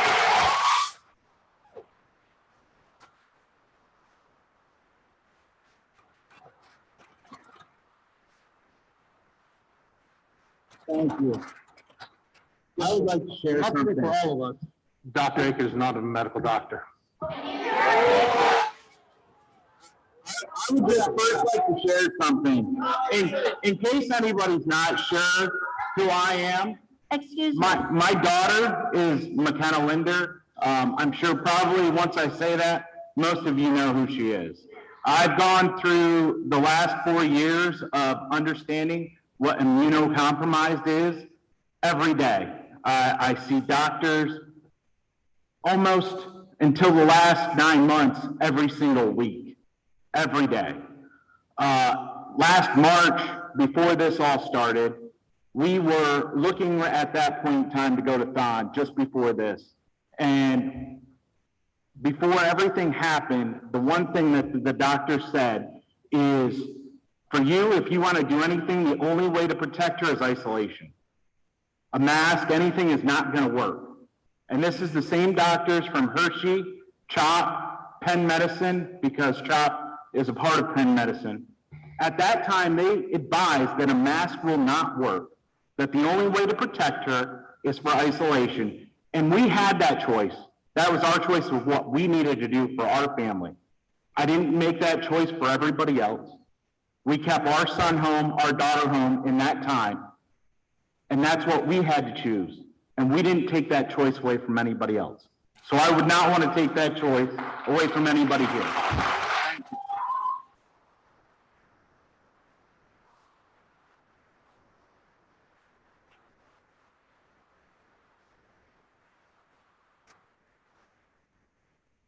I'm Rob Yazway. I've been on the board for 10 years. I joined with Mike and Pat. Linda was on, and 5 other folks joined along the way. We didn't know each other when we joined, but we have a common bond, which is that we want to improve the education at Mannheim in the community, and that's why we joined the board. I'm going to say some things that are going to bother some of you, upset some of you. They're my opinion, and I feel obligated as a board member to explain where it came from. I'm not going to try and convince you, I'm not going to try and convince you of anything, but I do want to explain to you where I'm coming from and why. And as I've listened to you, I hope you'll listen to me. All of us are trying to make Mannheim a better place for our children to be educated and to live. And we were happy doing that as volunteers until we were given the task of developing a health and safety plan. We did not ask for that. We did not try and do it because we're power hungry or anything like that. And the last thing we want to do is try and make decisions you should be making. But none of the politicians wanted to make decisions, and they said the school board will decide this. This was not in our job description, if you will, but suddenly it was. So we're doing it. If they change that, or if they decide that that's not right, I'll be the first to be happy about that. But currently, we are responsible, the 9 people here are responsible for setting up the health and safety plan of the school. I want to talk to you about how we have to make decisions as school board members.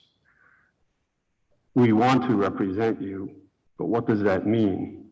We have a lot of folks here tonight who feel on one way of the COVID mitigation spectrum, and there are others who feel quite the opposite. You're all in the community, and how can we represent both factions? We could take a poll, we could have a little vote or a big vote and everybody vote, but that's not what a democracy is.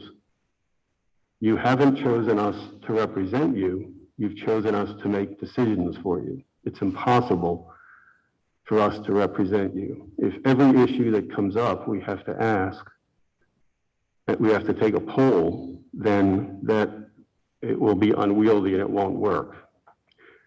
And most of the decisions that we make, I don't think you'd be very interested in. This one you are, but once again, you've chosen us through the electoral process, the democratic electoral process, to make these decisions, and that's what we're doing.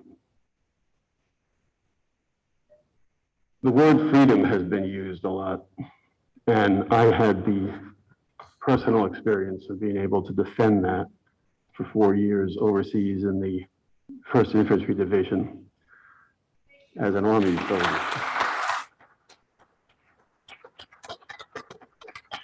I know a lot of you here in the room served, and I thank you for your service. A number of you have not served, and I want to tell you it was a privilege defending your freedom. You've probably heard the expression that I may disagree with you, but I'll defend your right to your opinion to the death. And that's what this freedom is. However, the freedom that we're defending is freedom with responsibility. We're free to get in a car and drive anywhere we want, anytime we want, as long as we're licensed. We have our seatbelt on, we're obeying the speed limit, we're not inebriated, et cetera, et cetera. Freedom and responsibility go hand in hand. To say that we have the freedom to make choices, we have to consider the responsibilities we have with those choices. Excuse me, I made some notes to myself and my screen just went blank.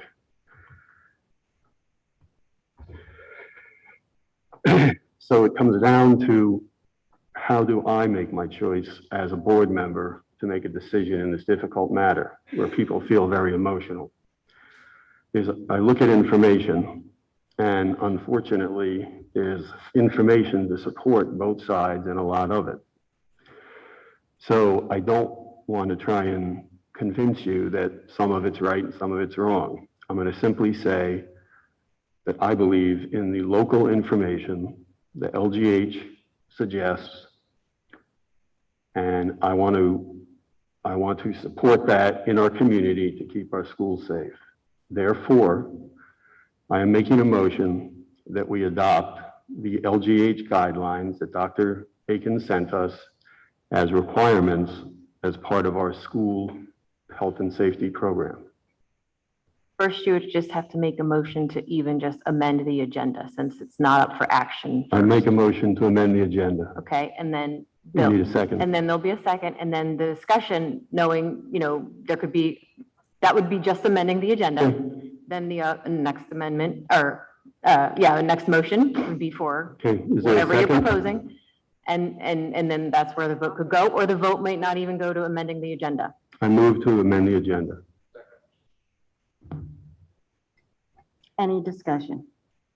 Is this when I make the motion now? No, because the motion is still on the table, so The motion- everyone wants to I have to discuss vote. whether to even just amend the agenda. That's what the Exactly, we have discussion to is right now. follow procedure.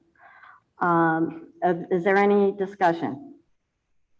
All those in favor, say aye. Aye. All those opposed? Hearing Nay. none. No. I'd like a roll call. I asked for a roll call vote, Sure. Could we do a roll call vote? and would you, And this motion is on changing the agenda. This is not You want a roll call changing vote for the anything agenda? else. You bet. It's just a motion to change the agenda Gotcha. for another motion. Mr. McGeehan, Yes. Mr. Claire, No. Mr. Bushy, No. Mr. Linder, No. Mrs. Williams. No. Mr. Yazway, Yes. Mr. Mead, Yes. Dr. Frick, Yes. Mrs. Ritter. Yes. 5-4, yes. Now you can make your motion. I move that we adopt the LGH guidelines that Dr. Bacon sent us in an email as requirements for the school health and safety plan. We need a second. Why'd you even send out the questionnaire?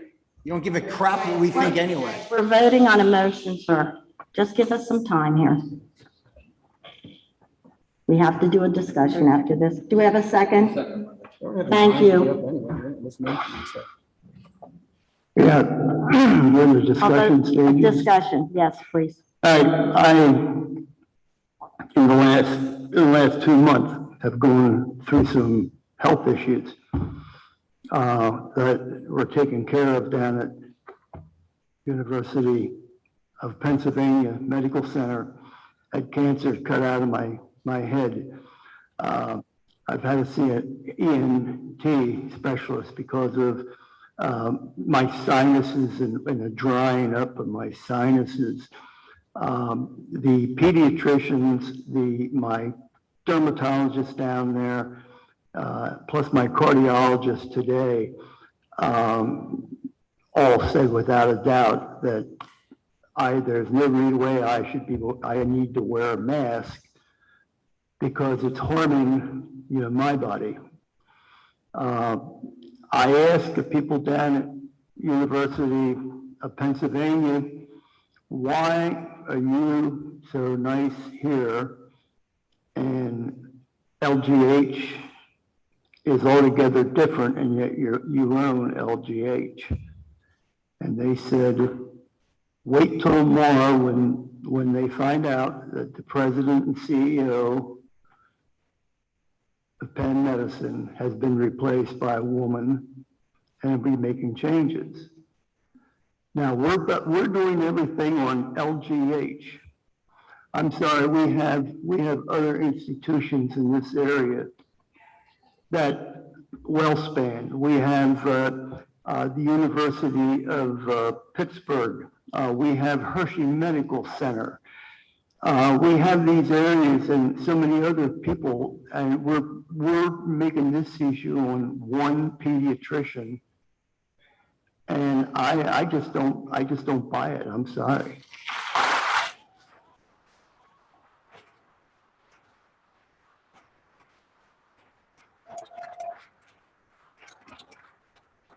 We need, if, we can open up with mask optional, like we thought we were going to do last month when we approved it 8-0.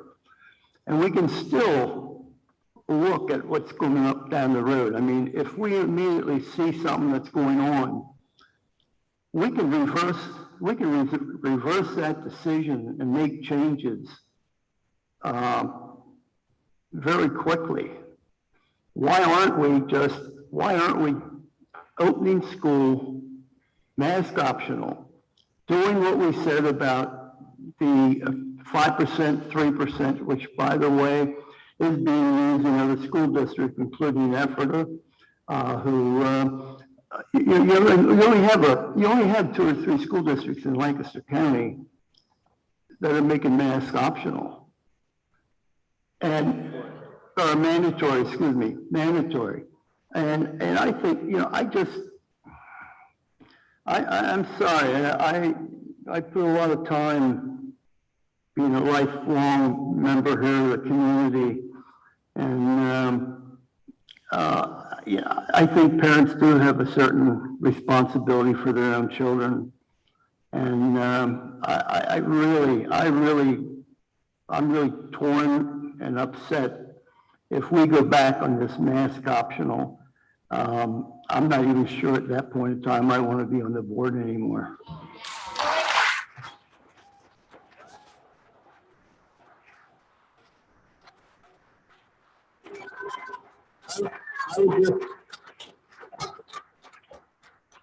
I'd just like to say,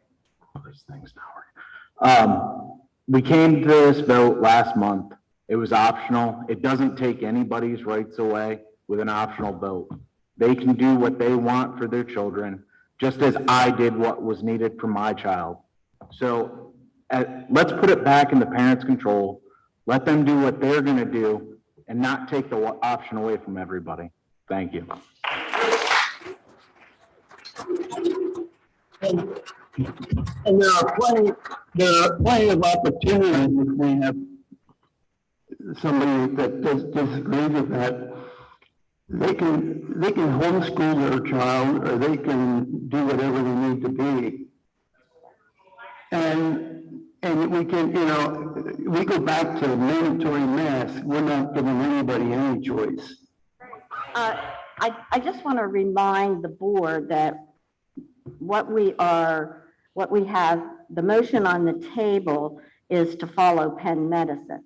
We're not talking about masks per se. Right, LGH. That's, LGH, yeah.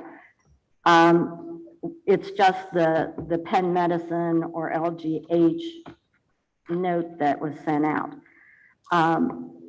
In reference in reference to that, there are certain things that are on this list that we as a school district simply cannot do. We cannot do that. We can't, for example, in the high school, where the high school is under construction, and there is no way that we're going to be able to keep kids 6 feet apart, social distancing in the high school right now. It's virtually impossible. And there are other things on here that this is why I'm not for this motion. I'm just not at all for this motion because there are things we can't do.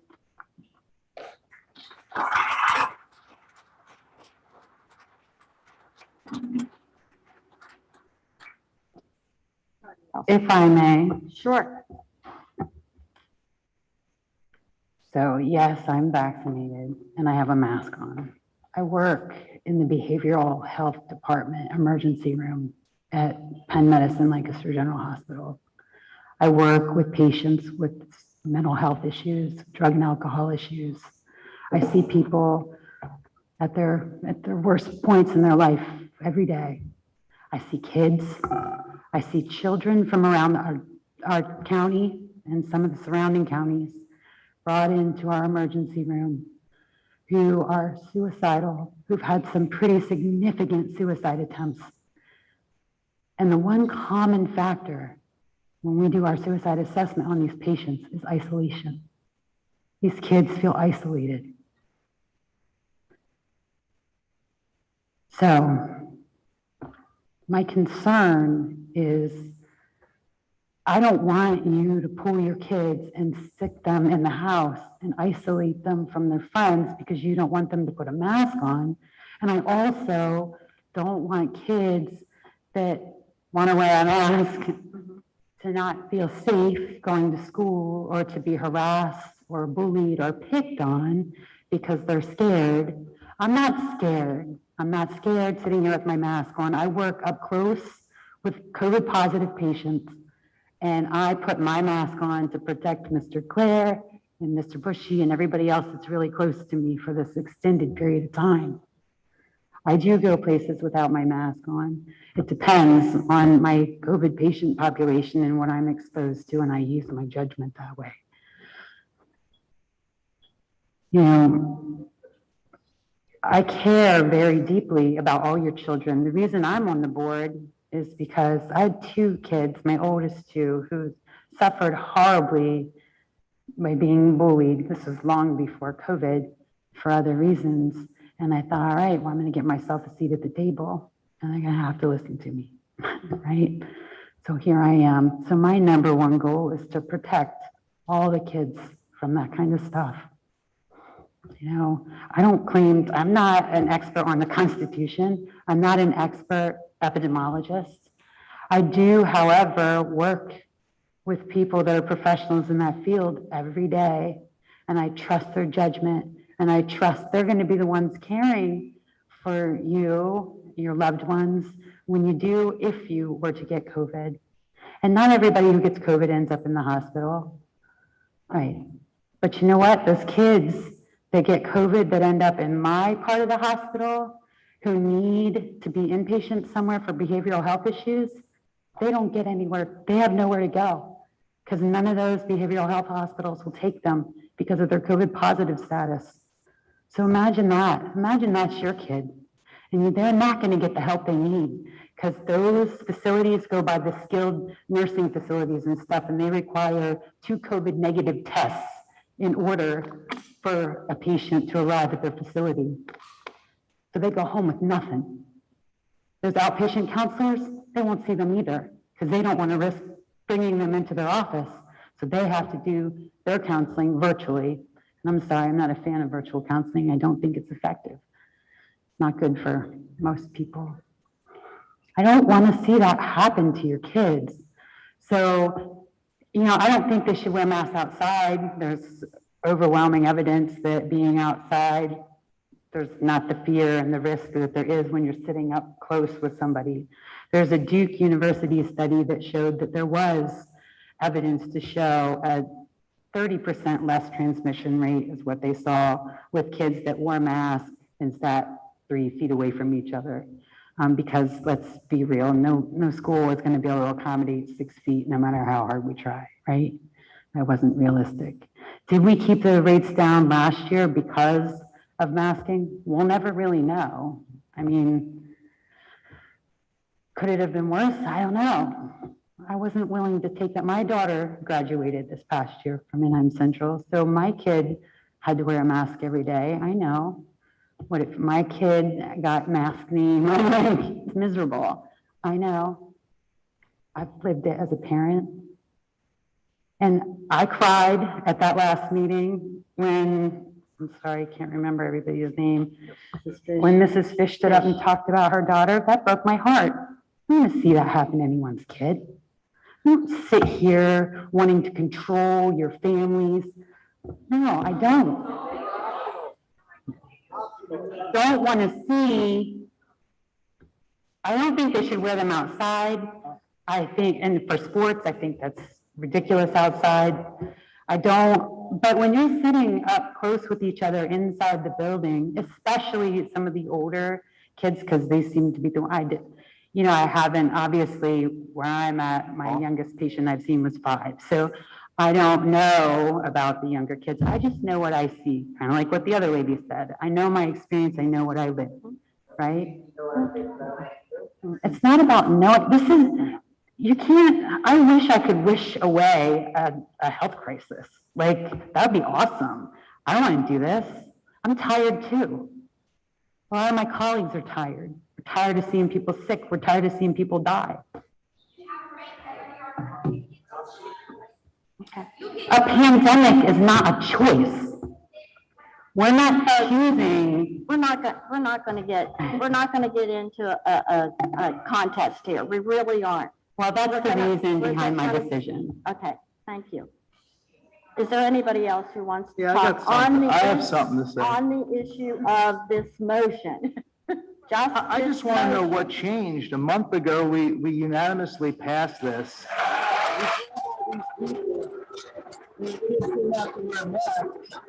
And now you guys are changing your mind. I mean, I've lost all respect for you guys.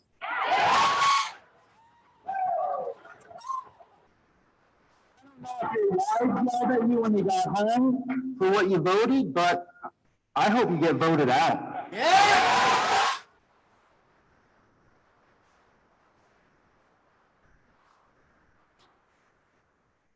Do we have any more discussion on the motion that is on the table? I have one statement, a question about what Stacy said, and I wholeheartedly understand what you said. But you mentioned about the kids with suicide rate, with you don't want to go through with somebody, see what else happened. Can you say that the suicide rate and everything else is going to go down because they have a mask on? No, I'm saying it'll go. They don't care about the suicide rate. They just want masks. Yeah. That's ridiculous. Why on earth would I want to cover up some kid's face? Last month you voted the other way. Right. And information changed. About the disability, you voted the other way. And other kids went back to school, and now there's thousands of kids being isolated. Nothing's changed. Because of it. We are not on an island. Board members, we are voting on whether to adopt the motion that Mr. Yazway has about the Penn medicine letter. That is the only thing we're voting on this motion. So let's save our discussion. We'll talk about that in maybe a next motion, but we're not talking about it right now. Is there any more discussion on the Penn medicine motion? It doesn't do it. How does that affect our kids? The Penn medicine motion. It's all It's everything you do not want. It's what you guys with the masks on up front here want. All I can tell, if you want me to go through these, I will gladly do that. I will gladly do that. Mrs. Williams, if I could just respond, I don't think yeah, I've clarified my position, so I would appreciate you not. Understood. just because I'm wearing a mask, surmise that I Understood. feel that I would appreciate a retract on that. I retract. Okay, I appreciate that, sir. Yes. Thank you. Until maybe you're done talking, but Okay. I'll All right, for now. I appreciate that. I don't know where this is all coming from, but Well, it's coming from last month. We all voted to, you know what I mean? How does it change? How does it change? I understand. Nothing's changed. I understand, yeah. Okay. I So if totally nothing- get what people are saying here. Yeah. I clearly understand the dilemma between the public safety issue and humanity. That's very clear. I mean, I'm not alone. You're not alone. You're not alone. I feel the same way. We have the same discussions in my house. I mean, so it's not any different. You know, I don't want to see people have to wear masks all the time either. I'm not a proponent of that in the sense of what it entails. But I also respect the idea of what comes from local pediatricians, local medicine as well, and I have to weigh those options. And that's going to determine how I proceed and how I vote on this particular issue. So I'm weighing those pieces and will continue to weigh those pieces. But I do, to Mr. Clare's point, you know, we do have options moving forward, and this is something that's going to be looked at continually throughout the year, you know, and adjustments are going to have to be made. I mean, that's the whole premise of the health and safety plan. If I'm not mistaken, Dr. Flannery, Dr. Aiken, you know, it's a fluid document because of the situation that could occur. So, you know, just respecting the fact that, you know, we have to live with that conflict as leaders and in demonstrating leadership, as people were pointing out, you need to weigh that. If you're not weighing that as a leader, then you shouldn't be in a leadership position. So it's important to have that consideration. So, you know, I appreciate, just to clarify, and, you know, totally respect your position as well. So as everybody here, but just wanted to convey that before we move forward and votes get cast and those kinds of things. So thanks for your time. Okay. I'm just gonna clarify a few things here so that you folks know what we are voting on. There are 1, 2, 3, 4, 5, 6, 7, 8, 9, 10, 11, 12, 13, 14, 15, 16, 17, 18 bullet points on here. And many of them we already follow. It's already in our safety and health plan. Things like measuring any in-school transmission, we're doing that. It's in the plan. You can correct me if I'm incorrect, Amy. We already provide masks and hand sanitizers to anybody that needs it, both staff and students. Correct. We already, let's see, we post information about vaccines and where to get them and who should get them and everything else. Correct. One of the things on here that we are voting for with this would be that all staff, teachers, and children should be universally masked. So in essence, if we vote for this, we are voting for changing the health plan and wearing masks. Just so that the board and the folks out there know that that's one of the points. Another thing on here that we would have to follow if we passed it would be the 6 feet socializing distance for secondary schools. And that would be the high school. We can't accomplish that, Mrs. Williams, so unless the board directs us to go 100% virtual, we'll do that. Okay. Okay. But I just want to our board members to understand what we're doing here. Yes, and 3 feet for elementary. Thanks for putting that in. Let's see, students vaccinated. That the school should recommend their staff and eligible students be vaccinated if eligible and should provide posted accurate information on vaccines. Okay. I'm just reading what the motion is, folks. Staff or students are exposed to COVID, and we already do that. Staff and students who have any symptoms, we already do that. We notify parents. Staff and students who test positive should isolate for 10 days prior to returning to school. Schools should continue their robust quarantine and isolation policies and in concert with Pennsylvania Department of Health. Reread that. Schools. My kid out of Would you reread that? I certainly will, Mr. Claire. Schools should continue their robust quarantine and isolation policies and in concert with the Pennsylvania Department of Health, make decisions about when to exclude students from in-school and extracurricular activities. Where feasible, schools should enact surveillance screening testing. So it says basically notify the Department of Health. Right, it also says that the feasibility of us enacting surveillance and screening testing. So I don't know if we're capable or set up for doing all of that either. Not at this time. Not at this time, thank you. They should provide support for students who must stay home, and we're doing that, we're providing online. COVID policies include universal masking. This is another universal masking. Should be reviewed, and this is something that we feel we need to do too, is that we keep reviewing what we need to do. If something comes up, yeah, today isn't the end all solution, but it's a way to start school is the way I look at it. But we're going to revisit it.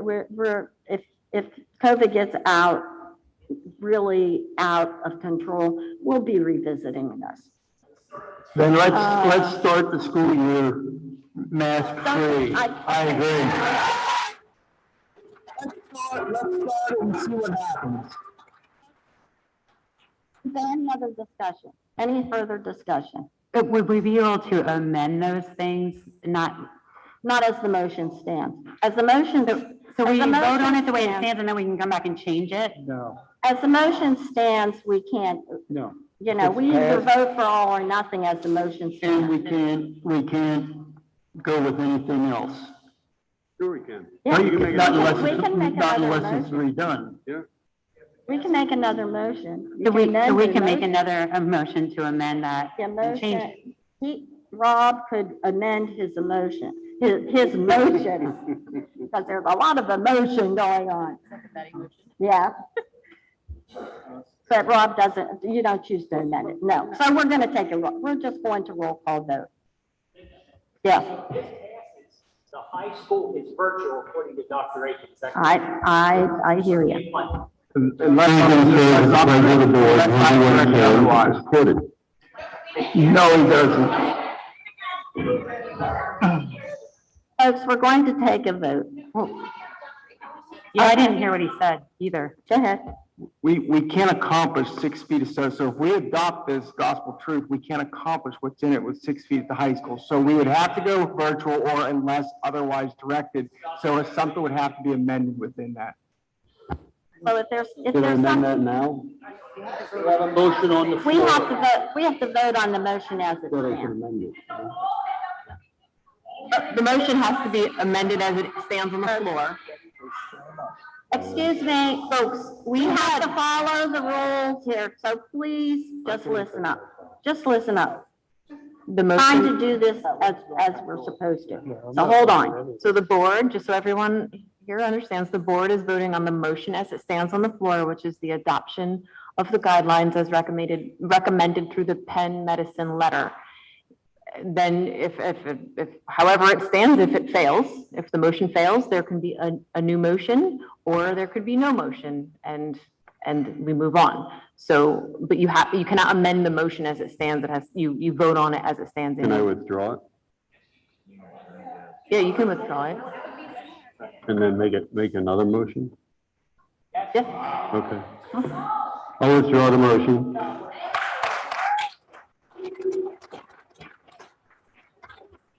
I would like to make a motion that we approve the health and safety plan as written. Second.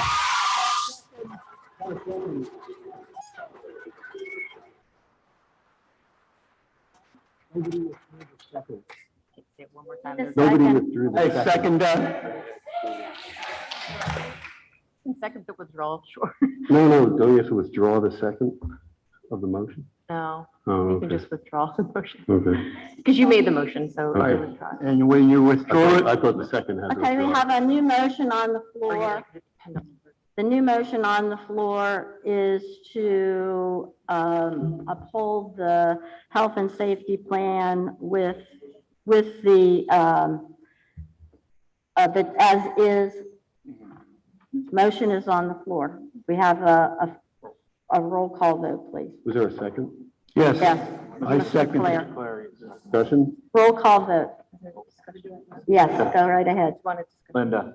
Oh, discussion. Rob was asking Go for ahead. discussion. We need to do discussion. I'm sorry. I thought we did. I'll pass. Any other discussion? Just a note, for everybody, understanding that if indeed the current health and safety plan passes with mask optional, understanding, and clearly there's a willingness for this, so I understand that, but just putting it out on the record that if it does pass, understand that retroactive kinds of things that we revisit based on transmission rate and those kinds of things that do occur, may occur, we don't know, will be well after the fact. So, so from a safety perspective, it's something to keep in mind, but certainly understanding that there clearly is a willingness for that risk. So understanding that risk, I think, is important. I'll just say that I do want to amend that other motion once we get through this. roll call. Dr. Frick, if I could just add, we do have a special board workshop meeting on Monday, September 13th. So that would essentially allow us to get to the first 2 weeks of school. So we could come back and review this.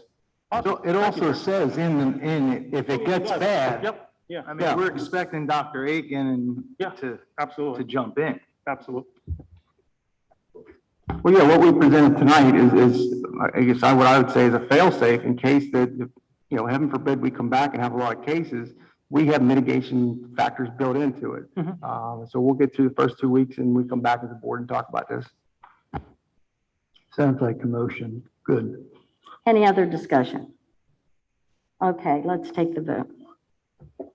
Mr. McGee, Yes. Mr. Claire, No. You're voting against? Wait a minute, what everybody? Safety plan. Oh, we're going, I'm sorry, I made a second yes. Yeah, that's why I asked. I'm sorry. Okay. Since you seconded the motion, Mr. Yes, Claire. I'm a yes. Mr. Bushy? Yes. Mr. Linder? Yes. Mrs. Williams? Yes. Mr. Yazway? No. Mr. Need? No. Dr. Frick? Yes.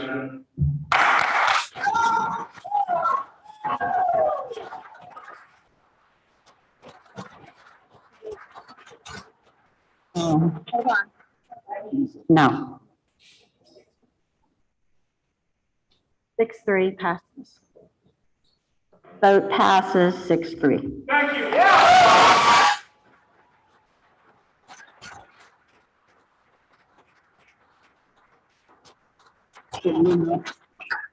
Linda, if I could.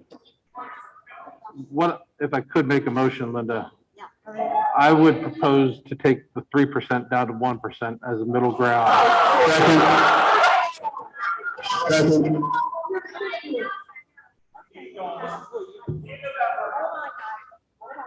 We have a motion on the floor. I should just leave this on. We have a motion on the floor to take the 3% down to 1% And we have a second on that motion. And is there any discussion? Yeah, this is the exact same thing these guys did last year, just kept lowering everything to ruin everything, so.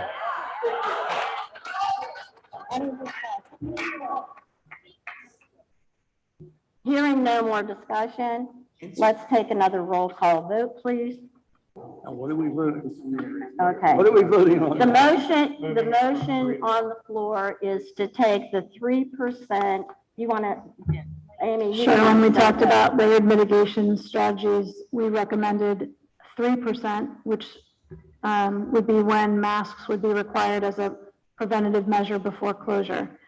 Just to remind the board, the numbers for 3% were the high school with 33 cases, middle school with 25, Durham with 23, and Barron with elementary. Moving that to 1%, doing the math in my head, that would take the high school numbers to 11, the middle school numbers to 8 or 9, Durham elementary numbers to 7 or 8, and Barron elementary numbers to 4.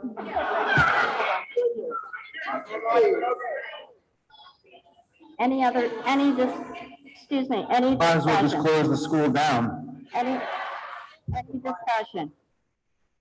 So, Okay, let's go to vote. but if I could, Yes, go right? ahead. Sorry. I'm What this sorry. means is if I have 10, correct me if I'm wrong, Dr. Flannery, for the high school, it would have to be 10 positives concurrently before we go to masks, Within a 14-day a period, 14-day period. the rolling count, Right. according to my calculations, would be 11. Okay, 11. 11 positives among staff and students in 14 days at the high school. That's a rolling, correct? That's a rolling count, so along with the final day. Yeah, just one more thing, the superintendent for the high school, who's a Manhunt Central graduate, is on a national board of other superintendents trying to look at all this. They are going with the 5 and 3% and pass. Now, that doesn't mean we can't change it, but I just. I mean, I understand, and this will be reviewed again in 2 weeks, right? I mean, so that'll be our first peek at what the numbers are looking like. Using the 14-day rolling, and we'll be meeting again in 2 weeks. I think that's reasonable. Because at that meeting, we'd have the opportunity to change the threshold. I think we could just reevaluate it in 2 weeks. Any other discussion about changing from 3 to 1? Hearing none, let's take a vote. Mr. McGeehan? No. Claire? No. Mr. Bushy? No. Mr. Linder? No. Mrs. Williams? No. Mr. Yazway? Yes. Mr. Need? Yes. Dr. Frick? No. Mrs. Ritter? Yes. Passes 6-3. Motion carries.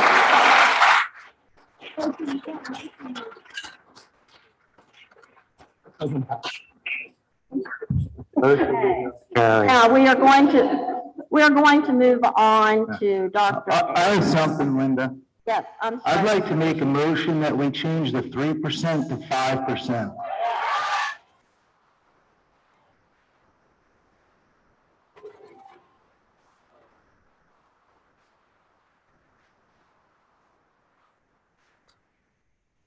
I would second that.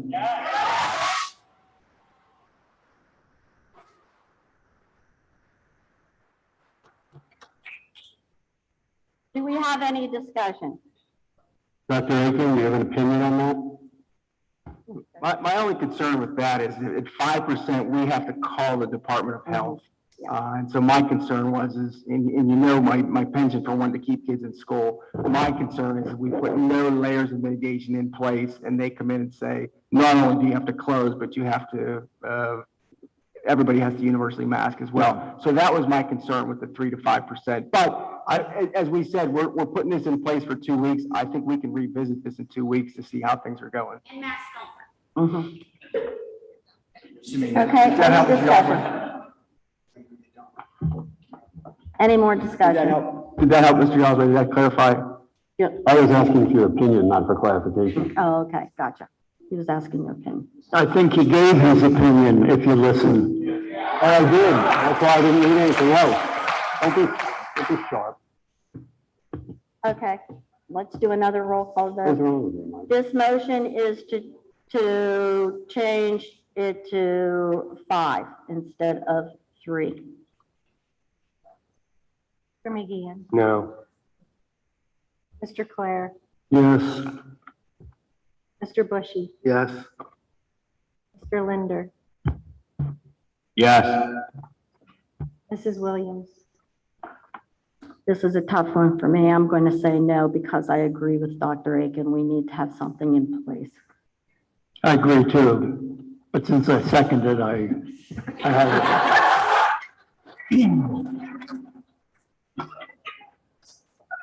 I do soft shoe up on stage too. Mr. Yazway, No. Mr. Need, No. Dr. Frick, No. Mrs. Ritter. No. Motion doesn't pass. Okay, motion doesn't pass.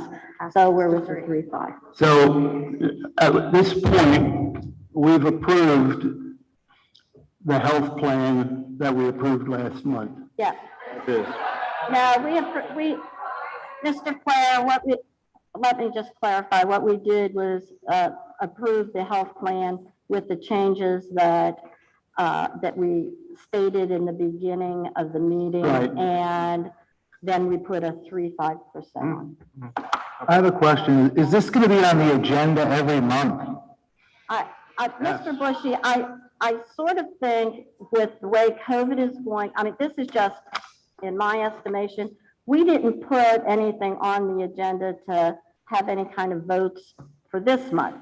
So I think we're going to have updates on a monthly basis. I, as a board member, certainly want to have an update on where we stand in our buildings and what's going on. And maybe from updates, if we see that we need to change something at that time, then we can go ahead and do it. But I don't think we're not going to vote on this every month. At least I certainly hope we are not going to do that.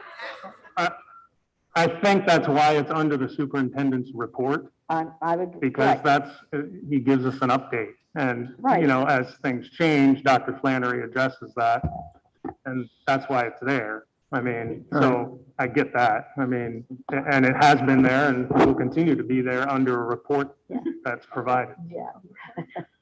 Okay. It's not an agenda item, it's a report item. Correct. Okay. Just real quick for the sake of time, items B, C, A, B, and C, I'll have an update this week in my report. I talked to Tracy and Josh will give an update, and I'll give an update on the Next Step House this week. Okay, we're going to move on now. I would like to put, I'd just like to thank everybody for coming tonight. Thank you. you're all gonna leave now. When we get to this part, you're all going home, okay? Good night, thank you, thank you.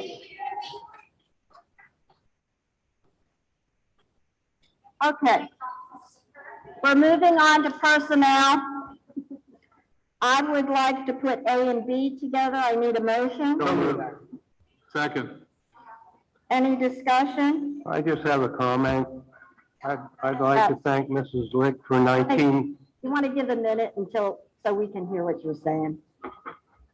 As soon as they leave.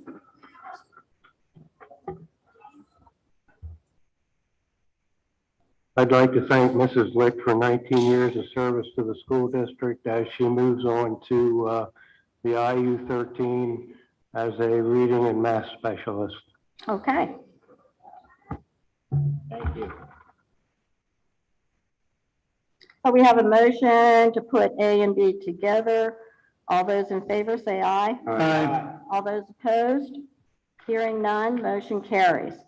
I need a motion. I'd like to put C through E together. So moved. Second. All those in favor say aye. Aye. All those opposed? Hearing none, motion carries. I need a motion for F, new employment. Stephen Fulmer, Anna Simpson, Amy Kopp, and Josh Whitney. If you are still here, God love you. Please stand up. So moved. Second. Second. And oh, there is someone. Thank you. All those in favor, say aye. Aye. All those opposed? Hearing none, motion carries. Okay, I need a motion for new employment for support staff. And we have 9 people there, so I need a second. Second. Okay. Any discussion? All those in favor, say aye. Aye. All those opposed? Hearing none, motion carries. New employment for extracurricular, Robert, is it Eno?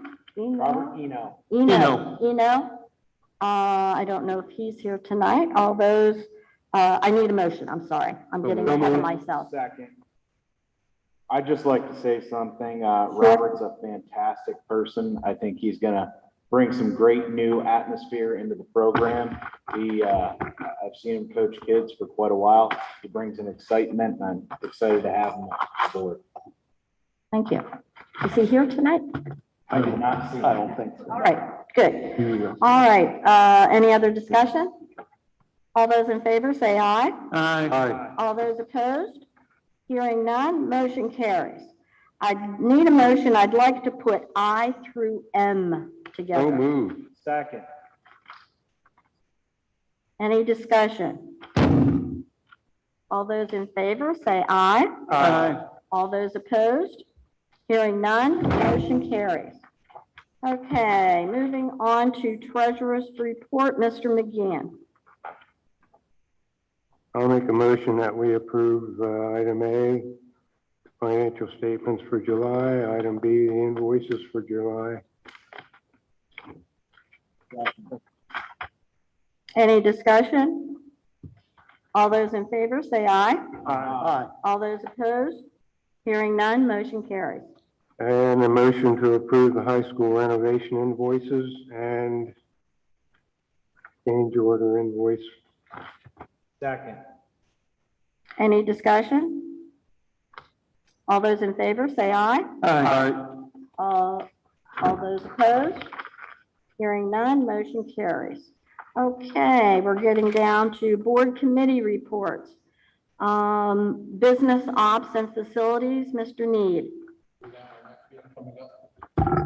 We have our next meeting coming up September 9th over in the district office at 6 o'clock, and we have a decently full agenda, so please come if you're able to. Okay, thank you. Academic committee report, Dr. Frick. Next meeting to be determined, nothing to report at this time. Okay, thank you. Activities committee report, Mr. Claire. Yes, I have several items that went before the activity committee for approval. The approval, and I think everybody got the minutes and also the information. Barron Code, we had to, the changes that were made were basically, it was discovered that tobacco suspension carried a harsher penalty than drugs. So they basically, the only thing wrong in there is there was some different penalties and for between drugs and tobacco. So I would ask that we approve the updated Barron Code. Second. Any discussion? All those in favor, say aye. Aye. All those opposed? Hearing none, motion carries. Then we need an approval for Blue Ridge Communication to televise a total of 3 home football games for the 2021-2022 season and the 22 and 23. So moved. Second. Any discussion? All those in favor say aye. Aye. All those opposed? Opposed, nay. Oh, I'm sorry. A nay.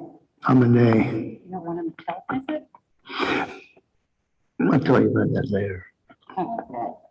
And then we have approval of the out-of-state overnight field trips for 2021, 2022. They are all trips that we have taken in the past, and they are all within the United States. So I ask for approval of the out-of-state and overnight trips. So moved. Second. Any discussion? Mr. Clark, I just have clarification here. Will these depend on? Absolutely. Absolutely. You know, they can all be withdrawn at any time at the, that would be up to the administration. But all we're approving is they meet all the criteria that we would want for overnight and out of state. Okay.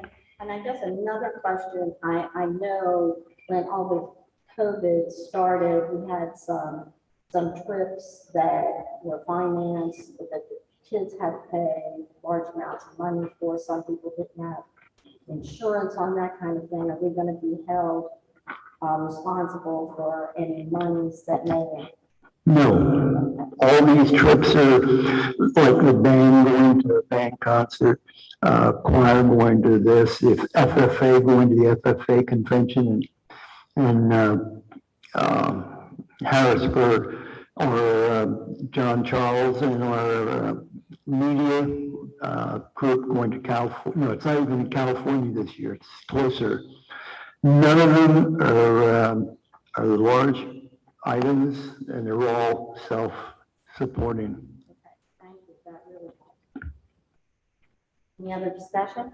All those in favor say aye. Aye. All those opposed? Hearing none, motion carries. And my report. Okay.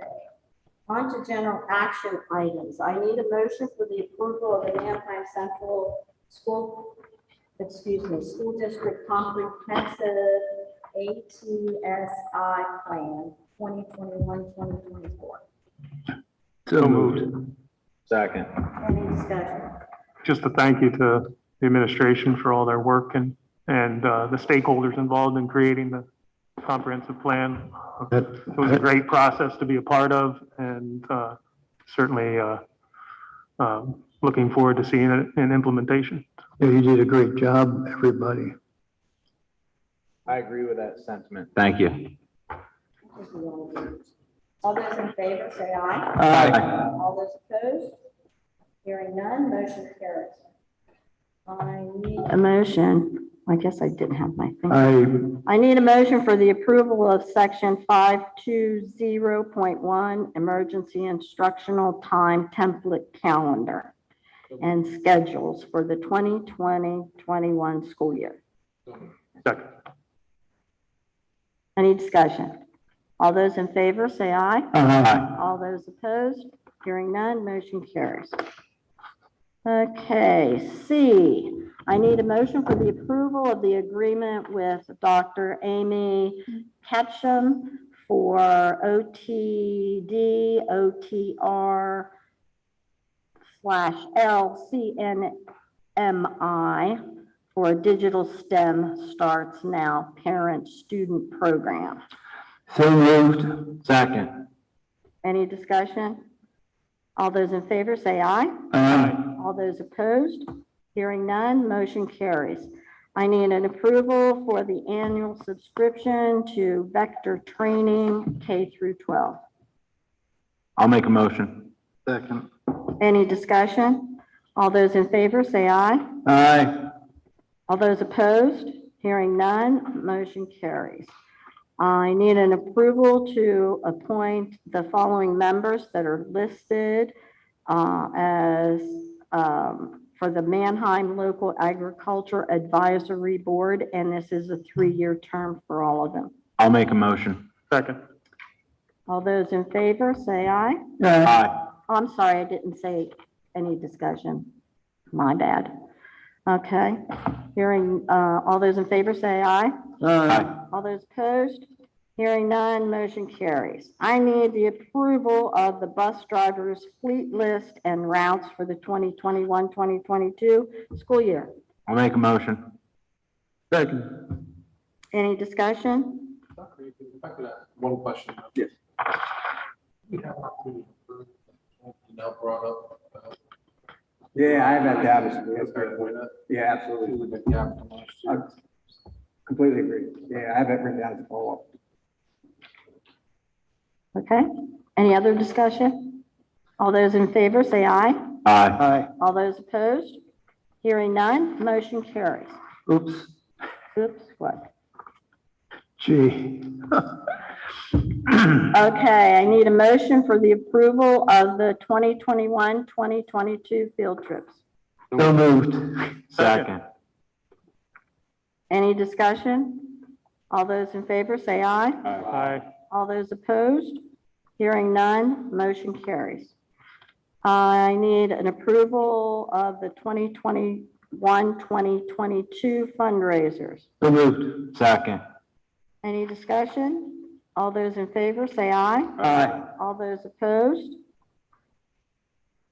Motion carries. I, the approval of district volunteers for the 2021-2022 school year. Second. Any discussion? All those in favor say aye. Aye. All those opposed? Hearing none, motion carries. I need a motion for the second reading and approval of district policies. So moved. Second. Any discussion? All those in favor say aye. Aye. All those opposed? Hearing none, motion carries. Okay, board representative reports. Mrs. Ritter, Lancaster, Lebanon, IU 13. Wouldn't it figure that since it's after midnight, this is the first time I actually. You have something to say? Go right ahead. I just wanted to give them a shout out for the wonderful job they did this summer with the extended school year program. I think that's amazing that they offer that to the kids, and it was a great success. And thank you to all the teachers and the paras that helped provide that service to the kids over the summer. Fantastic. Anything else, Mrs. Ritter? Okay, thank you. Lancaster County CTC, Mr. Bushy. We haven't had a meeting. Okay, Nothing to report. thank you. PSBA Legislative, Mr. Claire. Oh, after tonight, no report. Okay, good. I didn't mean good, but I guess I did. Okay, Lancaster County Academy, Mr. Claire. I had a lot of good news, but not at 12/27. I'll save it for next month. As long as it was happy news, that's good. It was. And don't you have to have an approval for an agreement? Do we have 2 extra slots for 5? Yeah, there's an approval for an agreement down there. I didn't turn the page. 1414.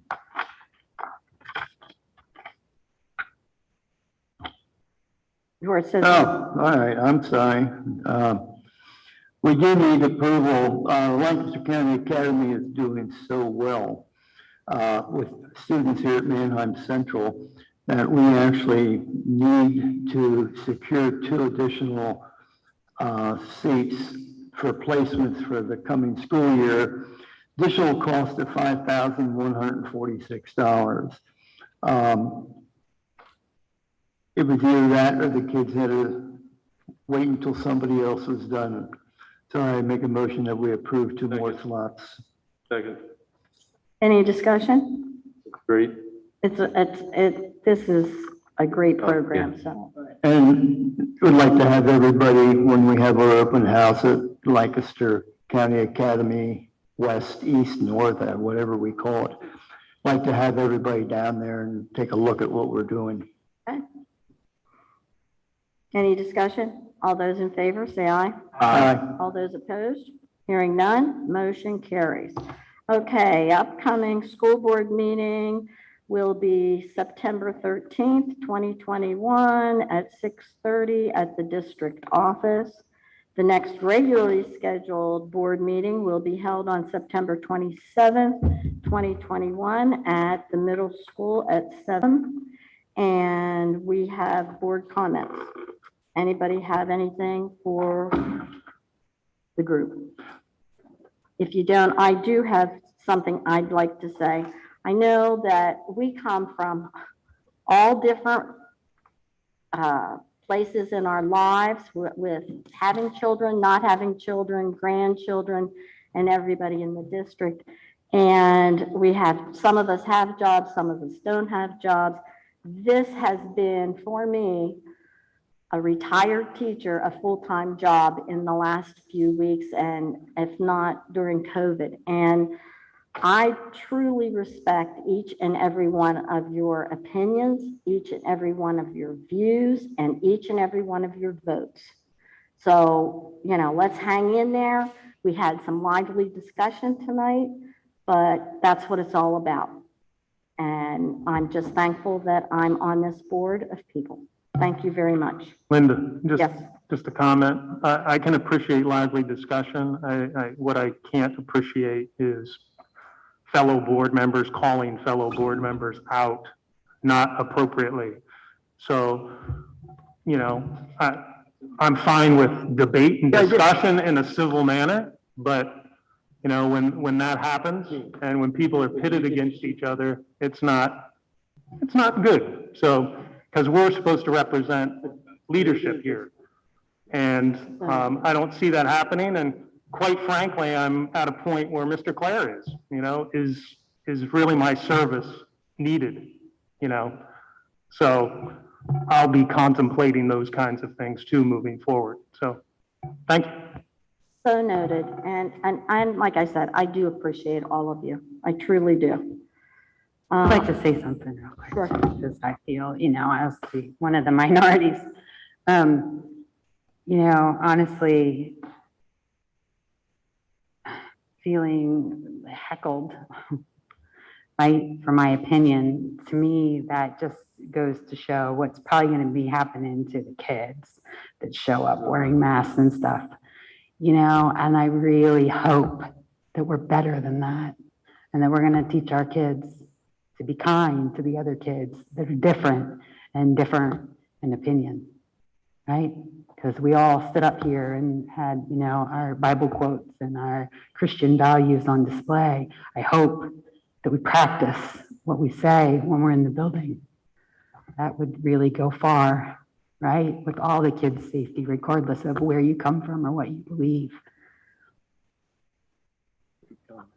Thank you. Here, I agree with that. I think that's something that that administration is going to have a tough time handling this year. And, you know, even maybe in the first 2 weeks, it probably will be a biggie. So, you know, good luck to you guys who are starting school next week, and hopefully everything will go smoothly and we won't have to get into the COVID discussion in 2 weeks again. That's what I'm hoping for. Did you hear about the new, I guess, the new test for that's coming out, that if you get tested, they'll be able to test it for 4 different things, including COVID, whether it be allergies, whether it be just sickness. Oh, okay. And they expect that to turn these numbers around because everybody is putting everything under the category of COVID. So let's hope for that. Okay. Anything else? Motion to I adjourn. need a motion to adjourn. Motion to adjourn. Second. All those in favor, say aye. Aye. All those opposed? We stand adjourned. There's a laboratory update, CDC, Okay. based on current